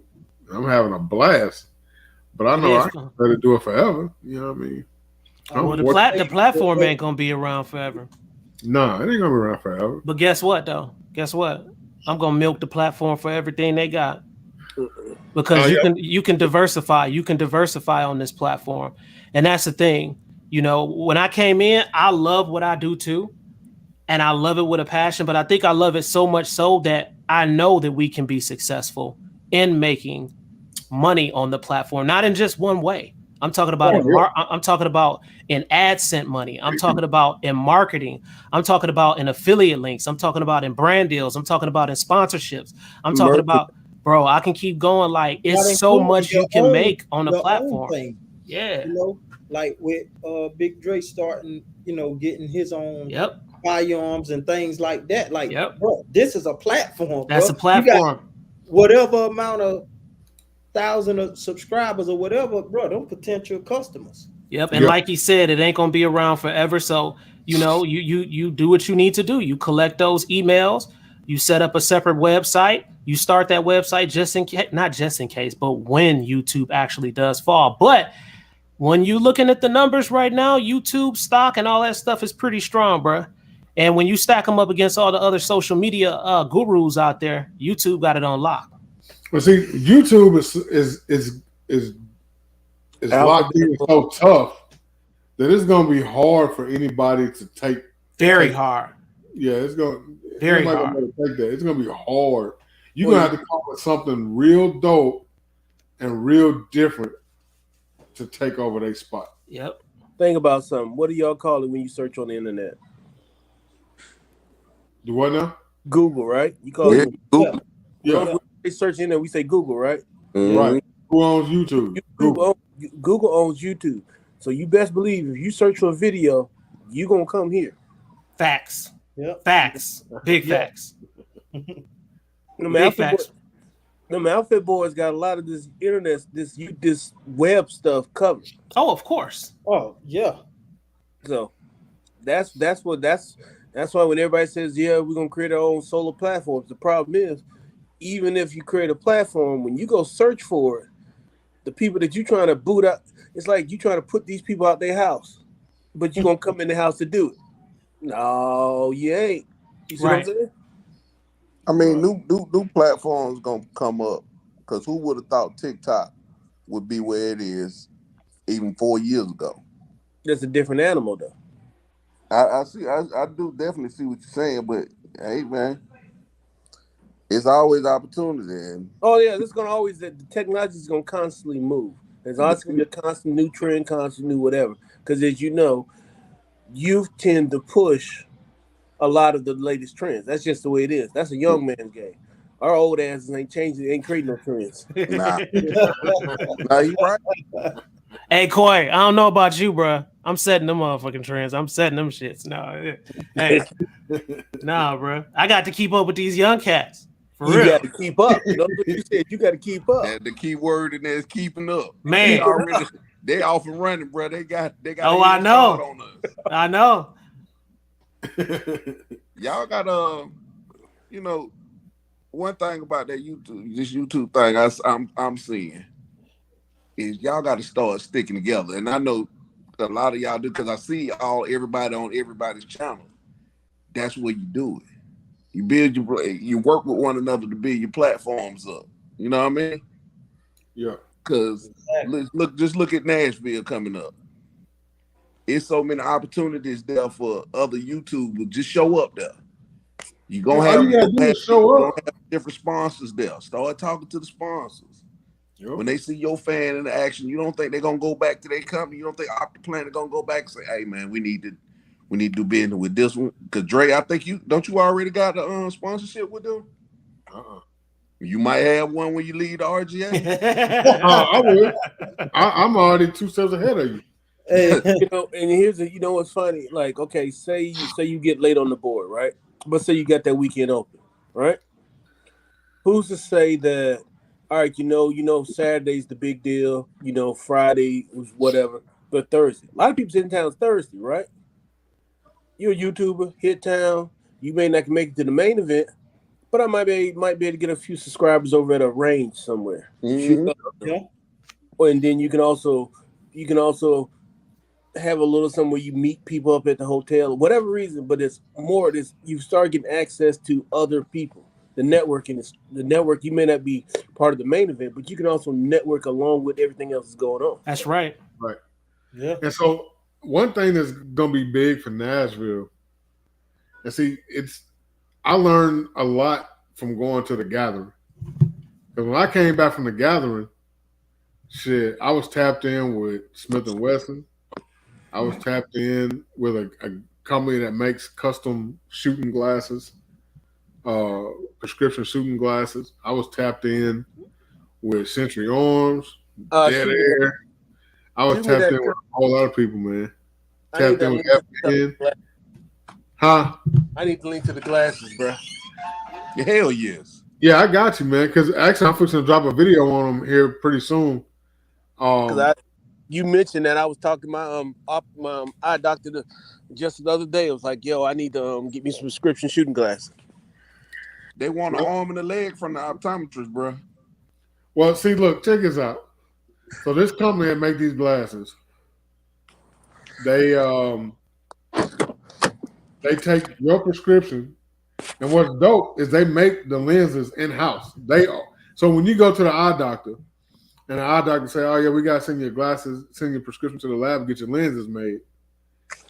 They are the lab that makes the lenses. Mm. And so the guy that I talked to is the president and owner of the company. So he sent me a pair of custom Wiley X's.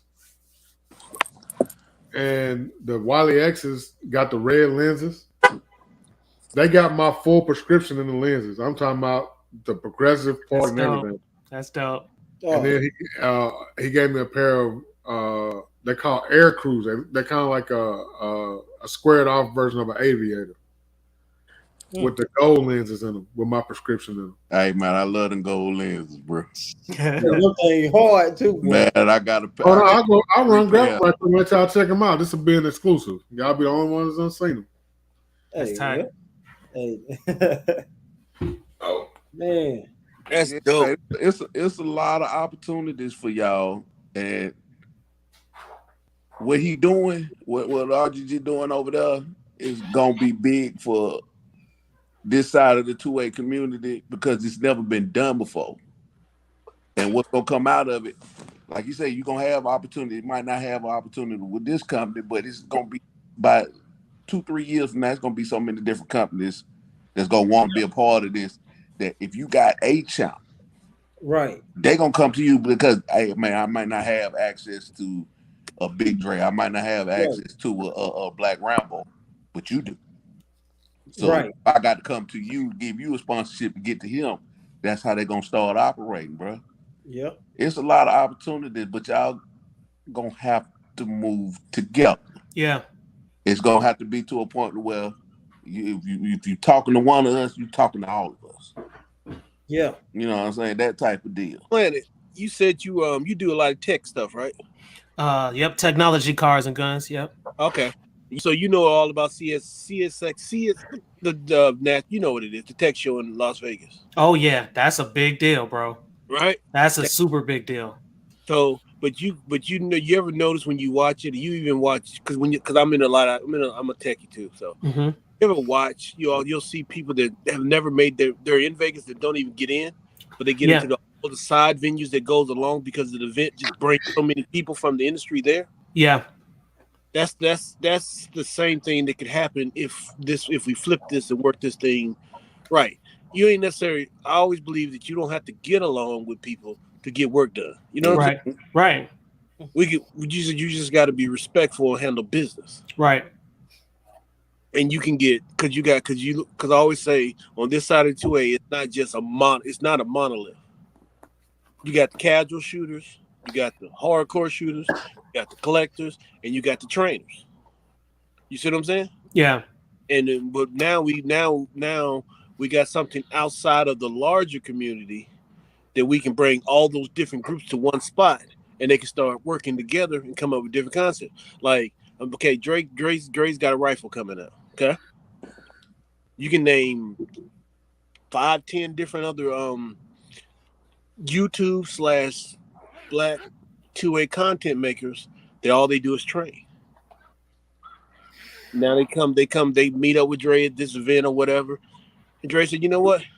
Just like what is it, that mutant that CMG got that running around that's got over damn near 1 million rounds through it? Mm-hmm. Dre can have a gun that's going through there, and then it's like, okay, this gun's been here, this gun's been here, and all of them can say is this many rounds been through this gun, so this gun is proven. Right. I have to ask the question because you can say this gun has been through all these different people that can shoot, that knows what they're doing, that knows that has the eye for quality, can take a good rifle. And you see what I'm saying? Those all I got shot that mutant too. Created through this process. I shot that mutant when I was in South Carolina. Oh, you shot that one? Mm-hmm. Damn. Y'all, you know what he's talking about? Mm-hmm. Yeah. See, how many rounds that gun got through it, Jay? A lot. Too It's, damn many it's over. for I it know to still be 100,000. running. I think it's getting close. But so this It's company, man, they make this glass cleaner or lens cleaner. It's an anti-fog, anti-static, anti-scratch. It's a scratch filler, rather. okay. They make that too.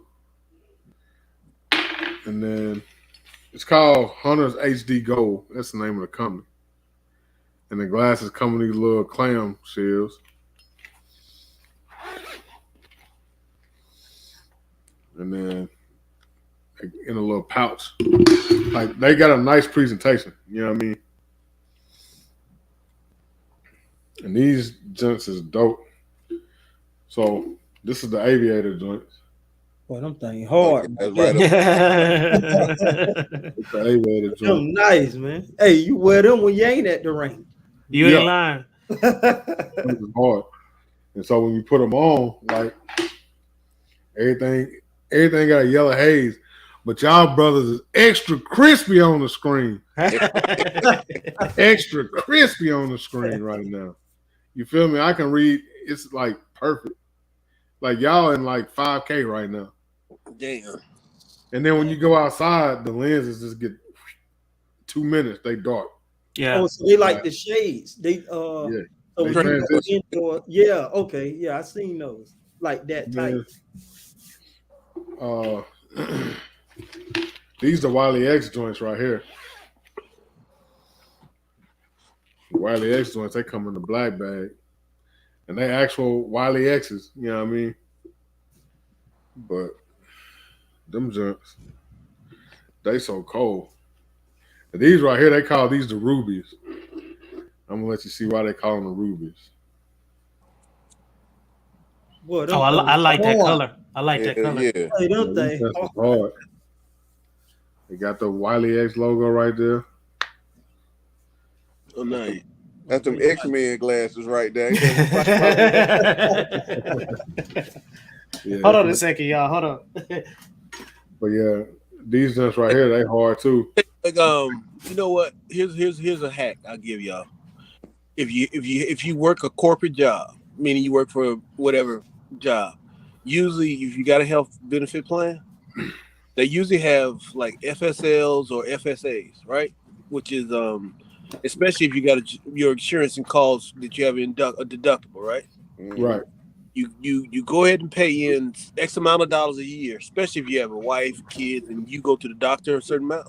You're gonna have a deductible that you have to fulfill every year, right? You get you a FSA or FSL, depending on what type your company gives you, and you take that money and you get it put into there, right? And anything that you do with prescriptions, eyeglasses, or whatever, you can take that. You can use that money that you put in there. And remember, all this money goes out before taxes. Say I want to go get those eyeglasses. That's a medical. That's medical because they're prescription, right? Right. I turn around, take that money, and I send the receipts or whatever in, and I get that money back from the money I put into my FSA pre-tax. You see what I'm saying? Mm-hmm. And that way, you save yourself on a couple of dollars because pre-tax money and after-tax money are two different things. You see what I'm saying? Yep. And that's how you can, especially because if you know that you're gonna have to hit a deductible for your insurance kick in, go ahead and put the money above in front of versus taking the money out of your pocket on the back end. Yeah, you don't expect the emergency, you got it. It's already sitting there for you. Yeah, exactly. And here's another thing I'm gonna show y'all too. So your hearing protection, they partner with this hearing company, and they make custom inner ear earbuds. They make the ones like they're custom molded to your ear. They kind of look like the ear, like the old people wear them ear. Hearing aids. Yeah, hearing aids. No, it's more like you ever seen the inner ears that the singers be wearing when they on stage? Yep. They're like those, but they got the ones that are electronic and the ones that are not electronic. So you can get both from this company right here. So sound to me, Big Dre, like both of them companies owe you a check for all this free advertising. Well, HD Hunter Gold, they gave me $1,000 worth of glasses right here. Oh, wait. Hey man, promote away. Yes, Yeah. sir. Promote away. These Hey, frames, but, hey, the frames in these, y'all was like, better jump on board now. Man, what's that's cool what about them, all their frames and lenses are the same price. So all the frames are like $325, $375. All the lenses are like $250, $275. Mm-hmm. You know what I'm saying? So, And what was the name of the company again? Hunter's Gold, HD Hunter's Gold. I'm gonna drop a video on it. Okay. But they good people, man. I Shoot me. just walked up to the dude, man. He had a booth. He had a trailer with all his personal custom guns, race guns, and he did competition shit. And he had a little trailer full of race guns, custom race guns. And we just started chopping it up, and I was like, yeah, my name's Big Dre 357, got a channel, whatever, blah blah blah. He was like, well, shit, me and you can help each other out. He's like, hit me up. Did he give you a product code? Huh? Did he give you a product code that we can use? No, he didn't give me a code. So Not I'm yet. gonna hit it before I drop the video. I'm gonna hit him up about that. So show him this live and tell him we got some potential customers, but I need a Big Dre 357 code. Right, we need that 20%, 20% off. Yeah. Before I purchase from you, I'd rather purchase under my bruh under his product code. So let that happen, Captain. Yeah, I'm gonna try and work that out before I drop the video so I can have it in the video for y'all. But yeah, they good people, man. And like, you know what I'm saying? He presented it to me. You know what I'm saying? He was like, yeah, we can help each other out. You know what I'm saying? He said, I'll make you a couple pair of glasses, no charge. We work something out. So he made me a couple pair of glasses. So that's what you want, bro. And just by wearing them around the house and at the store, I can already tell you they dope. The fit on the frames is snug. They fit good. Because what they do, they'll actually send you the frames and let you try them on and make sure the fit's good. If the fit's good, you pack them up, you send them back. They send you the label. You send them back, and then within probably 2-3 days, you'll get a shipping confirmation with your glasses on the way. That's dope. That's dope right there, though. But see, those type of opportunities that y'all got when you network with one another, man. Exactly. It's too many of y'all in this gun game for people to have, not work together. I'm gonna say that I ain't gonna bring in the extra stuff that go along with it, but I'm gonna say it's too many for not to be working together because it's millions of subscribers and there's a whole lot of money available for everybody to eat. Yeah, it's plenty of money out here, man, for everybody. You know what I'm saying? And for me, it's cool because companies will send me a bunch of stuff. You know what I'm saying? I do videos on it. You know what I'm saying? They don't even have to send me money. You know what I'm saying? You send me a product. So for me, they do that with me all day, and they send them products. We get to keep the products, but what I do a lot of times, I give it away back to the subscribers. Yeah, a lot of stuff I've given away was like that. Hell, I've had people that were here in the area that were subscribers that come through and they support the channel and rock with me. So I'm like, you know what I'm saying? I got this right here. You can take it. You know what I mean? Like when I came home from the gathering, I had 19 hats, my dude, when I came home. 19 hats. You know what I mean? I got left. How many? Like 6. I didn't keep all them hats. Yeah. I gave them to people that rock with me. You know what I mean? That's right. That's right. And there were some nice ass hats too. Yeah, there's one of them right here. Smith & Wesson was giving out that exclusive. You know what I'm saying? They got the little side embroidery and everything. Yeah, Smith & Wesson was giving out them exclusive joints. Yeah, they weren't giving out that little cheap one they have in their little pack, huh? You see what it say right there? What does it say? 30 super carry. Yeah,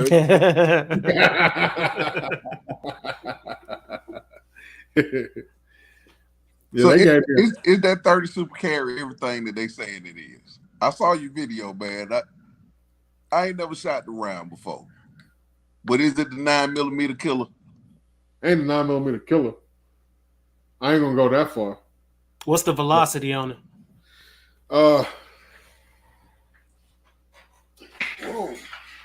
Yeah, it ain't the killer. Man down. Yeah. Yeah. Almost. Boy, I almost needed that life alert. Shit, I'd hook my foot up under this desk. It's all right at the muzzle, 1,250 feet. Second, 25 yards, it's 1185. At 50 yards, it's 1129. And then foot pounds of energy at the muzzle is 347. At 25 yards, it's 312. At 50 yards, it's 283. Interesting.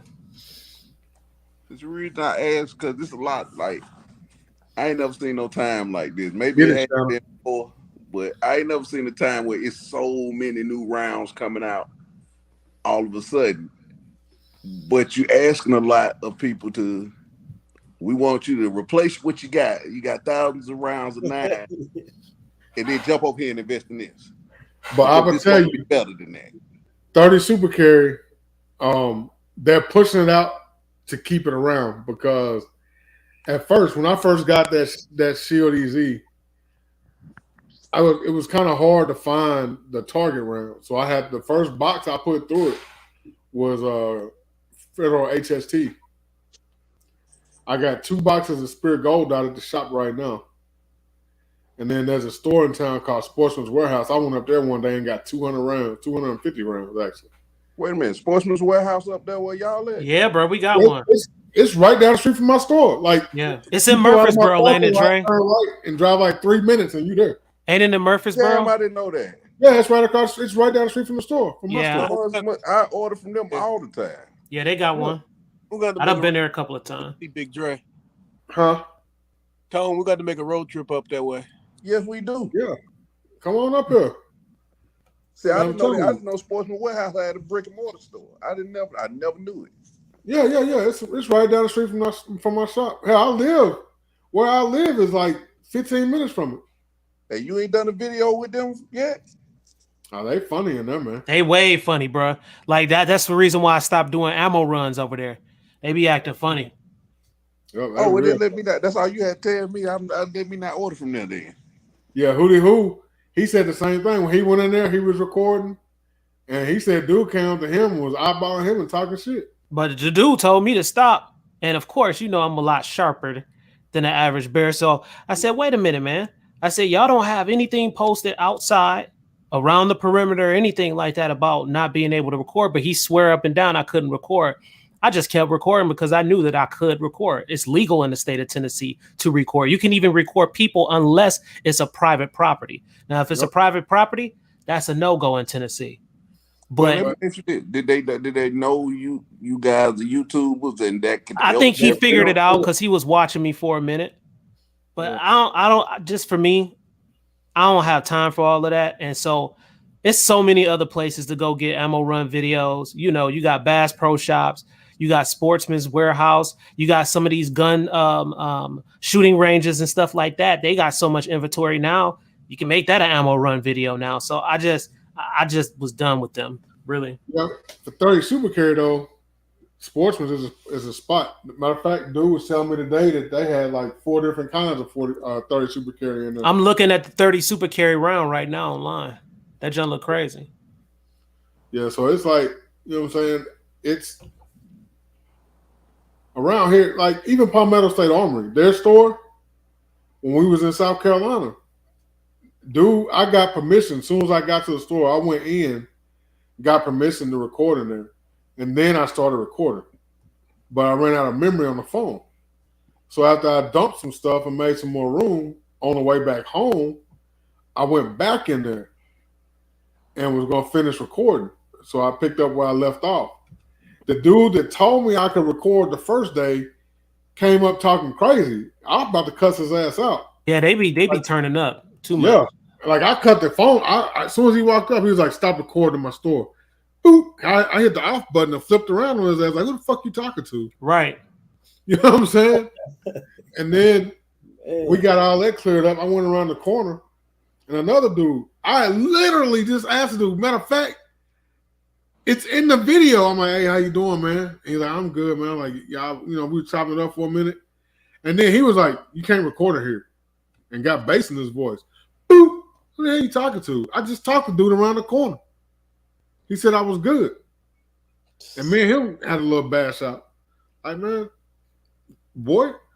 And so I cut the camera back on in his face. Right. And he walked off and went to go and find a little manager or whatever.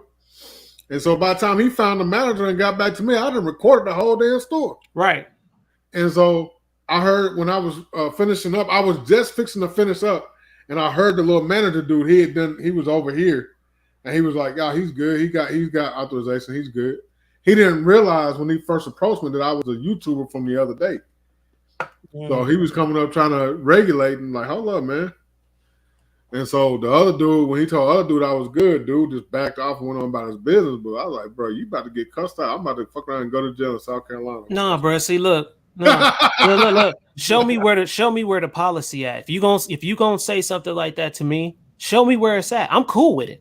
If you can show me where it's hanging up on the wall somewhere and let me read it, because sometimes that shit even be shady.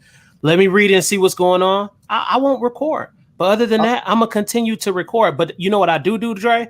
I give people their respect when I'm in the stores and I'm doing my ammo run. So I try to keep individual people out of my video. I don't have to. I don't have to. Legally, I don't have to. But I try to do that just out of respect. Yeah, I do that too. I do that too. Like when I was talking to that dude, he wasn't even on the camera. Right. He just happened to walk through my shop right when I was recording. Right. You know what I'm saying? So it was like I try and show them that that same courtesy, that same respect. You know, and like when you came in my store, they didn't approach you weird. No, it was open arms when I came in, bro. They was like some of the most friendliest in your store. I was like, this is cool. These dudes is super cool. Yeah. So let me throw something out there to y'all. And this is something that came about that Corey and I was talking about after we did the interview with after RGG did the interview with Phil from Naga, the CEO at Naga. Yeah. And you guys are well traveled. Y'all get out and y'all go to different gun ranges, different gun stores and everything. Start compiling your basically a diary of your experiences at different gun stores and have that be our green book for the 2A side of the community. Let us know what stores we need. Oh, who are the friendlies? Who are friendlies and who are not friendlies? Right. Yeah, I'm gonna tell you, that makes sense. We have a frame of reference. So when we we show up in these towns or whatever, or in these different states, you know, hey, they're real welcoming to us. They really support us and what we got going on. Or, hey man, I ain't have a good experience in this gun range, and I don't trust these people, and I don't like how they're moving in there. Because these are things that we got to know. Hot Tub, you hit it on the nose, and guess what, Dre? Guess what? No. Have you heard of that? I know you know about this. The training place where it's called Bullseye, I think. Bullseye. Bro. Oh yeah, they don't like us at all in there. Bro, listen. I had to listen. Everybody else I done dealt with doing in this endeavor has been cooler than damn fans. Sometimes people act a little funny sometimes, but it's all good. I can work through that. But them guys, bro, me and the son almost got into it inside of Bullseyes, bro. His father told me I can come in and record. And I'm putting this out there because they was so rude, bro. His father told me I can come in and record. I drove all the way down there. It took me y'all about 35 minutes to get down there from where I'm at. Drove down there, and man, I walked in, and everybody said hello. Everybody was cool in the beginning. And then, I was like, I'm here to record. The father said I can come in and record, and nobody said nothing. I started recording. Then the son walks up to me, bro.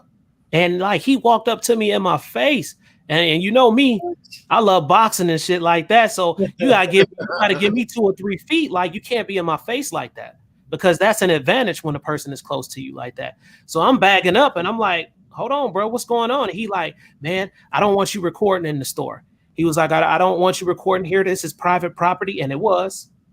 This is private property, and you can't record here. I said, wait a minute. I said he told me that I could, but guess what happened? The father turned around, bro. Walked away. So obviously the son runs whatever is going on over there. He walked away. I said, oh man, let me get up out of here real quick.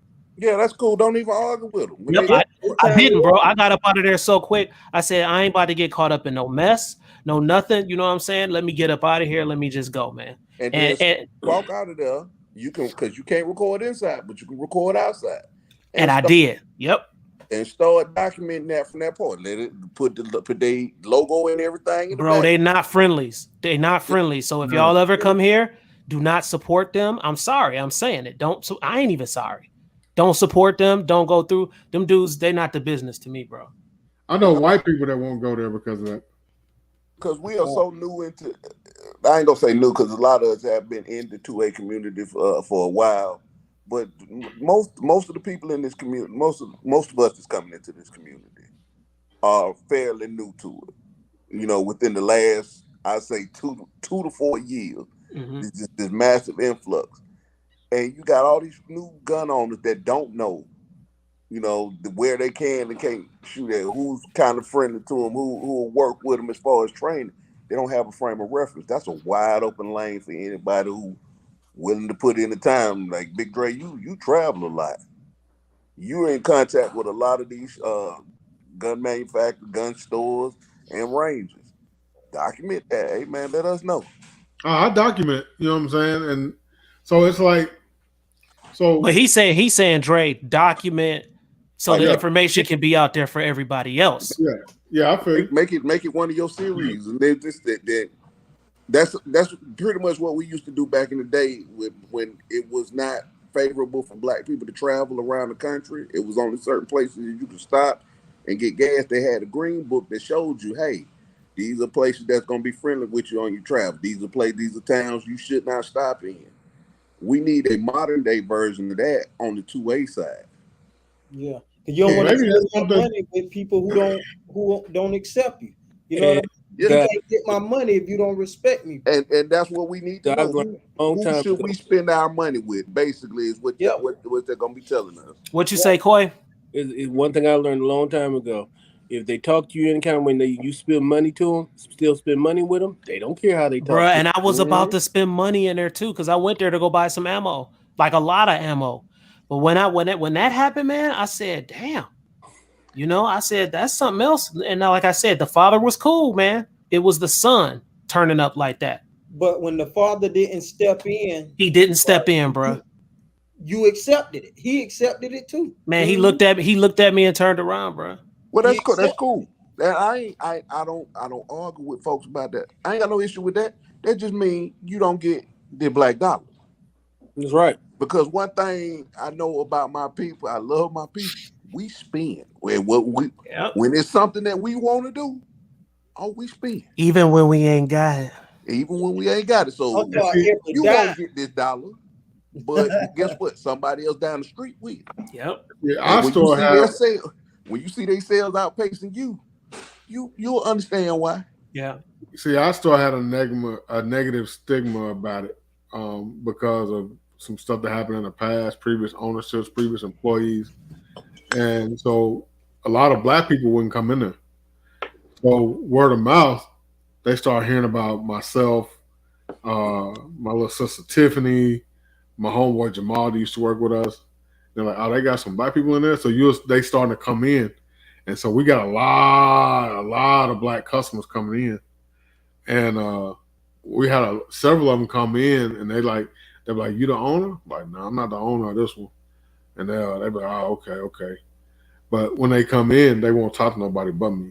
You talk about it in your store, Dre? Yeah. Where you work? Yeah. Yeah. So, you know, a lot of people don't know that it's under new ownership. And they don't understand that the new ownership is different from the previous ownership.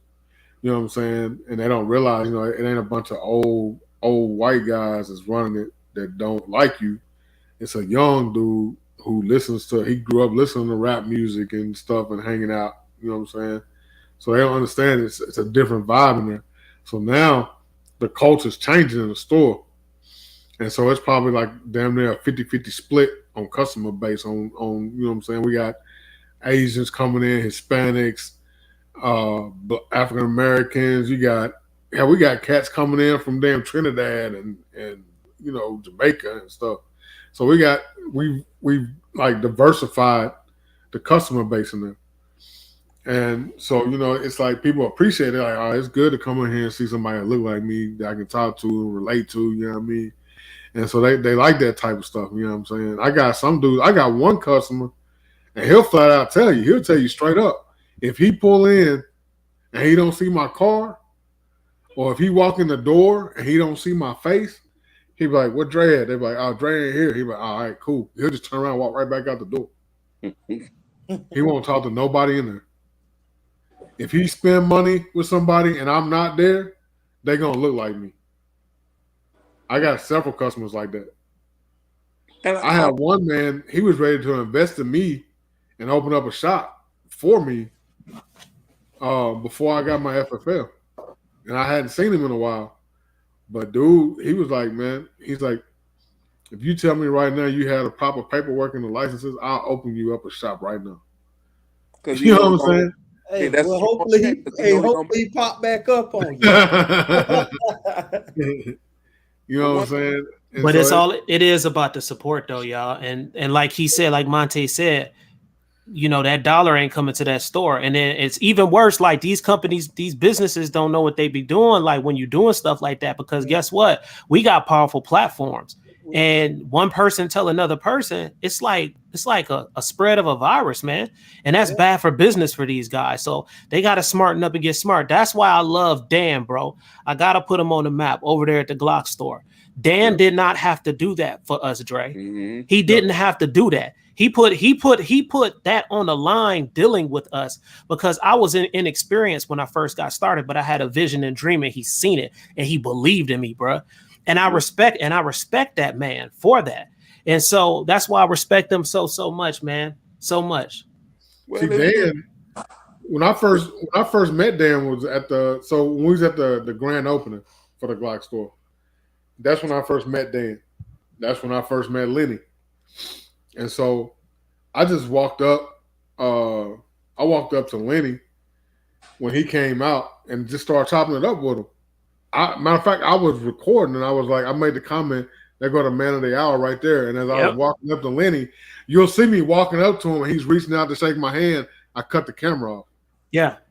And we just had a private conversation. Just one-on-one. Yep. I met his son. He introduced me to Dan. And then I started chopping it up with him about interviewing him on my live. And that's how the interview came about.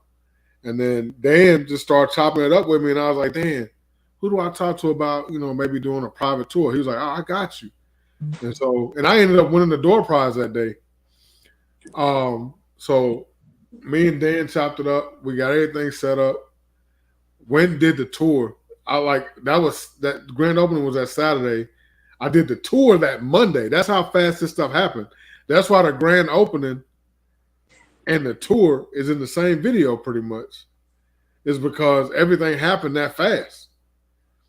And then from that point on, when we started talking about the next meetup, I hit Dan up. I was like, hey, Dan, would you want to be a part of this? He hit Lenny up. He said, next thing I know, I'm on the phone chopping it up with him, helping get stuff set up. I plugged RGG in with him, and here we are. It was history. It was history, bro. That right there was so huge, bro. Like, that was the boss these dudes, y'all, real talk. Like, I know some history on these dudes working with some big bags, y'all. For real, these ain't small little bags. These some big bags here in Nashville. Lenny and them got it, man. They got it, bro. He dropped good 7 figures on that. They got it, bro. They got it, bro. But it's mutually beneficial. We get the huge venue that is way more than what we had what RG and everybody had envisioned initially. That was a huge when y'all announced it. but they benefited too off of that. They get to Oh clear. yeah. Oh, for They get to sure. clear up some bad Yeah. press that they had. And I ain't gonna go into detail, but Well, but then they get to capitalize on the African American, you know, monetary gain from it. So they get to capitalize off that, and it's business. It's okay. It's business, It's and that's what business. it's supposed to be. Yeah. I don't care. I don't care what your politics is. I don't even care that you don't like me. As long as you respect the fact and you respecting my dollar and you respecting that I'm spending money with you and you don't treat me like, because we all know you can feel how you want to feel about a person. It's what you come out your mouth and say. As long as you don't come out your mouth and say it, I don't care. But that's as the long as you thing. ain't mistreating us, I don't care.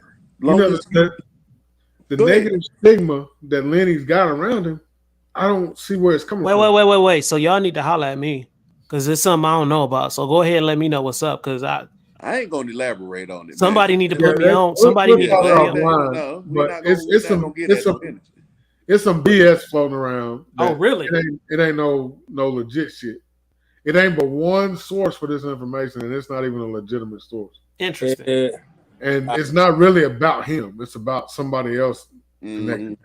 Coy, you know what it is? 2A, you know what it is? Yeah. Yeah, so it's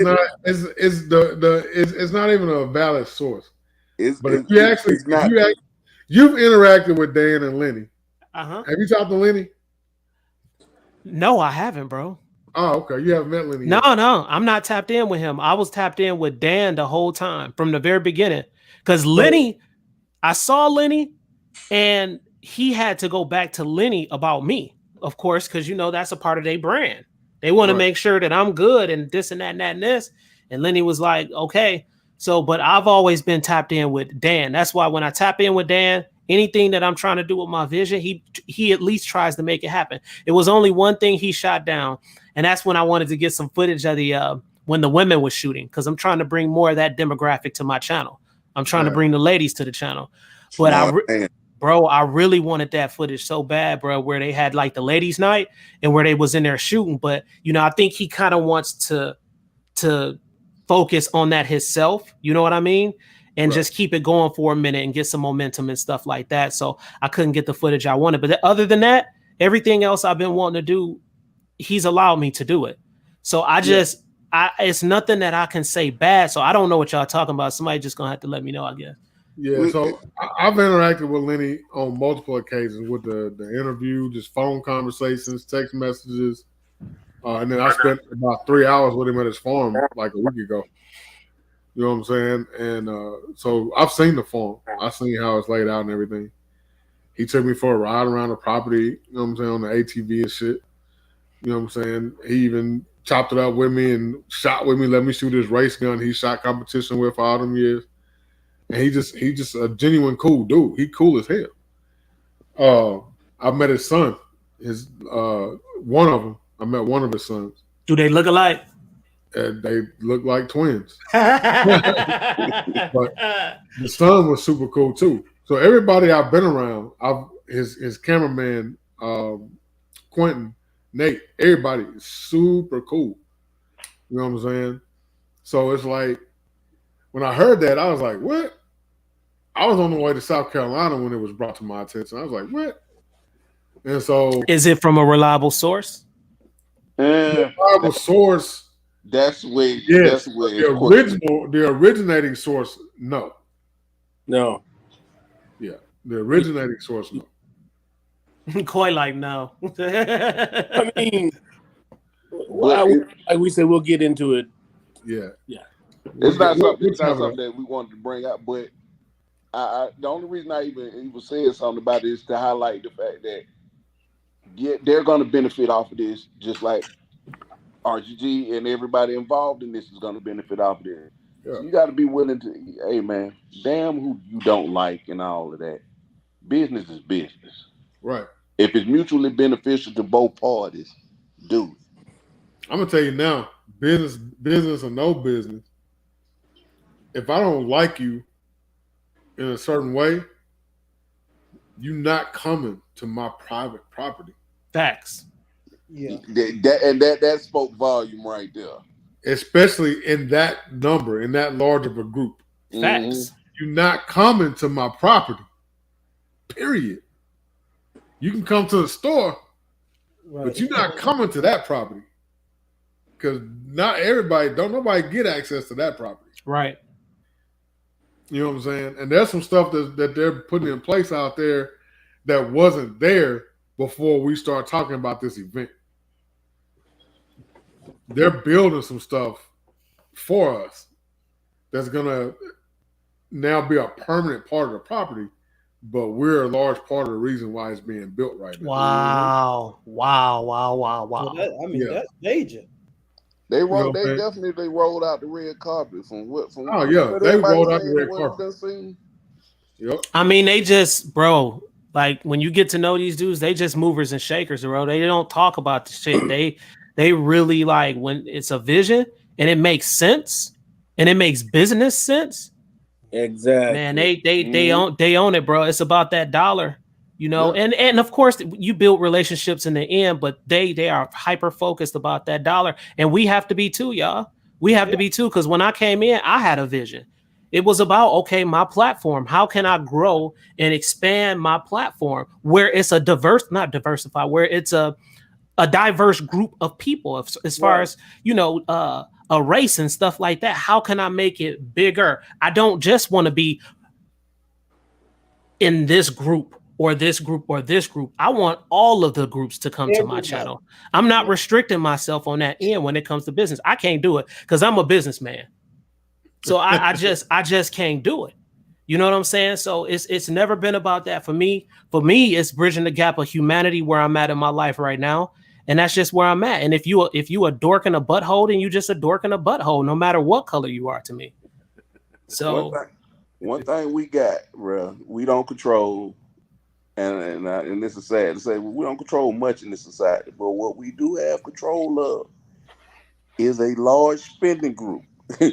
We spend money. A lot of it. And when you spend the money, that comes with a level of I can make certain requests and demands of you, because if I'm bringing you this revenue, if I'm gonna put my name, which this is for y'all, if I'm gonna put my name and my credibility on the line for your product, then that's benefiting you. So you have to make it benefit me for me to bring my community, to convince my community to spend X amount of dollars with you. Shanna, you crazy, Shanna. It may not be beneficial for you, dog, because if your product is trash and you send it to me, in that case, I agree. Funky about that shit. Hey, wait, say that again, Dre. I missed it. I said, if you send me a product and it's shit, I'm gonna talk funky about that shit. Well, I ain't gonna talk funky. I just ain't gonna co-sign on it. I can't do it. No, I'm gonna talk. I'm gonna spit facts on it. I'm gonna speak my truth on it. I don't care how much you like or dislike it. I'm gonna speak it how it is. I'm not gonna sugarcoat it. I'm not gonna water it down. You're gonna get that hood version. We're gonna keep it grimy and keep it moving. Tell them make better product. Facts. Bottom line. Facts. Hey, you go to line to the people about a product trash. Hey, now they gonna look at you, bro. We don't believe nothing. Okay, so let's talk about it, y'all. If we're gonna talk about it, let's make it hot and spicy right now. I like to do these things. Cutting on raw, you know. So how do y'all feel about these raw and uncut? What? Okay, so let's do it. So how do y'all feel about these big YouTubers that ain't really the business? Because it's many of them out there. How do you feel about that? I call them to the carpet. If you putting out some bullshit, if you co-signing some bullshit, this product bullshit, and you know it's bullshit, and you still co-signing it, I call you out too. But the problem with the bigger YouTubers is they don't have platforms where they connect with the people. They've gotten to the point where they don't have to look at the comment section. Right. Yeah. You know, you're right. I noticed they don't comment because they so big now. Yeah, but I'm gonna tell you now, even shut them off. That's where this side of 2A is kind of making headway in, because before it was very few people that would do it live, because when you do it live, it's all unscripted. You don't control that. I'm gonna give you an example. RGG brought the president of NAGA in there for an interview. It didn't go the way he thought it was gonna go. They brought a representative from USCCA. It didn't go the way he thought it was gonna go because you don't control the narrative. So now those hard questions can be asked and answered. And if you ain't got an answer for them, hey man, you just ain't got an answer for them. But it allows your platforms like these allows everyday people to have a voice, to ask those questions that would not be asked and those answers that you couldn't get from calling customer service. Yeah. So y'all providing a big thing, man. When y'all have these different companies on here and let the audience talk to them, and they have to understand, well, you come over here, they're gonna ask you some hard questions. Are you prepared for that? If they're not prepared for that, I suggest you not come on here. Well, see, I think I made RGG nervous when he had Phil on because we had already had a conversation prior to, and so when I came in, he was like, "Hey, Drake, can you be a little bit more excited?" I was like, "Yeah." Hey, hot tub wasn't holding back, boy. Y'all say that. I don't feel like I didn't. No, it wasn't what bad. I wanted to I'm ask. just messing with you. Believe it or not, he tempered everything he said. Yeah. Yeah. We had why are you so quiet over there, Coy? I'm just listening because believe it or not, he had a lot more to give Phil Hey, that night. Hey, I was looking at him. I said, "Well, Hot Tub really want to bring him to that red carpet and ask him everything." Well, I don't see a problem wrong with that. No, I don't think everybody. I mean, you need answers. Yeah, the same way with USCCA. You're taking these people money. You advertising yourself as an insurance company, but everything you telling me is training. I want to hear more about the insurance model. Man, when somebody I got trainers at my own gun range. Right. You know what? Look, this is gonna happen right now. This is where we at right now in this show. This is where it's done got to.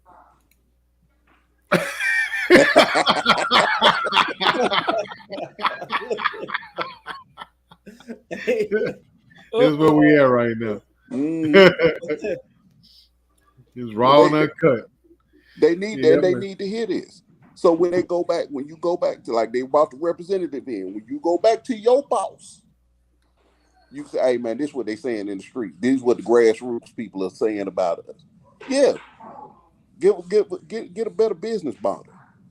So offer a better product because your insurance, from what you're telling us about the insurance, is you giving out shitty insurance, and you're hiding it under the training. When we offer you training, because every time you ask about the insurance question, you telling me about training. They talking around it. Yeah. See, this is the thing about USCCA, and what people don't realize, what they don't understand. They're trying to capitalize They trying to capitalize on a weak NRA. Yeah. Well, and what people don't realize is they're not really an insurance company. They're a group of attorneys. That's why I push Right to Bear so hard. Is because Right to Bear is an actual insurance company. That's the guys you had on, right? Right. Yeah. They are an actual insurance company. And I'm actually, I actually have USCCA. I actually been with them like 3 years now. I'm with them too.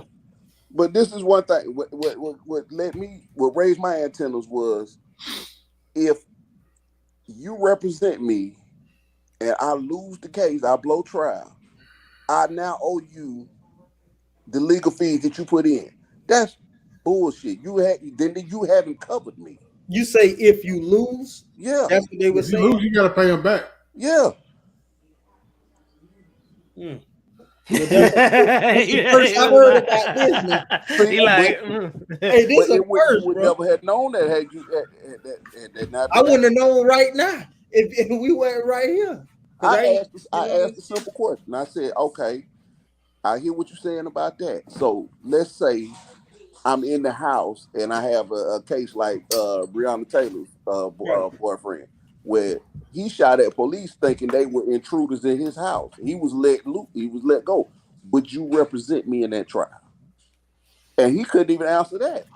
I was like, well, I've never been asked that, but you should, because legally I was within my rights. Now, if the police come in my house, I don't know they police when they outside the door.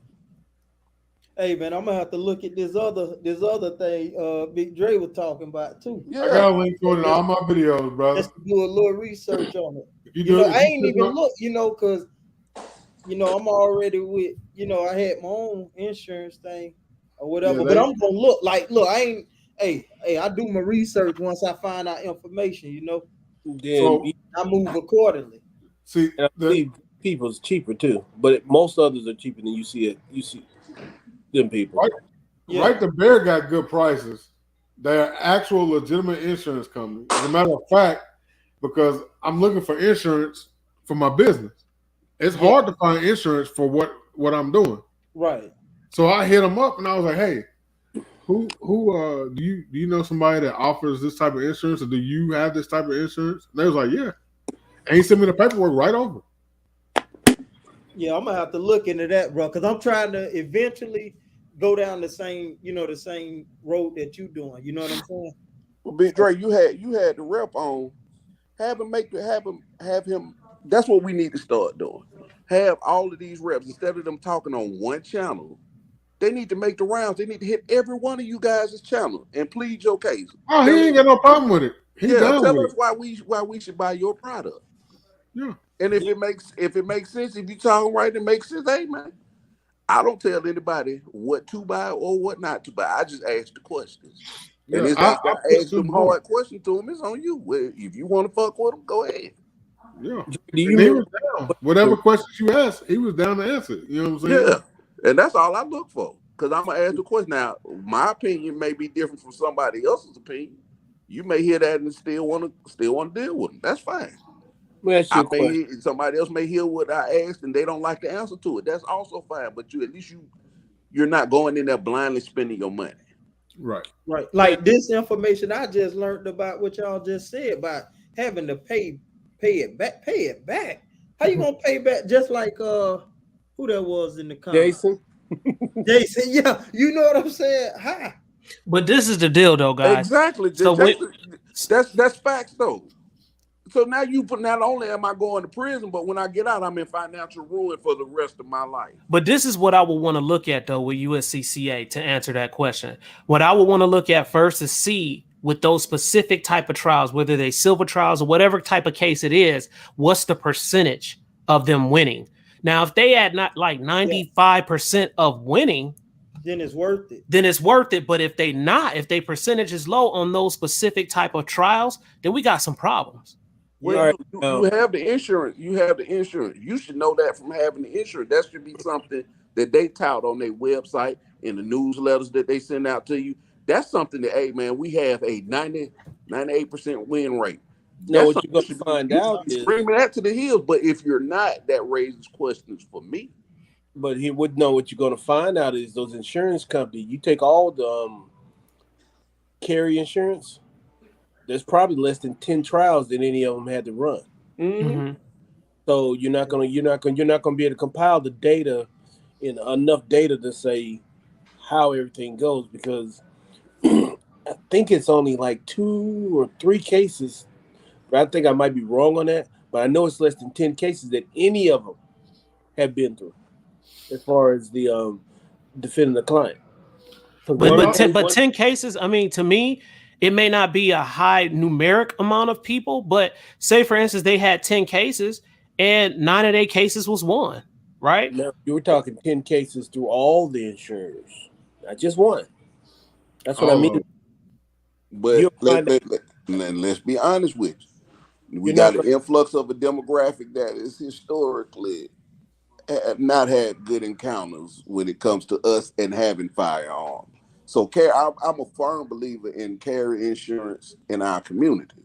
I think that would help us a great deal if everybody who's a licensed firearm person also has carry insurance. So I want that. But I want the best product for the people.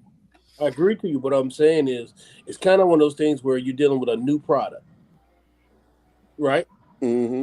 and there's just not a lot of information on how well this product goes as far as any insurance company goes, as far as in the carry industry. You see what I'm saying? That's the problem with the insurances, that the so-called insurances in the carry industry, they're not actually insurances. They're groups of Right. attorneys that when you call, you have to use their attorneys.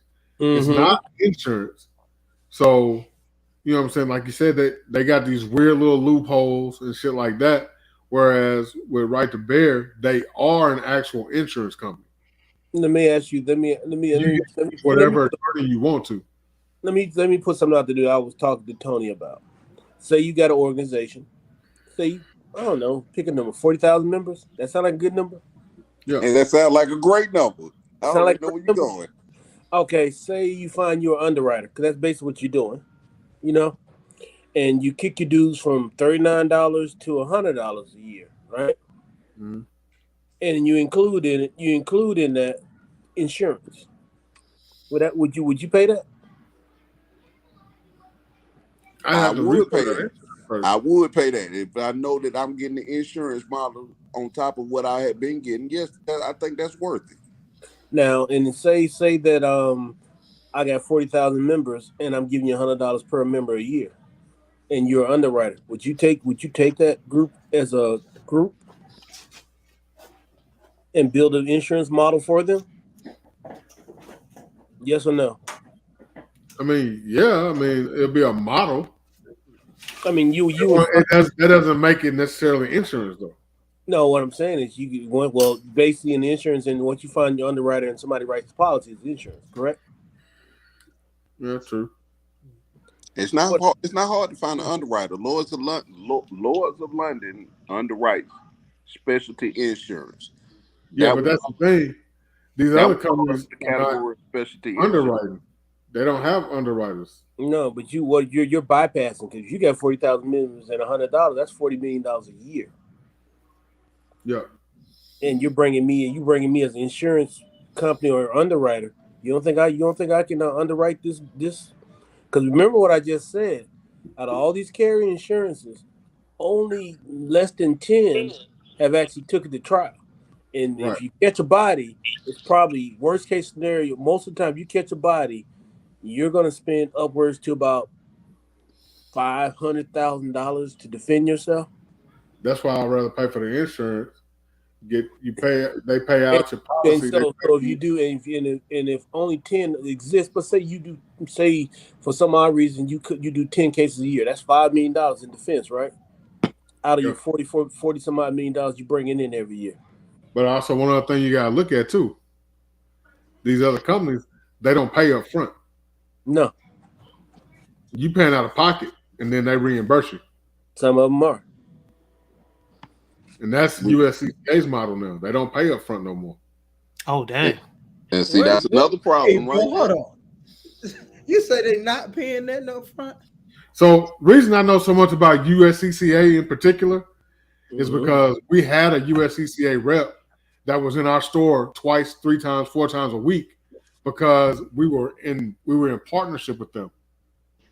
They came and developed programs to work with our classes. They actually sponsored our classes at our store.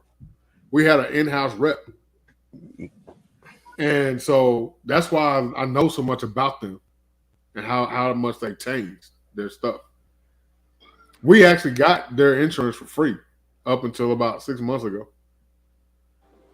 Hey, man, I tell you what, I'm learning some stuff on here right now. Hey, Dre, check out Echo's message on there. It looks like it's like 3 juicy ones down there. Oh, yeah. Yeah, I got them posted up on the screen. Okay. Yeah. Yeah, so it's like with the actual insurance, they cut you a check and you find the attorney you want to represent you. Mm-hmm. You don't have to use their attorney. That's another thing with all these other companies. You have to use their attorneys. Mm-hmm. Which they could have a bad track record. Right. And if they haven't really, when you take, like your man said, like Coy said, that number is spread out, them 10 cases, over all of those companies. So you can't say whether or not this company is better than that company, this one's better than that company. All you know is this one won a case, this one may have won a case, this one may have won a case. You don't know. You know what I'm saying? But if you've got the money in your pocket and they say, all right, well, you got our insurance, you got in this situation, here's the check, go get your attorney, do what you got to do. You know what I'm saying? You get to research what attorney you using. And you know who you hiring versus calling the 800 number and they just send somebody out there to you. Oh, yeah. And I'm an advocate of this. I like insurance because insurance is a big industry, and I think everybody that black need to have insurance, because what these insurance companies will do is make sure a lot of the stuff that happens to us stops, because when they have to pay out a bunch of times because of certain incidents, they're going to get on the horn and start talking to politicians. They're going to get on the horn and start talking to local police departments and say, hey, I just had to pay out, X amount of $1 million, and you had to pay out money. Cut the shit. All right, stop it. You know what I mean? It's making sense what I'm saying. I'm saying something without trying to say. Hey, I pick up what you're putting down. You know what I'm saying? So you smell what you're cooking. So yeah, it'll dissuade a lot of bullshit. So I'm a big advocate for insurance, bro. I really am. Yeah, so, I personally dropped USCCA. I dropped US Law Shield, and I ride with Right to Bear for the simple fact they are insurance. I know they are an actual legit insurance company, and they didn't start their company. PSA went to them, and they didn't start the carrier insurance side of it. Oh, okay. PSA went to them and said, "Hey, can y'all do this for us?" Did you hear that, Tony? I did hear that. PSA went to them and asked them to do it, and so they put it together. Hey, how about have that representative do? I know he was on your show. Have him come back on your live again and send him over to R and whoever else want him on there, and let him. All I gotta do, that's just a phone call or email, brother. Yeah, let him make the rounds, because it's like you said it is, bro. I think it need to get out there. Give us some more options. Yeah. Because we've been told for years USCCA, and I just found out about US Law Shield last year. I want you to think about something. I want you to think about something real hard. All right. Now you said we've been told for years USCCA. Think about who's been telling you that. What was we talking about earlier? What was we talking about earlier about these big YouTubers getting these checks? Who be pushing them the hardest? The big YouTubers. I mean, they got it on lock. USCC got it on lock when it come to working with them big YouTubers. But because you think about it, they went and they got themselves all wrapped into your training credentials. Yeah. Elaborate on that, Coy, please. USCCA, what did you say earlier? They immediately go back to the training. Mm-hmm. When they were trying to go around a question, they would start talking about training. Their focus is training, not insurance.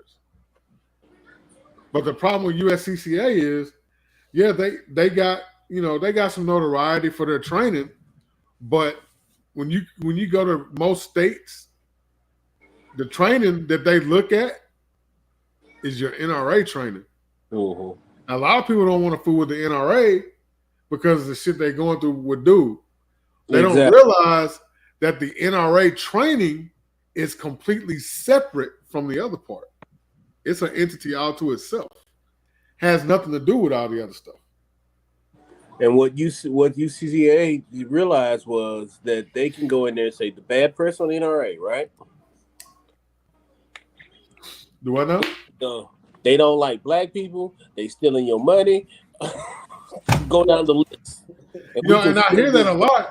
But when you think about all the cases, all right, so if you look at all the big cases in history, a lot of the support that we had came from NRA.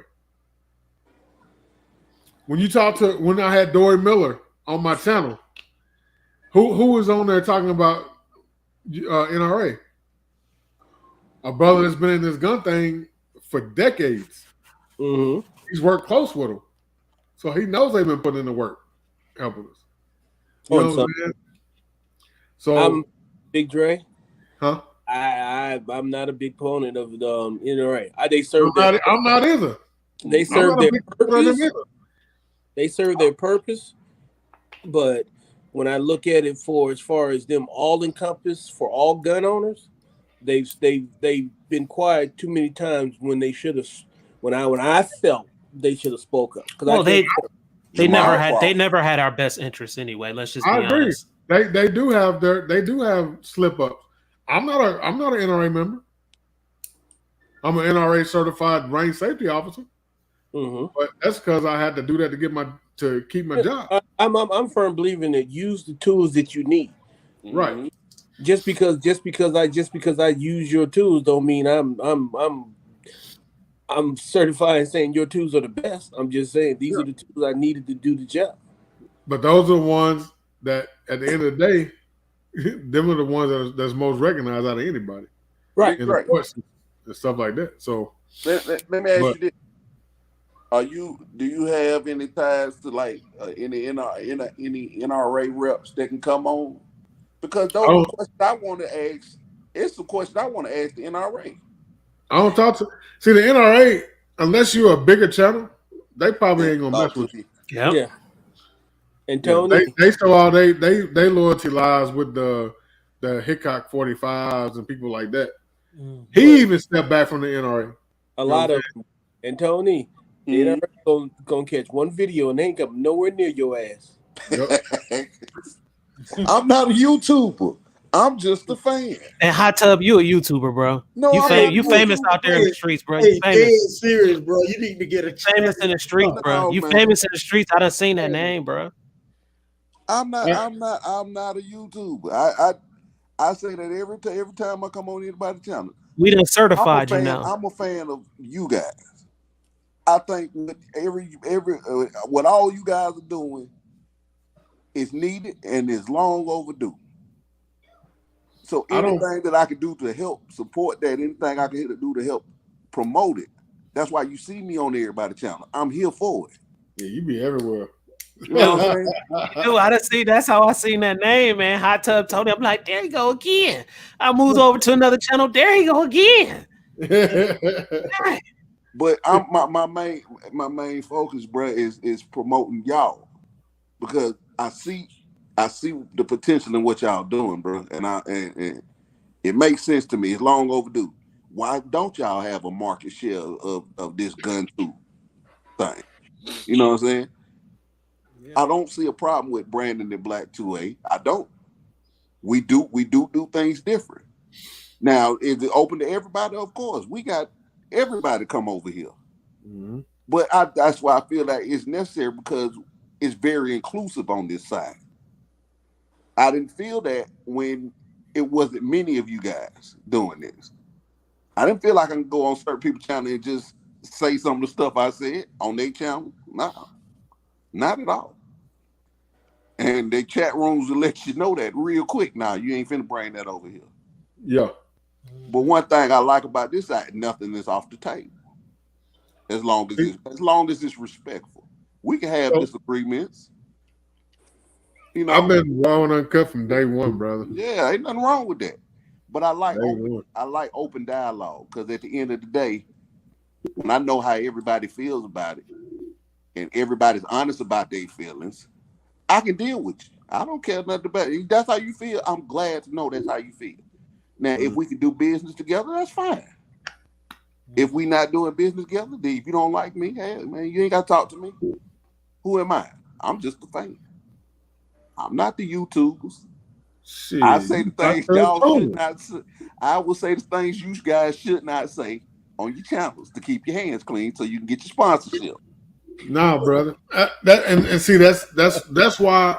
You see that tag right there in that bottom corner? What they say? Yeah, raw and uncut. I don't care nothing about that, bro. I don't do this for that. You know what I'm saying? I appreciate the sponsorships and all that, but I'm gonna let my people speak freely. You know what I'm saying? I'm gonna let you say what you want to say, how you want to say it. If you want to cuss, cuss. I don't care. If you want to talk bad about somebody, talk bad. I don't care. That's why I'm raw and uncut. And that's fine. That's I, just I, me. I appreciate that because, like I say, I wouldn't have got a lot of the answers on a couple of different organizations that I got had y'all not provided these platforms, because I've been asking the same question about a certain organization for a while. Mm-hmm. And when RGG opened up, so what? Oh, I could talk to him. Oh, wait, hey man, let me holler at you about this, and this, and I got some answers. Now I didn't tell after I got them answers. I didn't tell nobody what to do. I ain't say, hey man, y'all should not fuck with these people over here because they full of shit. I did not say that. You make your own determination. You heard what the man said out his own mouth. He run this organization. However you feel about it, if you feel like, yeah, I heard all that and I can still rock with him, okay. If you heard all that and said, yeah, no, there's some bullshit, that's also okay. But everybody got questions. I think that don't just apply to me. Ask these folks these hard questions. Just need some answers. Jason, you family, brother. You family. You family now. Yeah, Jason, you come on, man. You and the wife, y'all know y'all family, bro. Yeah, y'all family, man. We all family over here, and that's what it's about. That's why, you know what I'm saying. A lot of people say supporters or subscribers, whatever. I call my people 357 fans because y'all family, y'all extended family. Shit, you know what I'm saying. It's like when I see y'all out. You can ask anybody that follows this channel. If you see me out in the streets, I'm going to treat you the same way I treated everybody else. We all the same thing. I put my pants on just like you, one leg at a time, unless you some kind of weirdo that jump in your pants or some shit. You know what I'm saying? Shit, we all out here doing the same thing, man. I just built a platform. Yeah, you can do it too. Shit. And Jason, hey man, I'm pretty sure you got some questions of these some of these organizations too. Ask them. Are these companies that's coming on there because they taking your money? And if a person is taking your money, the least you could do is answer a question that I got about it. I may not like what you do with my money. I may not like, that I should have the right to know this. And like I say, I don't advocate one way or the other, but I'm gonna ask them hard questions. It's good that y'all sharing this information, man, because a lot of this information, the small prints, people miss it, man. And so this is always good. It's good. It's really good to have a collage of people like this and share and just get the truth out there, you know? Yeah, I agree, man. Because I definitely just being on this what we doing right now, man, is like I've learned some stuff, and now I gotta go to the drawing board and do some little research on a couple of things now, that I didn't know, I wasn't privy to before this. But Dre, you said something, bro. I watched that show. I low-key be watching a lot of shows. But I watched that show, man, where RGG was on there with it was the NAGA president. Yeah. Oh yeah. Right? Yeah. And man, Dre, you said something that I was thinking right in my head that day. And I used to be a part of NAGA. I believe in it, man. Me too. But when I had the subscription, I just felt like it wasn't enough substance there for me to be paying it per month. Now, maybe I was wrong for that. Maybe I still should have held on to it just simply for the support. But it just wasn't enough. It wasn't enough in the package at that time for me to make it make sense. You paying so, 30? but you had said something, Dre. You said something. I can't remember what you said, but it was around what I was the same thing that I was thinking. I think you said you had dropped yours at one point, right? Yeah. So I was one of the founding 2 members of the original Nashville chapter for NAGA. I was one of the founding 2 members. We actually, when we joined, we actually submitted our information and had phone conversations with Phil. I was actually trying to get Phil set up to get the original merch for NAGA. Have you ever seen the NAGA logo that's black and olive green? I have. Or OD green? I've seen We made that logo. That was ours. Oh. That was a NAGA logo we made for our chapter. And What made you cancel the subscription? It was just some stuff going on that we didn't like, some stuff that we had talked about some stuff and seen some stuff, and we called it out, and the response was very, very, it was a very negative response. And so we was like, you know what, we out. You know what I'm saying? The original, when NAGA first started, originally they had an enterprise car rental discount that got set up. I set that up. Then nobody asked me to do it. I just did it out of love for the group. You know what I'm saying? So it was a lot of things that went awry, whatever. And it's water under the bridge at this point. But Phil was, like he said on the show, he was like, anything that happened in the past, put that on me. Right, and he did take responsibility for that. I noticed, and I gotta give him his flowers too, bro. He a shaker and mover. He did something that a lot of people wasn't able to do. And the guys, he made some moves, man. Yeah. In the same breath now, RGG's having him back on the program again, correct? So he had him on a month ago. So whenever he has him back on, there were questions answered then. Those questions, you guys bring those questions right back around. So last time we asked you this, what have you done to rectify that? And if there still has been no change, because I think, 30 to 60 days is enough time it was a lot of good points brought up. So if you took those back to your committee or whatever y'all got going on, your board of directors, I don't know how you structure. But y'all took this back. This is what the people are asking for. This is what the people are expecting out of this organization. You had enough time to come up with the plans. Even if you haven't implemented the plans, you could talk about the plans right there. But if you haven't, then that shows you. Because we're not obligated. One thing about us, bro, we're not obligated to support you just because you're a black organization. We're not. If you flossing, if you fleecing money out the community, hey man, you no different from the NAACP in my eyes. There's another black organization that I was a part of too. And same here. And just even getting my membership shirt that I paid for took a year. They so worthless, bro. Damn, you know what I'm talking about. Hot Tub done said it. He done said it. Look here, man. Big Dre, I'm gonna tell you something. You not Shrine, right? No. I'm good on that. Okay, yeah. I stopped at 32. You trade dudes too? Yeah. Same here, bro. And Sir Knight. Anyway, we on some other stuff right there. Okay. Banging again, y'all. So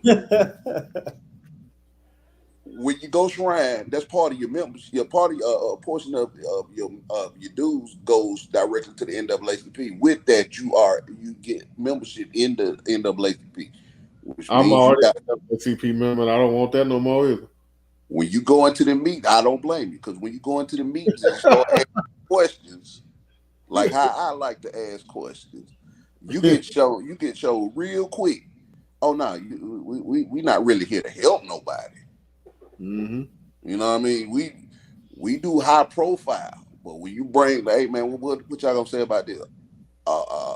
We got a relationship with this state, so we not gonna bring this up. Oh, okay. So I don't just do this with. I do this with any organization I'm a part of, including ours, Big Dre. Including ours, but that's another topic. So I believe if you're a part of something, bro, ask the questions. Ask the questions of that organization. If that organization is not meeting your expectations of it, or what you thought the mission statement of that organization was, then it's outlived its usefulness to not only you, but it's to your community. Mm-hmm. And they should go the way of the dinosaur. They should be allowed to die. And I don't want to not support an organization, but I'm not going to support an organization just because it's a black organization. Exactly. I'm going to support you because you actually out here doing something. And so when I joined the NAACP, I joined the NAACP because I thought they were doing something. But then I joined, and all the emails I get are, "We having elections." Damn, didn't you just have elections? Mm-hmm. We done had 6 elections this year. What the hell are you voting on? How many times you gonna change officers? You know what I'm saying? You want us to come out and vote, but you want us to vote for somebody that's trying to take our freedom, that's trying to revert us back to what we came from. You know what I'm saying? But they Democrats. You got to support blue no matter who. Nah. But that's what the organization's telling us. Oh, I got to support Democrat. I got to go out and vote because my Nope. ancestors died for me to have the right to vote for you and only you. So we did the last time I did anything with them was when we did a get out and vote drive for my lodge, my grand lodge with the NAACP. And when I listened to the candidates, I was like, I'm gonna go ahead and get a hamburger. And I'm gonna go home because I don't like y'all. Y'all are some. Y'all are some fucking. Y'all talk about like they're gonna lead us to slaughter out here. Yes, our legacy organizations are set up for us to go against our own Yeah, self-interest. they're gonna lead us to slaughter out here. Mm-hmm. I can't do it. You want me to support something that clearly goes against my beliefs, the beliefs of most of my community. Yeah. But I'm supposed to do it just because you said so? Well, we the NAACP. Well, what does that mean to me in 2022? You've outlived your usefulness by about 35 years. It don't mean nothing to me no more. And Mm-hmm. so like I don't really even tell nobody I am an NAACP member. Because if we still, the thing that gets me, bro, and this is most of our legacy organizations, we are fighting the same battles that our grandparents fought 60 fucking years ago. Yep. There's no way we should be fighting the same fucking battles in 2022 that we were fighting in the 1960s. Yep. That's my beef with our legacy organizations. So you've made no progress. You told us to vote for Democrat. We've been voting Democrat straight across the board for 60 fucking years. And what have we gotten out of it? Our children, our babies are getting killed in the fucking street under a Democratic president, House, and Senate. Yep. But don't nobody want to talk about it. I'm crazy for talking about that.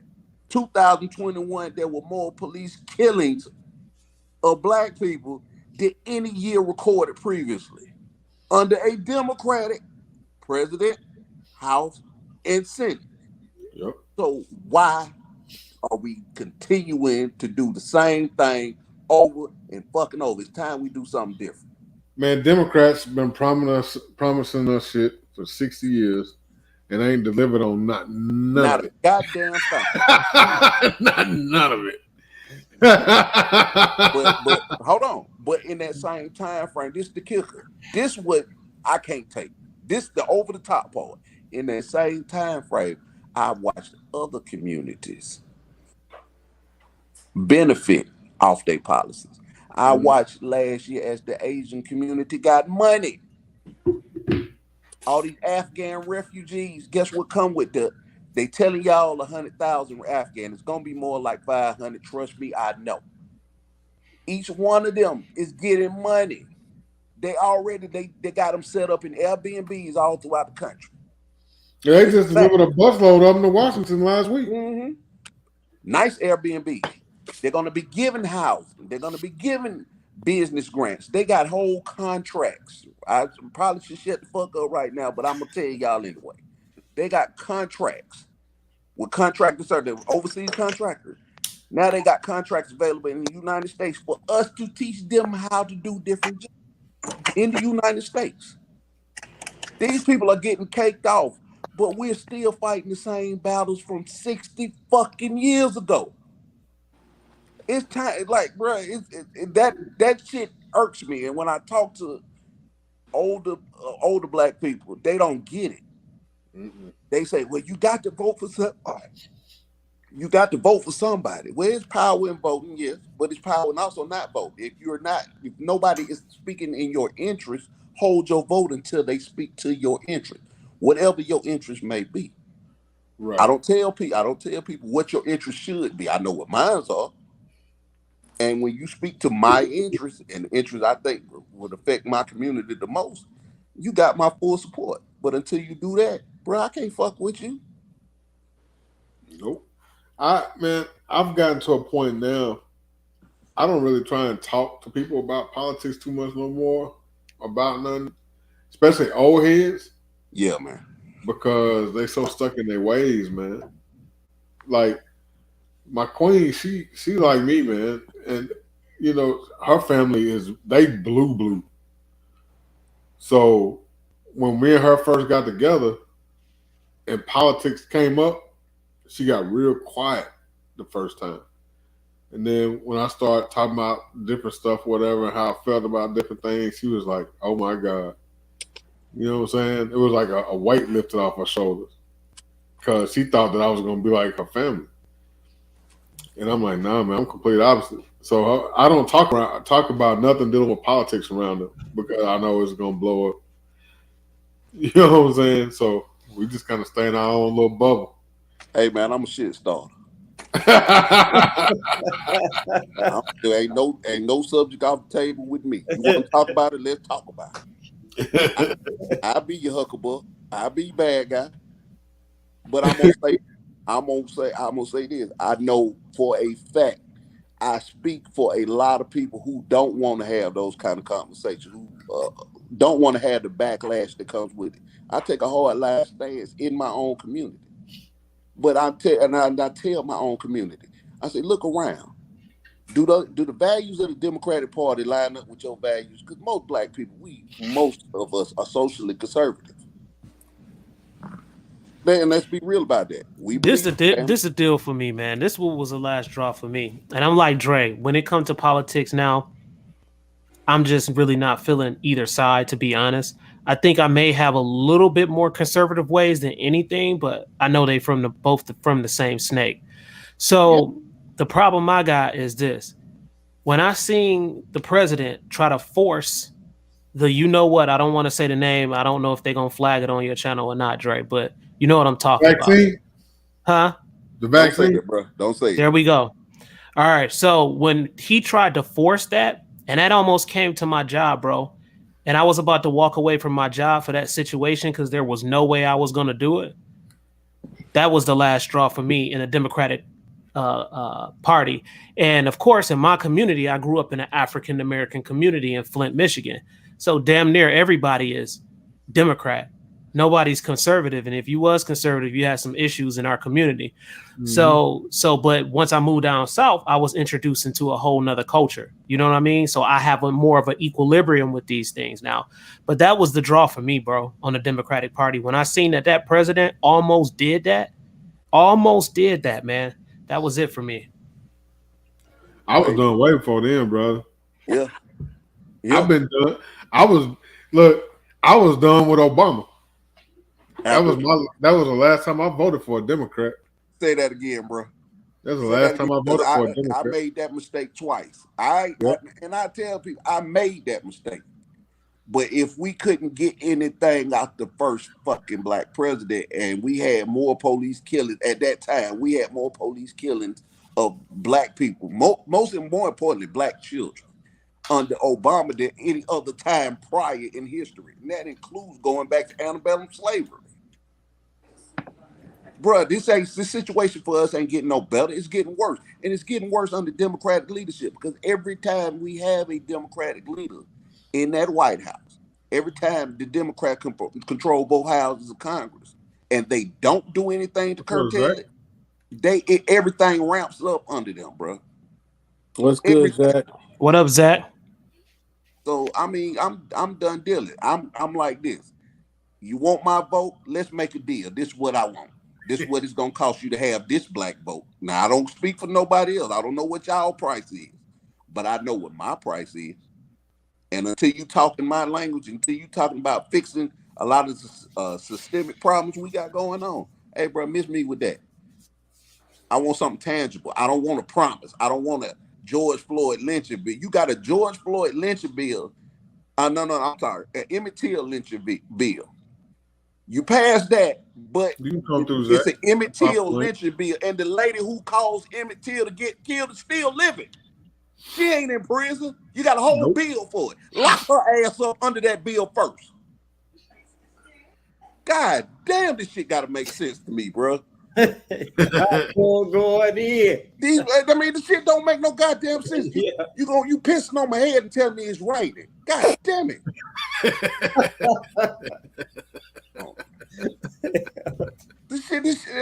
Am I living in the fucking Twilight Zone or what? I be hearing this shit, man, and it drive me fucking crazy because I be feeling like I'm the crazy motherfucker for thinking logically. You are crazy. Well, at least it's confirmed, bro. I can take that cover from. What have I told you, Tom?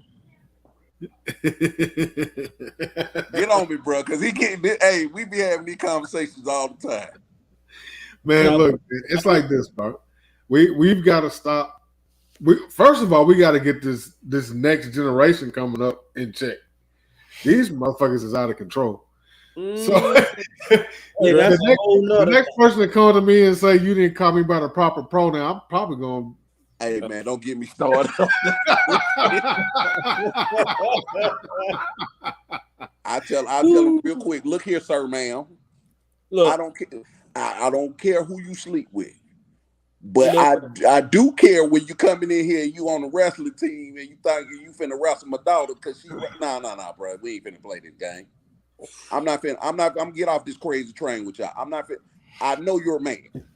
Just because you got a wig on does not make you not a man. Man, you see what if it's dangling and swangling, you a man, sir. You see what the first grade teacher told his students that when you're born, the doctor is guessing your gender. See, hey man, and the teacher was trans.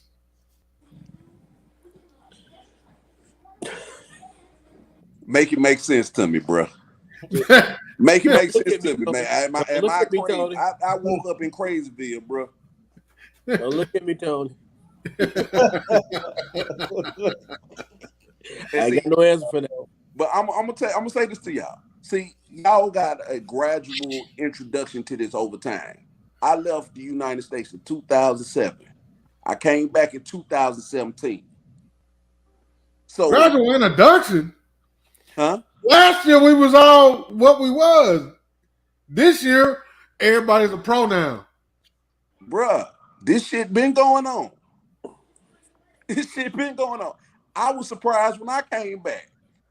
I'm waiting for somebody to submit a job application talking about I'm an umbrella.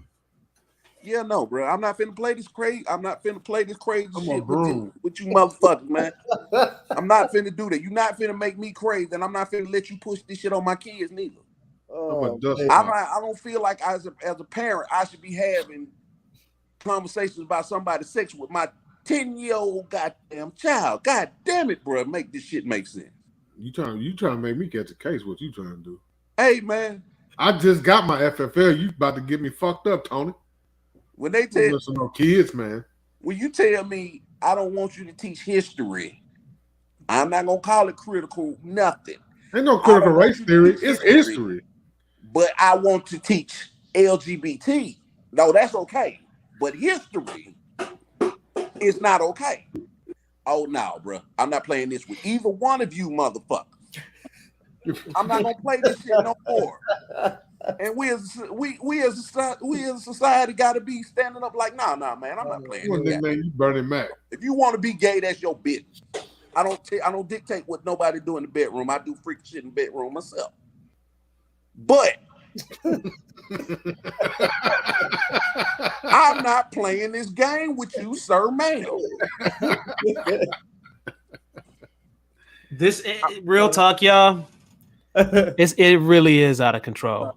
But I done got to the point now where, you know what, man, people gonna do what they do. No, They that's don't. the wrong answer, man. That's Man, the bro, I'm wrong sorry. fucking I'm answer. sorry. I'm sorry. They look. They doing these things. They got these people of high power doing certain things, man. And it's changing, bro. And it's But just like I don't do know. you accept It's it? so different from 15, 20 years ago when I was coming up. It's way different now. I don't know. But do you accept it? Man. I don't Because accept. I don't they can accept. only get away with what you allow No, no, them to no. get away with. I most definitely don't accept it. That's why a lot of my family is homeschool. We don't play that, bro. When they tell me you misgendered me, hey man, you got a dick? Then I didn't misgender you. Hey, I got one for you, Hot You Tub. cut that motherfucker off. I got one for you, Hot You a Tub. sir, ma'am, okay? I got one for you. What's that? Hermaphrodite. What you think? Oh Lord. Hermaphrodite is Okay. hermaphrodite. How many? Hold on. How many hermaphrodites have you ever met in your life? I ain't Well, met. that's the thing. Well, I don't know if I've ever met one or not. That's You my know why thing. you That's don't my know? thing. You don't know if you met one unless you've been with one in the bed. Because they So pick a gender and stay with it. They pick whoever. They the only people who can pick what they want to be. Correction. Their parent pick a gender at birth. Hey, can I ask you a question? If you're a hermaphrodite, can you get yourself pregnant? That's a good goddamn question. Hey man, mine's just that blown right now. I ain't never thought about You hear that. me? No, they're sterile. Just so y'all know. Hell, I don't know. I don't know. they're I sterile. ain't never Yeah, met I'm not one. here Yeah, to tell y'all Hey, shit. Jason, this done took a damn. Hey, this shit hey, done Dre, went you know crazy as hell, I had dog. to turn Hot Tub up a little bit. I had to look, your number is going up. Them views at 14 right now. We had to turn him up. We had to turn that boy up. Oh my I'm god. just saying though, man. You know, I'm looking at society and we watching it go down and we kind of just sucking it up. Like, I mean, I guess that's a woman now. I guess. Yeah, well, maybe men should be able to allow to be playing women's basketball. No, you got a whole fucking NBA for that.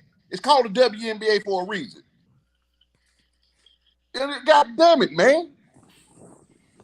The You highest got a swimmer who was 248th in the whole world in this ranking, who is now the number one woman swimmer. You couldn't make it as a man, so now you're a woman. Yeah. I couldn't be a good man, so now I'm gonna be a great fucking woman. So the highest twin said, The fuck kind of shit we got about- going on, man? Come on, they man. said about that teacher. He was like, "You talking about you're a man?" He said, "I don't care how much of a beard you got. I don't care how many hormones you take." He said, "I bet I can get you pregnant." So you can't be no man. Hey man, I done seen a couple of them walking around. They look like dudes. What's up, Daniel? What the hell you? Daniel just slid in here out of nowhere like this right here. Oh shit. That's another good question, Daddy. That's a great goddamn question. I mean, I guess you could tell them. Technically, they can. If it's long enough, I guess you can. But yeah, I mean, if you can do that, then I don't know if you're. But this one right here, though, them locking up transgender females with regular females in prison. Now you got females getting pregnant in prison.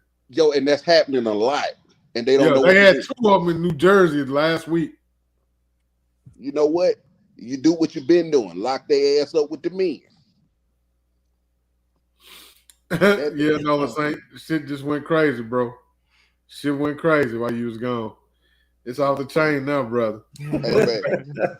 Dre told me it was raw and uncut, so I'm gonna say it would be on my mind. Hey, I'll be holding back, man. Y'all look, yeah, man. Y'all be holding back. That's all. That's why I wanted my platform to be like this, so people could express themselves and not have to worry about holding back. I don't want you to. You shouldn't have to hold back. We're supposed to be protected by the First Amendment, so we shouldn't have to hold back. You should be able to say what you want to say. Hey, man, everybody worried about getting counseling, but hey, what you gonna do? What you gonna take from me? Feel better, brother. I really don't care. Hey, do they keep your videos monetized, Dre? Are the uncut ones? Are they still pretty green? All of them are. Good. I don't know about this one, bro. Yeah, I don't know about this one. You done fucked around and let me go on the alphabet rant, man. I don't know why you did that. You should have told me shut the fuck. Look here, man. I tell everybody the same thing. If I'm talking too much, man, just tell, hey, Hot Tub, shut the fuck up. Hey, I had a Black Panther on here that was going in, and they left that one green. So shit. Dang.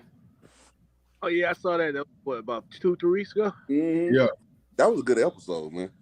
Yeah. Now, Dre, I was looking at that 30 super carry you was talking about earlier. It looked like that 9mm round. You got the cartridge. It looks a little like the lead on it look a little shorter and wider than that 30 super carry. That 30 super carry looked kind of thin, a little bit taller. It is. Yeah, that junk crazy. He held them up earlier. That junk crazy. They compared it with the 380 ACP too. That okay. So the 380 is the same diameter as a 9. Yeah, but it's short and stubbier. Yeah. Right, but the 30 super carry is taller than both, and it's skinnier than both. That mug pretty though. Yeah. Yeah. It's a cool little round, man. So would you trade the 380 round for that 380 gun for a 30 super carry gun? Oh yeah, all day. Okay, man. That's a bold statement right there. Yeah, Brady's an underpowered 9. That's basically all they did. Yep. And with 30 super carries, even though it's 100 grain bullet, it's still moving with the energy, and it's still got that power of a 9. You hit it on the nose because it say 380 ACP is moving at 935 FPSs. Yep. And then you got your 30 super carry moving, which y'all said earlier today, 1,205 FPSs. So yeah. Yeah. That 30 super carry coming out hot. Yeah, that boy nasty. I gotta shoot one of them. That'll be a nasty round, y'all. I'll bring mine to the national event for anybody that's gonna be there if y'all want to test it out. I want to test it out. I hear good things about it. Yeah. It kind of reminds me when they reintroduced that 10mm round back. And it's I got mine sitting right here. I'm finna pick it up. I forgot. I'm finna pick it up. Go all the way. So what do y'all think about this? I've been thinking about, so I post on Utreon too. So what do y'all think about doing a live where it's a live rate your guns? Hey, is this gonna be like you rating the YouTubers' guns or you rating like the subscriber guns? Whoever kind of like RGG do. Whoever want to have their shit rated, and you can actually pick it up and hold it instead of having to send a picture. I think that would be dope because a lot of times the pictures don't do a lot of those guns justice. Yeah. So what y'all think about that? You might have a fire-ass firearm. You know what I mean? Yeah. So y'all down with that? I think it'd be dope to do it. I'm cool with it. Yeah, that would. How about we set it up one weekend? We all get together. We just say, you know what I'm saying? Say the hell with it. We just have people like tap in and we just show their guns live. Yeah, I think that'll be dope, man. But we're gonna have to do it on Utreon. We can't do it over here. Right. Oh, because of the stipulations and stuff. Yep. But what you can do is rip the video and then post it over here later. Right, exactly. But the actual live itself will be on Utreon. Just make sure everybody follows the finger off the trigger and all that other stuff. Then it'll be that will be dope, Jason. Safe tours. Do safe tours. That would be dope. All safe right. Tours like cribs. That is kind of dope. That is kind of dope. So, all right. So this is what we're gonna do.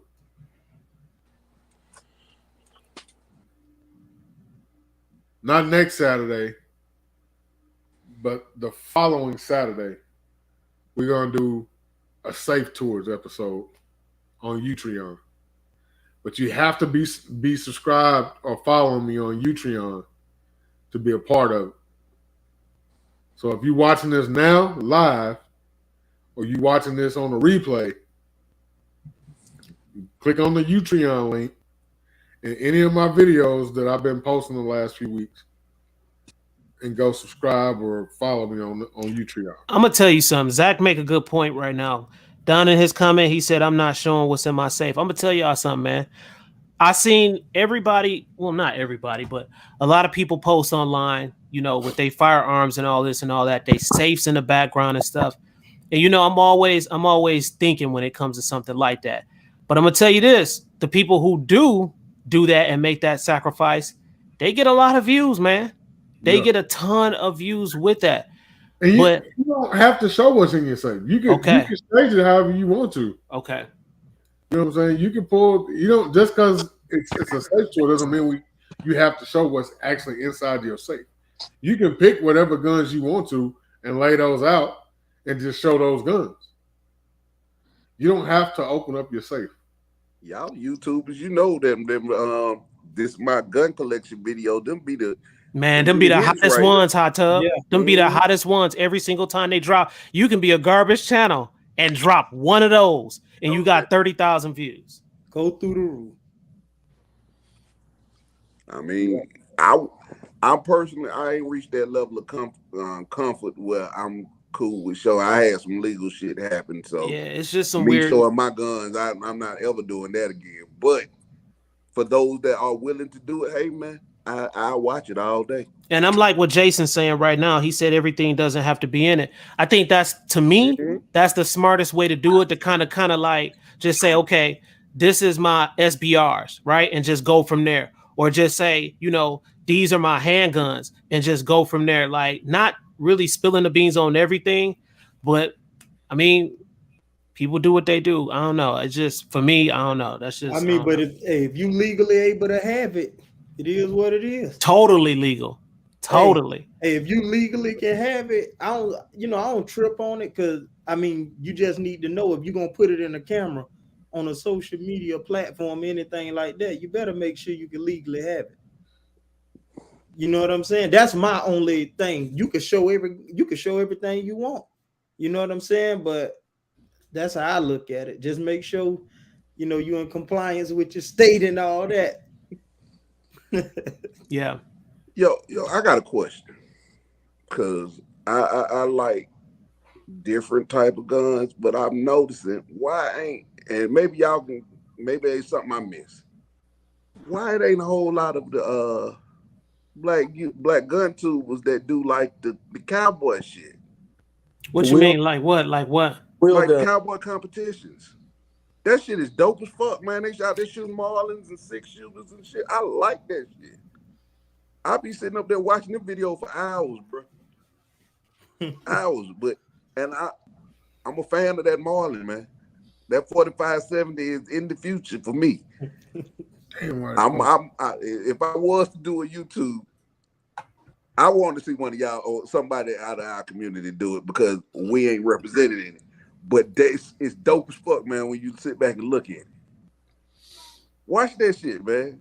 But I don't see nobody like us carrying the level guns and doing the cowboy killer type guns, them old Colts and shit like that. It's funny. It's funny you mentioned that, man, because my boy Michael, he the gun alert guy on my channel, Caucasian guy, real super cool dude, man. And he said, Ivan, I think you need to put like a lever action in there, one of the old school ones. I'm like, come on, man. No, he said, trust me. He said, trust me. You need to start putting some of that, because people are watching that, and a lot more people than what you think it is. That's a whole. I mean, hey, bro, y'all don't understand. It's a whole community that they don't do nothing but lever action. Yeah. He was it's funny because we just met up today. We sat out and we went out there. Starbucks had business talks, and he was telling me about that. He's like, I think that'll be a good move. If trust me, if you trying to find your lane, and if you a YouTuber that's trying to find your lane in this shit, that's a wide open lane, because you'll be the first out there. Look like you'll be the first. And if you do it right, you'll take off like a rocket. Because that community, bro, they some different type of gun on. But right. I like this, bro. I'm all for that. They had Chris Costa did a whole. He took a lot of the big YouTubers, the level action YouTubers out there, and they did a tactical lever action training. Bro, you ain't never seen no shit like that before in your life. Right. And I shot today. Remember I told you I went down to Nashville Armory, right? Mm-hmm. And I got some footage. I got some crazy footage coming, y'all. What you And see? I ain't gonna tell you what I shot, but it was lever action. What caliber? Bro, I ain't gonna spill it, bro. I ain't gonna spill the beans, hot tub. You gotta look. You gotta wait, bro. The bullet was so big, bro. I was like, "Are you serious?" I know what you said. 45. Push my shoulder back, bro. Wait. What Coy say? 45-70. No comments. Wait till you see the video. That's what I shot. That jump pushed my shoulder back, bro. I was like, a lever action? That's the gun that I shot in my video at South Carolina at the gathering. Man, that suppressed lever action. It was a 45-70. And they had it suppressed too. Yeah, crazy. That shit's super quiet, dumb quiet. Crazy. Yes, for a rifle. Yeah, it's dumb quiet. And they got so many calibers, bro. They span. I think they span like 12 different calibers on the lever action. Bro, that mug was so juicy, so fat, and so wide. I was like, man, it was nuts, bro. Like I was like, that's pretty impressive. Say pause. That ain't the pause moment right there. Let that ride. He said it the right way. Where's she at? Where's she at? Where's she at? Where's she at? So I'm always telling y'all about all these different links to all this different stuff. And I'm posting a bunch of links right now. Yo, hold on. Zach, you got a lever action?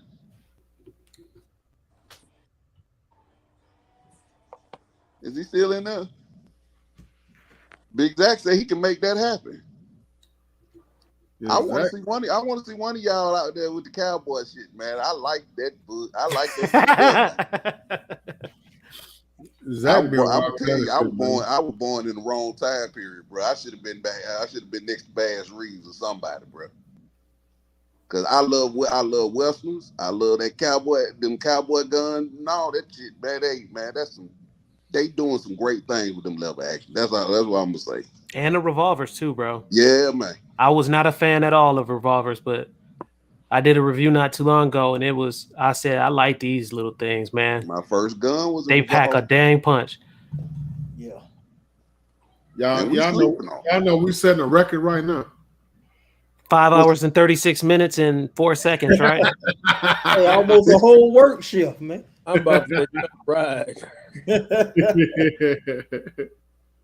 Yeah. You know, that's a lie for that ass right there. How do they chop it up though, Dre? Because I never went that long.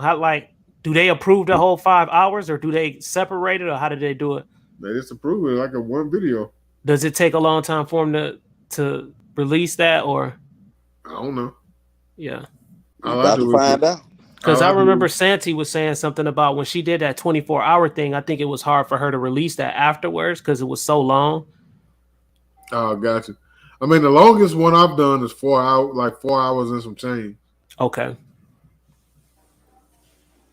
Yeah, I want to get a lever action. I'm gonna get a lever action eventually. Man, they fun to shoot, bro. I want that Marlin, that Henry lever action, not the Henry, but the Marlin lever action in 357. You want the dark, or which Marlin would you want? The 18. I don't know what the bottle number is. One of the guys that work with me has one, and his has got the black furniture on it, and it's all stainless steel. Oh, they don't make that one, no. Oh, no, they do make that one. That's the 1895 right there. Yeah, his got the threaded barrel, Mm-hmm. and so he put his suppressor on there. Man, we went out and shot it on the range. All you could hear was the bullet smacking the target. I love that thing, man. Ever since then, I wanted one. Zach said he gonna take his lever action out there. Zach, which lever action you got? Which model? You got a Henry or Marlin? What? I told him to jump in. I dropped the link for him earlier. He said he was gonna go to the range in the morning. I think your dream coming true, Hot Tub. Hey man, I want to see it. I'm gonna be the first one watching that. Y'all think I'm playing, bro? I got about 3 calibers I want to get me a lever action in. I want the That 45-70 will be nice. Man. I want the 44 and I want the 357. Bro, I'm gonna just tell you, you were close. You were real close. But that 44, bro, that bug slap. It do, but I've not seen videos where they take down whole deals with a 44. Yeah. I got to do it myself, man, because I still can't believe that round can take down the deal. Yeah. Shit. But yeah, it does. They got whole videos of it. You gotta think, man, when you take a round and you put in a longer barrel, you're adding all that extra energy and velocity. Yeah, I was about to say you putting that velocity.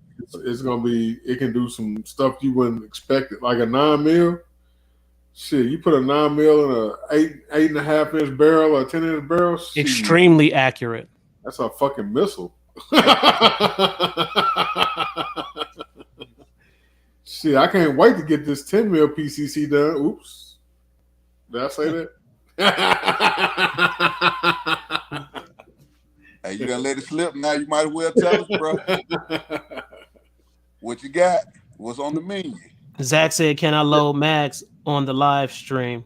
Yeah, you can load mags. You just can't show guns or whole guns.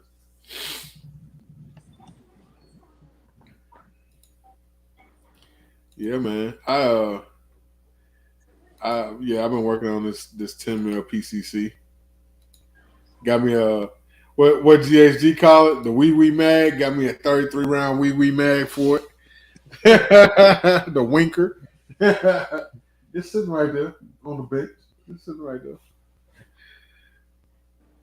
I'm always building something, man. Oh, you doing it as a beat? You doing the build on? Yeah. Oh yeah. When is she gonna be ready? She'll be in Nashville. Okay. Yeah. That's one of the 4 guns I'm bringing. Well, y'all gonna have some shit out there. Y'all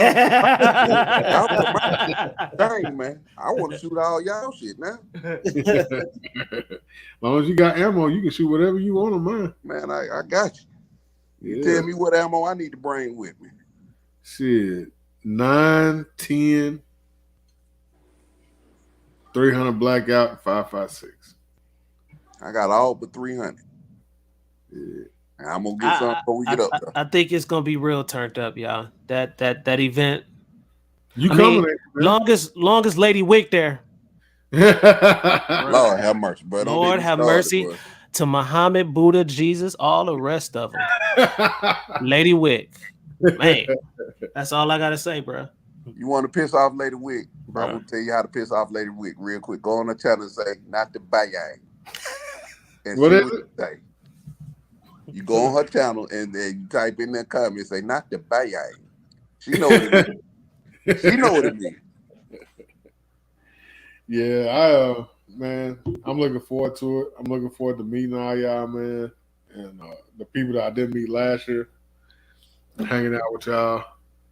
I'm trying to put something together. I want to bring something to give away to some people.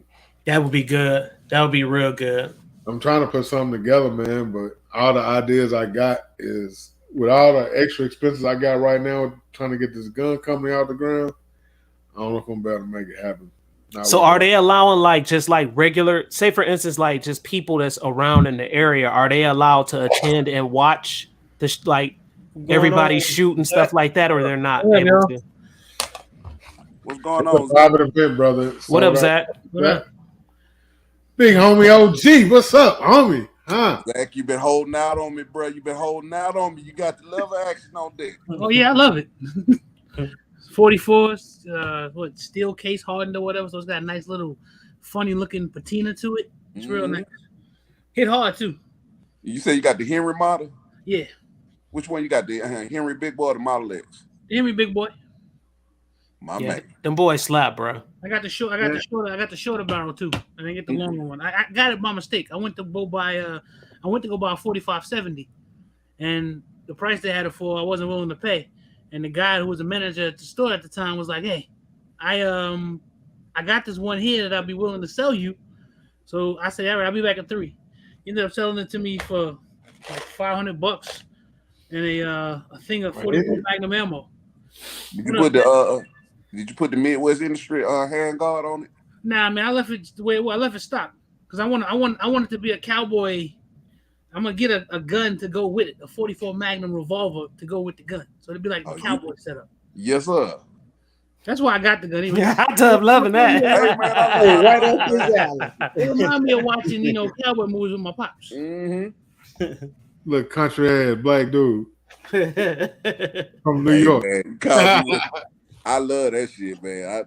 I like the mare's leg. That's the short models, but I prefer the long ones, man.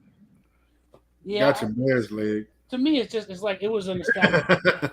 It was a nostalgia thing. That's what it was. I wanted to have it because it reminds me of watching cowboy movies with my pops. Hey, you still got all them damn can exact, them white ones. Hell yeah. I ain't getting rid of, I am getting rid of one. It's One of the white ones? Yeah, I'm getting rid of one of the white ones. It's going to someone. We doing a trade. So I am getting rid of one of them. Oh, okay. For sure. Shannon said, "Hey Zach." Hey, what's up, Shannon? I done called her about 10 different things. Shit. Shannon, I didn't know how she pronounced it.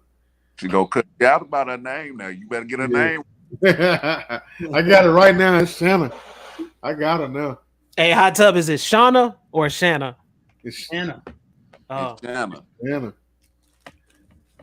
Yeah, I ain't cutting finna get the camera my off ass. 'cause I'm pulling these magazines out of these guns, so I don't What want she to say? get in She trouble. was on RG Live one day. Somebody called her Shanna. She said, "Who the fuck is Shanna?" I damn just spit my damn drink out when she did that. He said, "Y'all crazy tonight. We done mowed the yard, ate dinner, caught a buzz, and got in the hot tub." Yep. And still on. Track with the smacks. What's up, my dude? I ain't seen you in a minute, bro. Yeah, it had been a minute. Tracks You with been the in Smith my ass. Where you been? Because I saw you on earlier, but I was out. So when I came back in, I was like, let me load this stuff up for the morning. I'm like, damn, they still on. Yeah, man. We've been over here chilling, man, cutting up.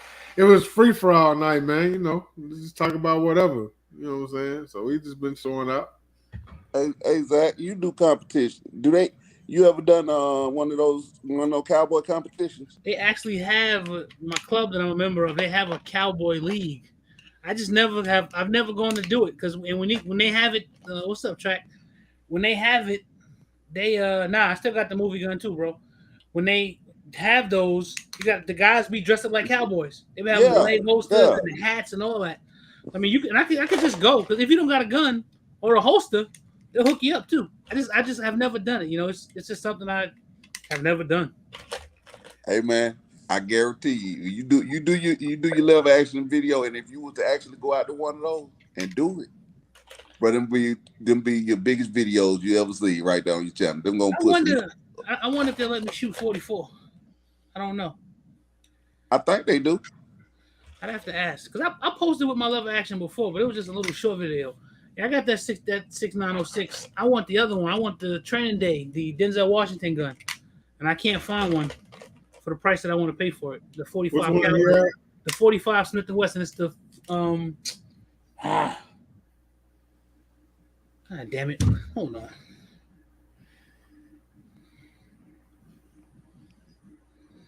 Because it's that's the one that I want to get, and I haven't been able to find it.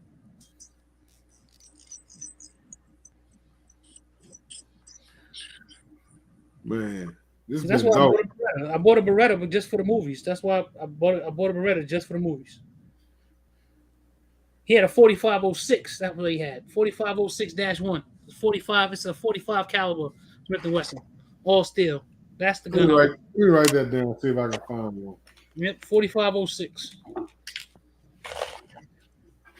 I can actually get stuff like that now, Zach.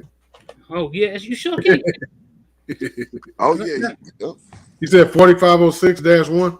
Yeah, because I was gonna get a Gerson. I was gonna buy a Gerson, and I went to this pawn shop here that I've never gone to, and they had a real Beretta in there for a real good price. So I just bought that instead. So now I got me another movie gun. I had to have that's my lethal weapon gun. I had to have that one. That 4506 look heavy too. It is heavy. That's why I wanted it. Just the 6906 that I have is heavy. That boy nasty. She real pretty. Compact gun. He wants the 610. I want that 610 too. That revolver. That's coming too. You'll see a video on that. That's coming.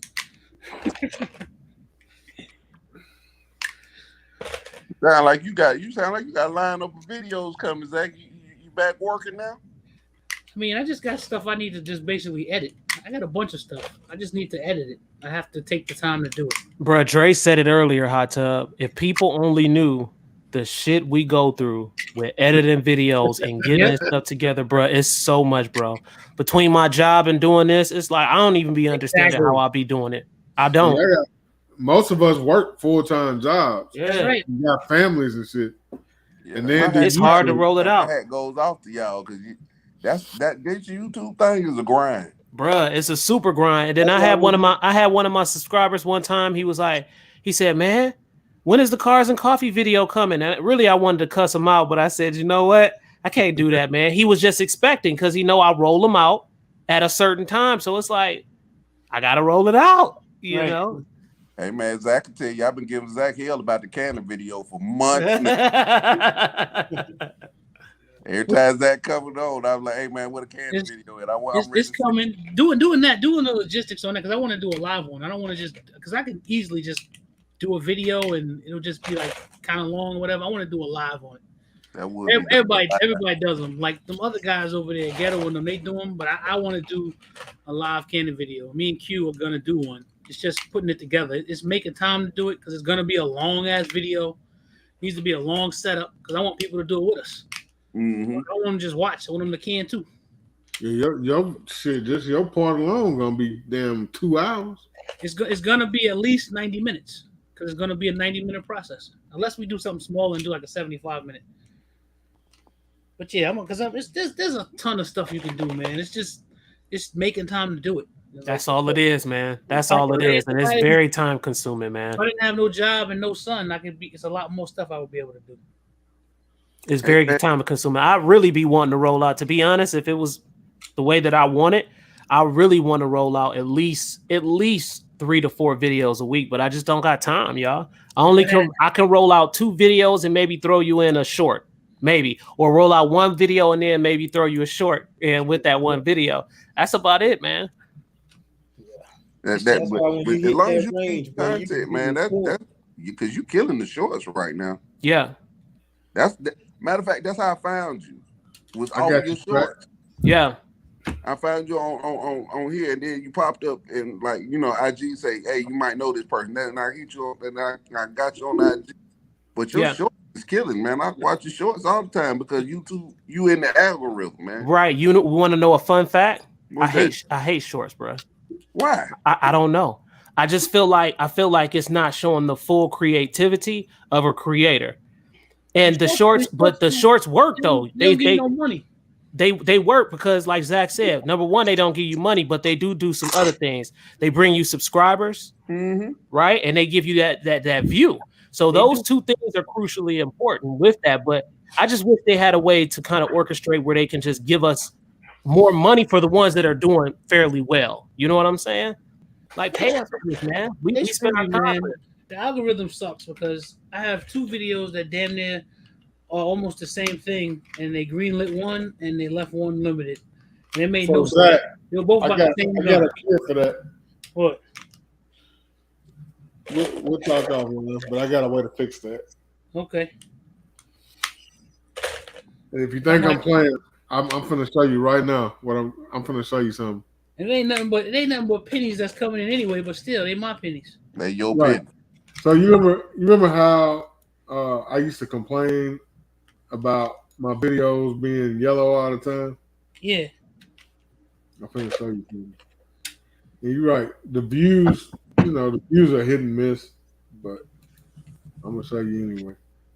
You about to tell them about the reload? Take it down and then just keep trying.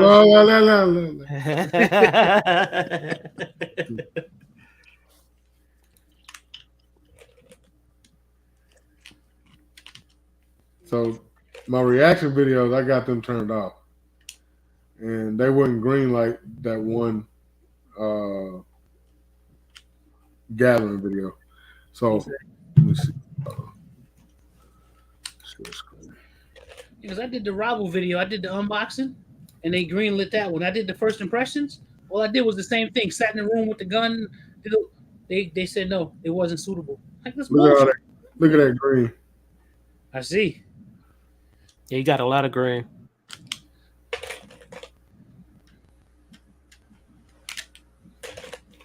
It's weird because, like you said, you can have two of the same videos. Some will be greenlit, some won't. But if you go over here and look, check out the lives though. So they still reviewing this one. So what I gotta start doing some right live? now. But look at all the lives. All of them green, except for that one right there. I don't much like doing my own lives. I like coming at everybody else's. The lives are they green. They usually go green. They usually won't make it green while I'm live. They'll wait till after the fact. Okay. Rarely do they take them down. And I'm not, it is what it is. Yeah, it hurts, bro, when they put you yellow and you only get paid on YouTube Premium. That hurts, I promise. Yeah. Well, that's the case. Then I got YouTube Premium, so I watch all your videos. Good. Try to watch as many as I can anyway, though. But I mean, it's not like it's not no big. It's when I do a video, it's got to be because I think it's fun and because I want to do it. And I got one that I've been meaning to do since I got back from Tennessee, and I meant to do it today, but it was just so nice. I didn't want to be stuck in the house. That's right. You was up here, wasn't you? Yep. Okay, you come holler at your boy. You was right here in my backyard. You didn't come say what's up. Man, I was like 4 hours away from you. That ain't shit, y'all could have made some content together. Y'all could have did a collab. I would have loved that collab. When I'm there with my family, I'm not by myself, and they run all over the place doing shit. Bro, I had one day. If you would have hit me up and said I'm in Tennessee, then I would have been like, Queen, Zach and Gallenberg, let's ride. She would have been like, get your ass in the Jeep, let's roll. I remember that for next time because I'll definitely be back. That would have been a lit little collab, though. That would have been an unexpected collab. Yeah, I know. You know what make y'all? You know what make this side of 2A successful, bro? What? And you starting to see it with the other side. Y'all work with one another, man. People want to see their favorite YouTubers. They do, bro. Yeah, they collabs mean so much, man. Yeah, they do, bro. They do. And just little shit like when Carbon was live that night and Ben Shooting was down here and he popped in her live and I just popped on the screen. They was like, oh, shit. Right. Didn't nobody know he was there with me. Yep. You know what I'm saying? Little shit like that. Like Yeah, if I was sitting there at the shop and I went live and then I just panned the camera over and Zach was standing there, they'd lose their fucking minds. Like, what? Because pretty much your audience, man, y'all got you got a lot of the same audience. Yeah. And you Zach may have subscribers that you don't know. The other, yeah. Mm-hmm. Yeah. I don't know if y'all know, but in Tennessee next Tuesday, y'all know who CJ on 32s is? Yeah. All right, so you got Stunner Reese, his best friend. Y'all know who he is. I know Stunner Reese. Mm-hmm. Okay, so they're gonna be here Tuesday, and he's coming out for a meet and greet. And it's just like moments like that, man. You have to seize the moment, go out there. You know, you don't want to be up on nobody's ass or nothing like that, but just saying, hey, what's up? You know, and you never know, man. They may just plug your channel on their channel. Mm-hmm. And something like that is so important, can help so much with your endeavors on YouTube. You know what I'm saying? They're gonna be right there at the AMC Theater, Dre. In Antioch. You know where Hickory Hollow Mall at? Yeah. AMC right there. He gonna be there Tuesday 7 to 8, bro. I took off work to go. 7 at night? 7 p.m. to 8 p.m. Only an hour they gonna be there. Okay. Hey, you ain't gonna be able to talk to him, shit. Well, at least I get some good footage then. Shit. At least I get some good footage. If it was gonna be like 2-3 hours, you know what I'm saying? I might swap schedules with somebody, but an hour, shit. Yeah, he only doing an hour, 7 to 8. He coming all the way here for an hour. I think he passing through. You know how some of the YouTubers have passed through states and let everybody know on their gram, YouTube that I'm gonna hit this city, you know, and just start a little buzz to get their channel going where it needs to be too. I think he's doing one of them moves. Gotcha. Shit, me and you need to link up soon, man. But we work opposite schedules. You work on Saturdays and Sundays? Yeah, man. I'm off on Thursdays and Fridays. Well, so then we'll talk on the back end and find out because I can do what's called sliding my shift at my job. So I could slide my shift to another day. Or I can make some other things happen too. It depends. And I consider that big business when that comes, as far as you. So I have to make some shake and happen with that. Yeah, because we can do so I usually go record on Thursdays. That's when I usually try and go record. I try and do my editing on Fridays. Yeah. Are y'all a fan of the indoor ranges more or the outdoor ranges? I like outdoor. Man, I love outdoor, bro. Like outdoor, indoor is cool, it's okay, but outdoor, man, ain't nothing like it, bro. Yeah, outdoor. I just like my one particular outdoor range the most because I can go there and do whatever I want. Yeah, the guy who owns it, he don't care. You rent the time for yourself. Like tomorrow morning, it cost me $10 for 2 hours. I get to go out there and do whatever I want. That's exactly how OK Corral was. Yeah, for 2 hours it's $10. Yeah, OK Corral is $10 for the day though. The whole day, $10. And guess what? Nobody ain't out there messing with you. Nobody ain't out there saying don't do this. All you gotta do is be safe. I love it, bro. But you know what you'll really like? I'm gonna take you out to Eagle Eye. What's special about it? It's like a nice OK. Oh. And you got more room to play with. Okay. Like you get a big I think it's like 25 or 30 by 50 yard bay all to yourself. Okay. So you can just go out there and just play. You get the targets they on the little stand. Yeah. You can move them around and shit. That'll be fun. Okay. You got the barrels. You know what I'm saying? You can do whatever you want to. They do like 3-gun competitions and stuff like that out there. Yeah, so that's I'll take you out there. Or we can go to Terry Walden's and play with the goats. I seen that in your last video with some goats out there. You was talking about them goats. Yeah, I like them goats. That jump was weird though. They had the Confederate flag sitting out there. Yeah, I saw that. I was like, where you at? You somewhere? That jump was super weird. Somewhere in the sunken place. Yeah, it was down there in Manchester. Yo, let me ask. I know I'm kind of off, but let me ask either one of y'all, because y'all know. Can we shoot? Did y'all ever find out if we can shoot Tannerite at the shoot what? I forgot all about that. I'll find out. Can we? Yeah, can we, Dre? I forgot about it. I don't know. I don't know. I didn't even ask. I didn't even think about it. I had put it out in one of the lives because I got some Tannerite. Maybe on the 500-yard range. Because I got some sonic boom stuff too, to shoot. That'd be fun. It's cheap, bro. Tannerite do not cost a lot of money. No, it's cheap. Yeah, if you remind me tomorrow, Zach, I'll ask him. All right, I will. I'll make sure I remind you.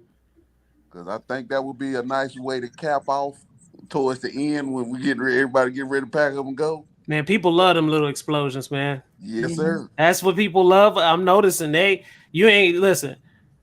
Half these damn people don't even care about how accurate you are. They want to see some shit blow up and explode. It's crazy, man. And it's weird it's like that, but it's true. I think most people are just coming out there for the fellowship and to see some cool guns. I really don't think people are going to be worried about accuracy and all that. I mean, now, I am going to do some shooting against some folk because they talking some shit. So I'm going to be worried a little bit. I'm going to be out there, but I ain't. Other than that, I mean, who you got to bet on, Zach? Who you got to bet on? I mean, I'm supposed to shoot against Eddie Tactical and a lot of people. Is the bet still on? That's all I want to know. I don't even know. I told you I put 100 on you now. Ooh, he putting hundreds on the head, boy. Y'all shooting for pinks, Zach? I got 100 on Zach. Huh? Y'all shooting for pinks? Nah, I'm not doing that. Nobody want to lose their gun. Come on. I'm not trying to lose my gun. What if I have a bad day? What if I'm too hot or my breath wasn't good enough? I ain't doing that. Nah. And you're gonna be too hot around that time frame when y'all come. Trust me when I tell you this. I can handle that type of heat. I've been in that before. This ain't Can Texas. you Zach? Yeah, this ain't Texas heat, man. Tennessee gonna be turned up. It's gonna be turned up. It Zach. ain't Texas heat. It's gonna be Hey, heated, now bro. we saw Tennessee what heat happened. is We heard different from about what Texas happened heat, last bro. year. Yeah, Tennessee heat. I know it's different from Texas. It ain't the same. I've been. We go there for vacation all the time. That what's that more like the Knoxville area, Gatlinburg and all. We go there all the time. So I'm used to that heat. That's not like Texas. Texas was a different animal. That was something I never experienced before in my life. Have you been to Texas? Have you been to Texas, Ivan? I have never, bro. And I want to go so bad because they say they have some of the best shooting ranges and stuff out there. As That's a hell. different type I of want to When I go. tell you that heat in Texas is disrespectful as fuck. That shit is, dude. It's like a man run up on you with a comforter and throw that shit on you. It's like you Man. can't get out of it. And then turn the heat on up under that motherfucker. Right. It don't matter if you in the Duct tape you in shade. that bitch with the heat. It don't matter if you in the shade or what. It's hot as hell. I never experienced that before. Dude, it's like me and Zach were sitting in a little barn thing in the shade. In the shade. We sitting there, dude. Zach, you know what I'm saying? I done went down there by the water where they were shooting the 4 autos. I hear somebody scream, "We need help." I thought it was somebody's wife. We run up there. It was real Rambo J. He's standing there, and Zach laying on the ground. So I'm standing there looking at Zach, and Zach look up at me talking about, "You all right?" You about to be down here with me. Like, shit, motherfucker, I am. Let me sit in this chair over here. It was everybody was getting affected. It was 108 degrees. Yeah, that could be dangerous though, bro. It was 108 degrees and it was humid. Did y'all have enough water out there, like to Dude, hydrate? he was drinking water like a thirsty whale. I was drinking water like crazy. I mean, I was literally just drinking water. Hell, he was picking up his water bottles when he passed out. Dang, that's crazy. Hey, you went up too quick, bro. You threw your whole equilibrium off. That's what happened. It was just crazy. All I know is I serious. It was just like I was picking up something. I remember dreaming. That's what I remember. That's what it was. And next thing you know, I was opening up my eyes like, oh shit, did I pass out? That's dangerous, bro. I fell out one time. This was about 3 years ago. I fell out right up at the corner store from dehydration, and that was some scary shit, man. And it's funny, I'm kind of glad it happened like that, though, because I had signs something was going on, but I wasn't sure. And I'm glad because I could have left and got on the highway and passed the fuck out. And then that would be it. I wouldn't be sitting there talking to y'all. So I'm glad it sort of went down the way that it did. Shit, I went inside my damn car. It was too hot. Even the people that were from Texas that were there, they were too hot too. So they were like, you shouldn't have been out in that time of day. And we were out at the hottest point of the day. Hey, Zach, you know I still got about 800 rounds of green tip 5.56 from that day. Because we didn't get to shoot anything. All the 5.56 I had, I shot most of that shit up. But I had so much 9mm left and 7.62 by 39, and I mean, because I didn't get to really do anything. I was there for a little while enjoying myself, but it was too fucking hot. You couldn't make that shit go away. I don't care what you did. It was too hot.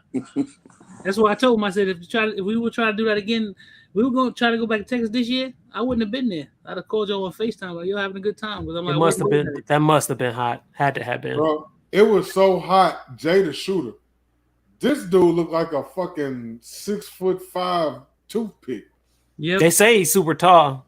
He is, but no, he was sweating so bad. He had to leave. Oh damn! It was most definitely He left for a few hours and came back. Did he not? It looked like his wife was walking around behind him pouring buckets of water on him. Right. He was sweating so much. He left. They went home. They went back to the room, took a shower, ate, chilled, came back like 2 hours later, and he was only back out there for like an hour. And he looked just like he did the first time he left. Yeah, there was no relief out there. There was no. That's relief. Dangerous. That's real dangerous. Unless you had to go sit in the car and turn the AC on, and then as soon as you got out, that was it. It was bad. Yeah, I'm not with that. So indoor range if it's Texas for me then. I'm not going back there. Yeah, I'm not doing that. I'm not doing that again. I'm not gonna do that again. I might go out. I might go down there and visit my boy Lonzo and them. But as far as like some shit like we doing, hell no. Mm-mm. Nah. I sit in the car with the AC on and shoot out the window. Nah, ain't doing not that. gonna happen. At least not that time of year. Hell no. It need to be like December, January. Was that the video? Yeah. Was that the video where y'all was shooting them full autos? Dre, where you got that clip from the full auto where you was shooting going crazy in the water? Yeah. Yep. Yeah, I saw Zach on that video. Yeah, I seen that one. Yeah, it was too hot, man. Yeah, because somebody said they left all their guns in the car or something like that. That they didn't even bring all they brought the guns but didn't shoot all of them or something like that. Yeah, that was Jelly. Yeah. Lonzo brother. Yeah. It was too hot. It was hot, bro. I had 11 guns out there, and I shot one. It was too much. Yeah, we're not doing that. It was so hot, I didn't even want to bend over to get the ammo to load the magazine. And I preloaded the damn magazine. I didn't even want to bend over to get them bitches. But that's what did it. It was that last picture that we took. They were like, "You gotta take this one last picture." I'm like, "Oh fuck this! I don't want to go out there." I went out there and did it. I'm like, "Hurry up!" But everybody was taking their time. I'm like, "Shit, fuck this!" When it was over, I thought, "All right, let me go get my shit together." That picture did it. It took me off the map. That was it. I swear to God, in Texas, in the desert in the summertime, bro. What did y'all expect? It was Texas in July, and we were out there between 11 and 1. The hottest fucking time. We made a mistake. So, and when I walked out the hotel to load my damn guns in the car to go out there, I was like, "Fuck, it's already this hot." Mm-hmm. By the time we got to the range, man, the devil was in full swing, bro. I think the only living creature that wasn't sweating out that bitch was that big ass spider on the side. Big ass spiders on the side, but he was the only one out there just chilling. Dude,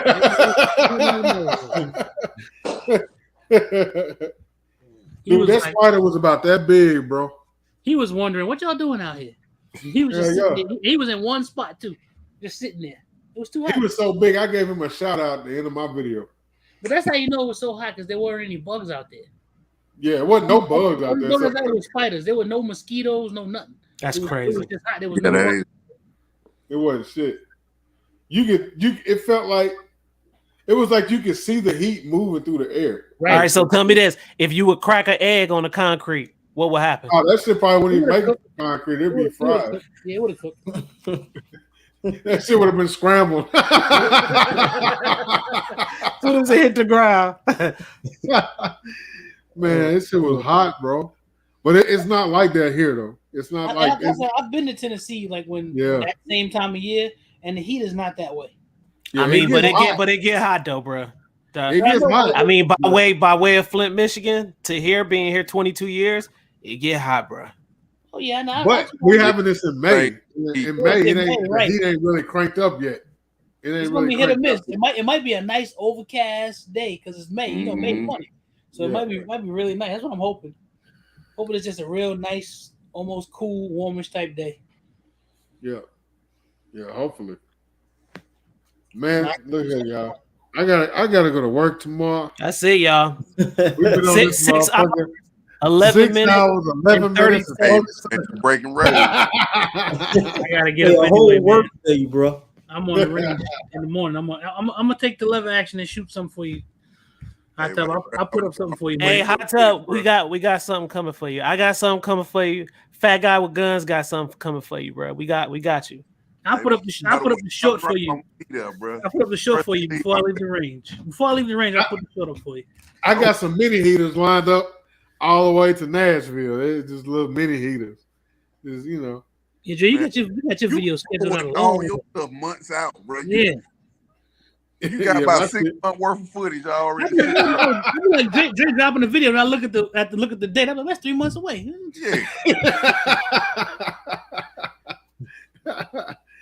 Yeah, man. I just be throwing them out there like shit. Y'all get ready, it's coming. You know what I'm saying? But I'm gonna be recording some reaction videos. Y'all make sure y'all go check out them reaction videos. You know, hey man, you got lightning in the bottle with them reaction videos, man. It's funny as hell to me. Them damn reaction videos, man. I be seeing some shit, man. I be like, I hope this video good. Then I hit play, and I'm like, fuck, man. Shit, these people stupid as hell, man. That's what you want to see, though. That's why I watch them. I want to see how stupid they is. Right. That's those Yeah, viral he's supposed moments. to be stupid as hell out here, bro. That's those viral moments, man. Yeah, man. So Man, I'm hoping Man, everybody is doing. all y'all keep doing what y'all doing, man. I support you with every one of y'all doing, bro. Thank you. Trust and believe that. appreciate it. Appreciate you, man. We Y'all all appreciate on the you. right track, man. Just move together, bro, because the money gonna come. All that's gonna come. If whatever you try to do with your YouTube, it's gonna come to you. Trust Thank me. you, Miss All Shannon. right. Yeah, good night, Shannon. Yeah, we had I think tonight was one of those nights, man. We just said fuck it. We just let it loose. Man, you let me sometimes you talk need too that. long, bro. Sometimes What you say, Zach? you need that. Sometimes you need that. You need those. No, Hot Tub, we need you for ratings, bro. Facts. We need you for ratings, bro. You our moneymaker right there. We got to have you, and we'll give you a cut sooner or later. It's coming. Y'all just don't let me talk because there ain't no telling what gonna come out my It's mouth. coming. And get ready Monday night because Phil is coming. Phil's coming on Monday to address the comments that they took out of context. Oh snap! I read the article and they made it what they wanted it to be. They tried to make it like he was against constitutional carry, and he didn't say that. Yeah, he actually Guns and Gadgets actually talked to him about that, and he actually responded to him or whatever. Because Guns and Gadgets put up a little like short about his response. But then when I read, you couldn't put that genie back in the bottle because I was reading the comments, and people were basically like slamming him. Or it just sounds like somebody who's trying to flip flop on something that they said because the media outlet totally just did what they wanted to do. They should have. I would have went and tried to get a retraction. Where's the article at, Zach? It's All right, Jason. Hold on a second. All right, Jason. It was one of the Atlanta stations. It was like a CBS station. Hold on, let me see if I can find it. Because it was a CBS station. Wait a second. Because I might still have it in my history. If it was on CBS, so on the CBS station, I'll find it.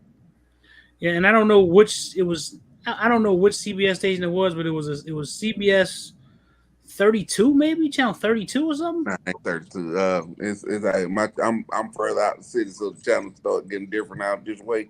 Okay. But I know what it is. Yeah, so it was. He got a different question for Phil about the Washington magazine ban. Yeah, I don't know if he made a statement about that anyway. I think one of the big things with them is their marketing is bad. Very bad. Their marketing is bad, and no shot at Kia because she's the marketing director, I do believe, but their marketing is not good. They preach too much. They preach too much to the choir. It seems like it's almost like they don't reach outside of the audience that they have. So yeah, that's what it seems like. That's what it seems like to me. Yeah, they focus a lot on they focus on driving the information to their members and not people outside the organization. Yeah, you'll never grow your organization. Yeah, you gotta stop preaching to the choir.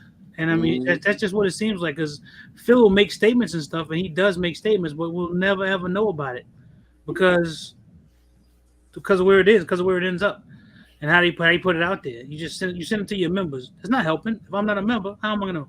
You know what I think, y'all? I think Phil was he was took by surprise on how fast that grew.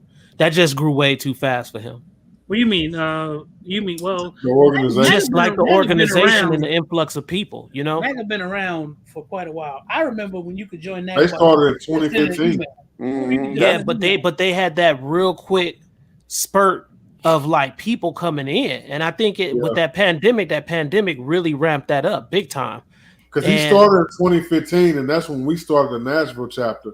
And when we started the Nashville chapter in 2015, he was already or was it early 2016? It was either late 2015 or early 2016 when we started, and he was already at 20,000 then. He hit a stagnant point because they've been sitting on 40,000 since 2019. I don't know if you're not updating your numbers on your site or what. But it's like that 40,000 number ain't grew in a while. Well, the site doesn't get updated regularly like it's supposed to. And I don't know who is in charge of that. And I know it doesn't get updated that regularly because we had left the organization already and stopped dealing with them. And for months, we were still listed as the Nashville chapter. Mm-hmm. And then they got a new Nashville chapter, the Middle Tennessee Black Gun Club. Yeah. That it's the that female. It's a female. I forget what her name is. Hey, And that guy. Yeah, they got in contact with me, man. And I need to get back in contact with them because they really wanted to work together. They seem like they're doing some good work. That's one thing I will say about now. The chapters, I don't have no issue. Man, I don't have no issue with them. But if you're a national organization, hey man, certain shit you got to be very vocal, and that's what platform you gonna stand on. You gonna have to be very vocal about. All right, Jason. All right, Jason. Hey man, I'm gonna get at y'all, man. Hey, all right, big homie. Tapping it up, man. I'm gonna go. You tapping out too, eh? Running tapping out? Yeah, man. I hear the boys in there running around. You got my number, money. Yeah, I got you, man. I got you. All right, hit me up. All right, y'all be safe. All right, see you later, man. All right, Monte. All right. Hey, Ivan. Yeah. Me and you need to go out. So there's apparently a black-owned gun range in Columbia. Oh, whoa, buddy. It's an outdoor range. That's huge. So we need to find out the name of this range. We need to go pay him a visit. Let's do it. I'm ready. Yeah. We're going to do a cowboy style hot tub. Hey man, I'm here for it. We about to do it. Y'all playing. If I was to do a YouTube page, bro, you would see me out there on that cowboy shit. I fuck your whole world up, bro. You like, hell no, hot tub. But see, that's what we need. We need somebody with a niche like that. But see, nobody doing that niche like that. See, that's right. And when I came up with my channel, I wanted something totally different, bro. I didn't want nothing that with a name like nobody else's. I had to come up with something different. That's that niche. Once you figure that out, but that right there, what you talking about, that would truly be a niche that stands alone, bro. Hey man, if somebody gonna do it. I'm just nobody knew I was Big Drake for a long time. I'm not that good to do it, but let me get my proficiency up. Fuck around and I get good at it. Oh, I go out there and do it.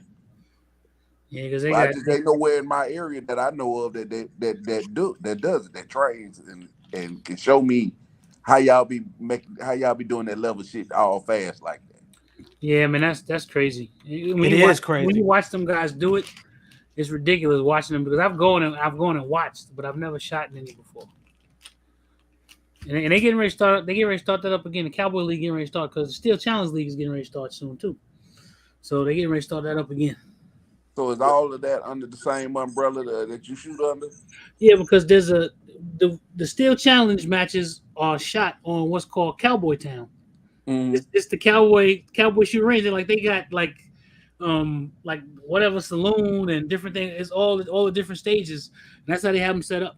So we have to come like the weekend because the weekends alternate. So we had to come set up. Then you got to break it down because they may have a match, and they got their own steel targets like big cowboys and stuff like that. And you can only shoot certain type of ammo, different things like that. But they be out there getting it in. It'd be like a movie when you see them. When that the guys be having long coats and chaps and all type of stuff. Hey man, I come out there in all of that, and y'all fuck around and turn around. Who is this? On this nag right here? Yeah, who that nigga on that nag? I just jumped out on my Django shit. Hey man, I'm out, man. I can keep going for another hour, but I'm gonna be out. Yeah, I need to go to bed. I got to get up early. I'm going too. Man. Dre, we crashing the party, bro. Thanks, Dre. Not crashing the party. We out. I fuck with all y'all, man. Hey, how this mic sound, y'all? I bought this blue. How it sound? That's good. Is it for real? Yeah, it sounds good. Okay, I spent a nice little penny on that junk, so I'm glad I got a good one now. So good. Man, I bought this. Yeah, I'm rocking this Pile mic. Yeah, I bought a Fine. It's called Fine or something. The name of the company, Fee Fine or whatever. That shit worked just fine. It does. Yep. Y'all hang tight for a second. What you got? Hey, everybody, y'all go check out Big Zach. Hang out. I'm not from this planet. Y'all go support the channel. Subscribe if you haven't already. If you're watching now, if you're watching later, go hit them up. Hit them links. Y'all have a good night, man. We out this camp. Peace. Stay dangerous. Deuces. Zach, y'all hang out for a second. All right.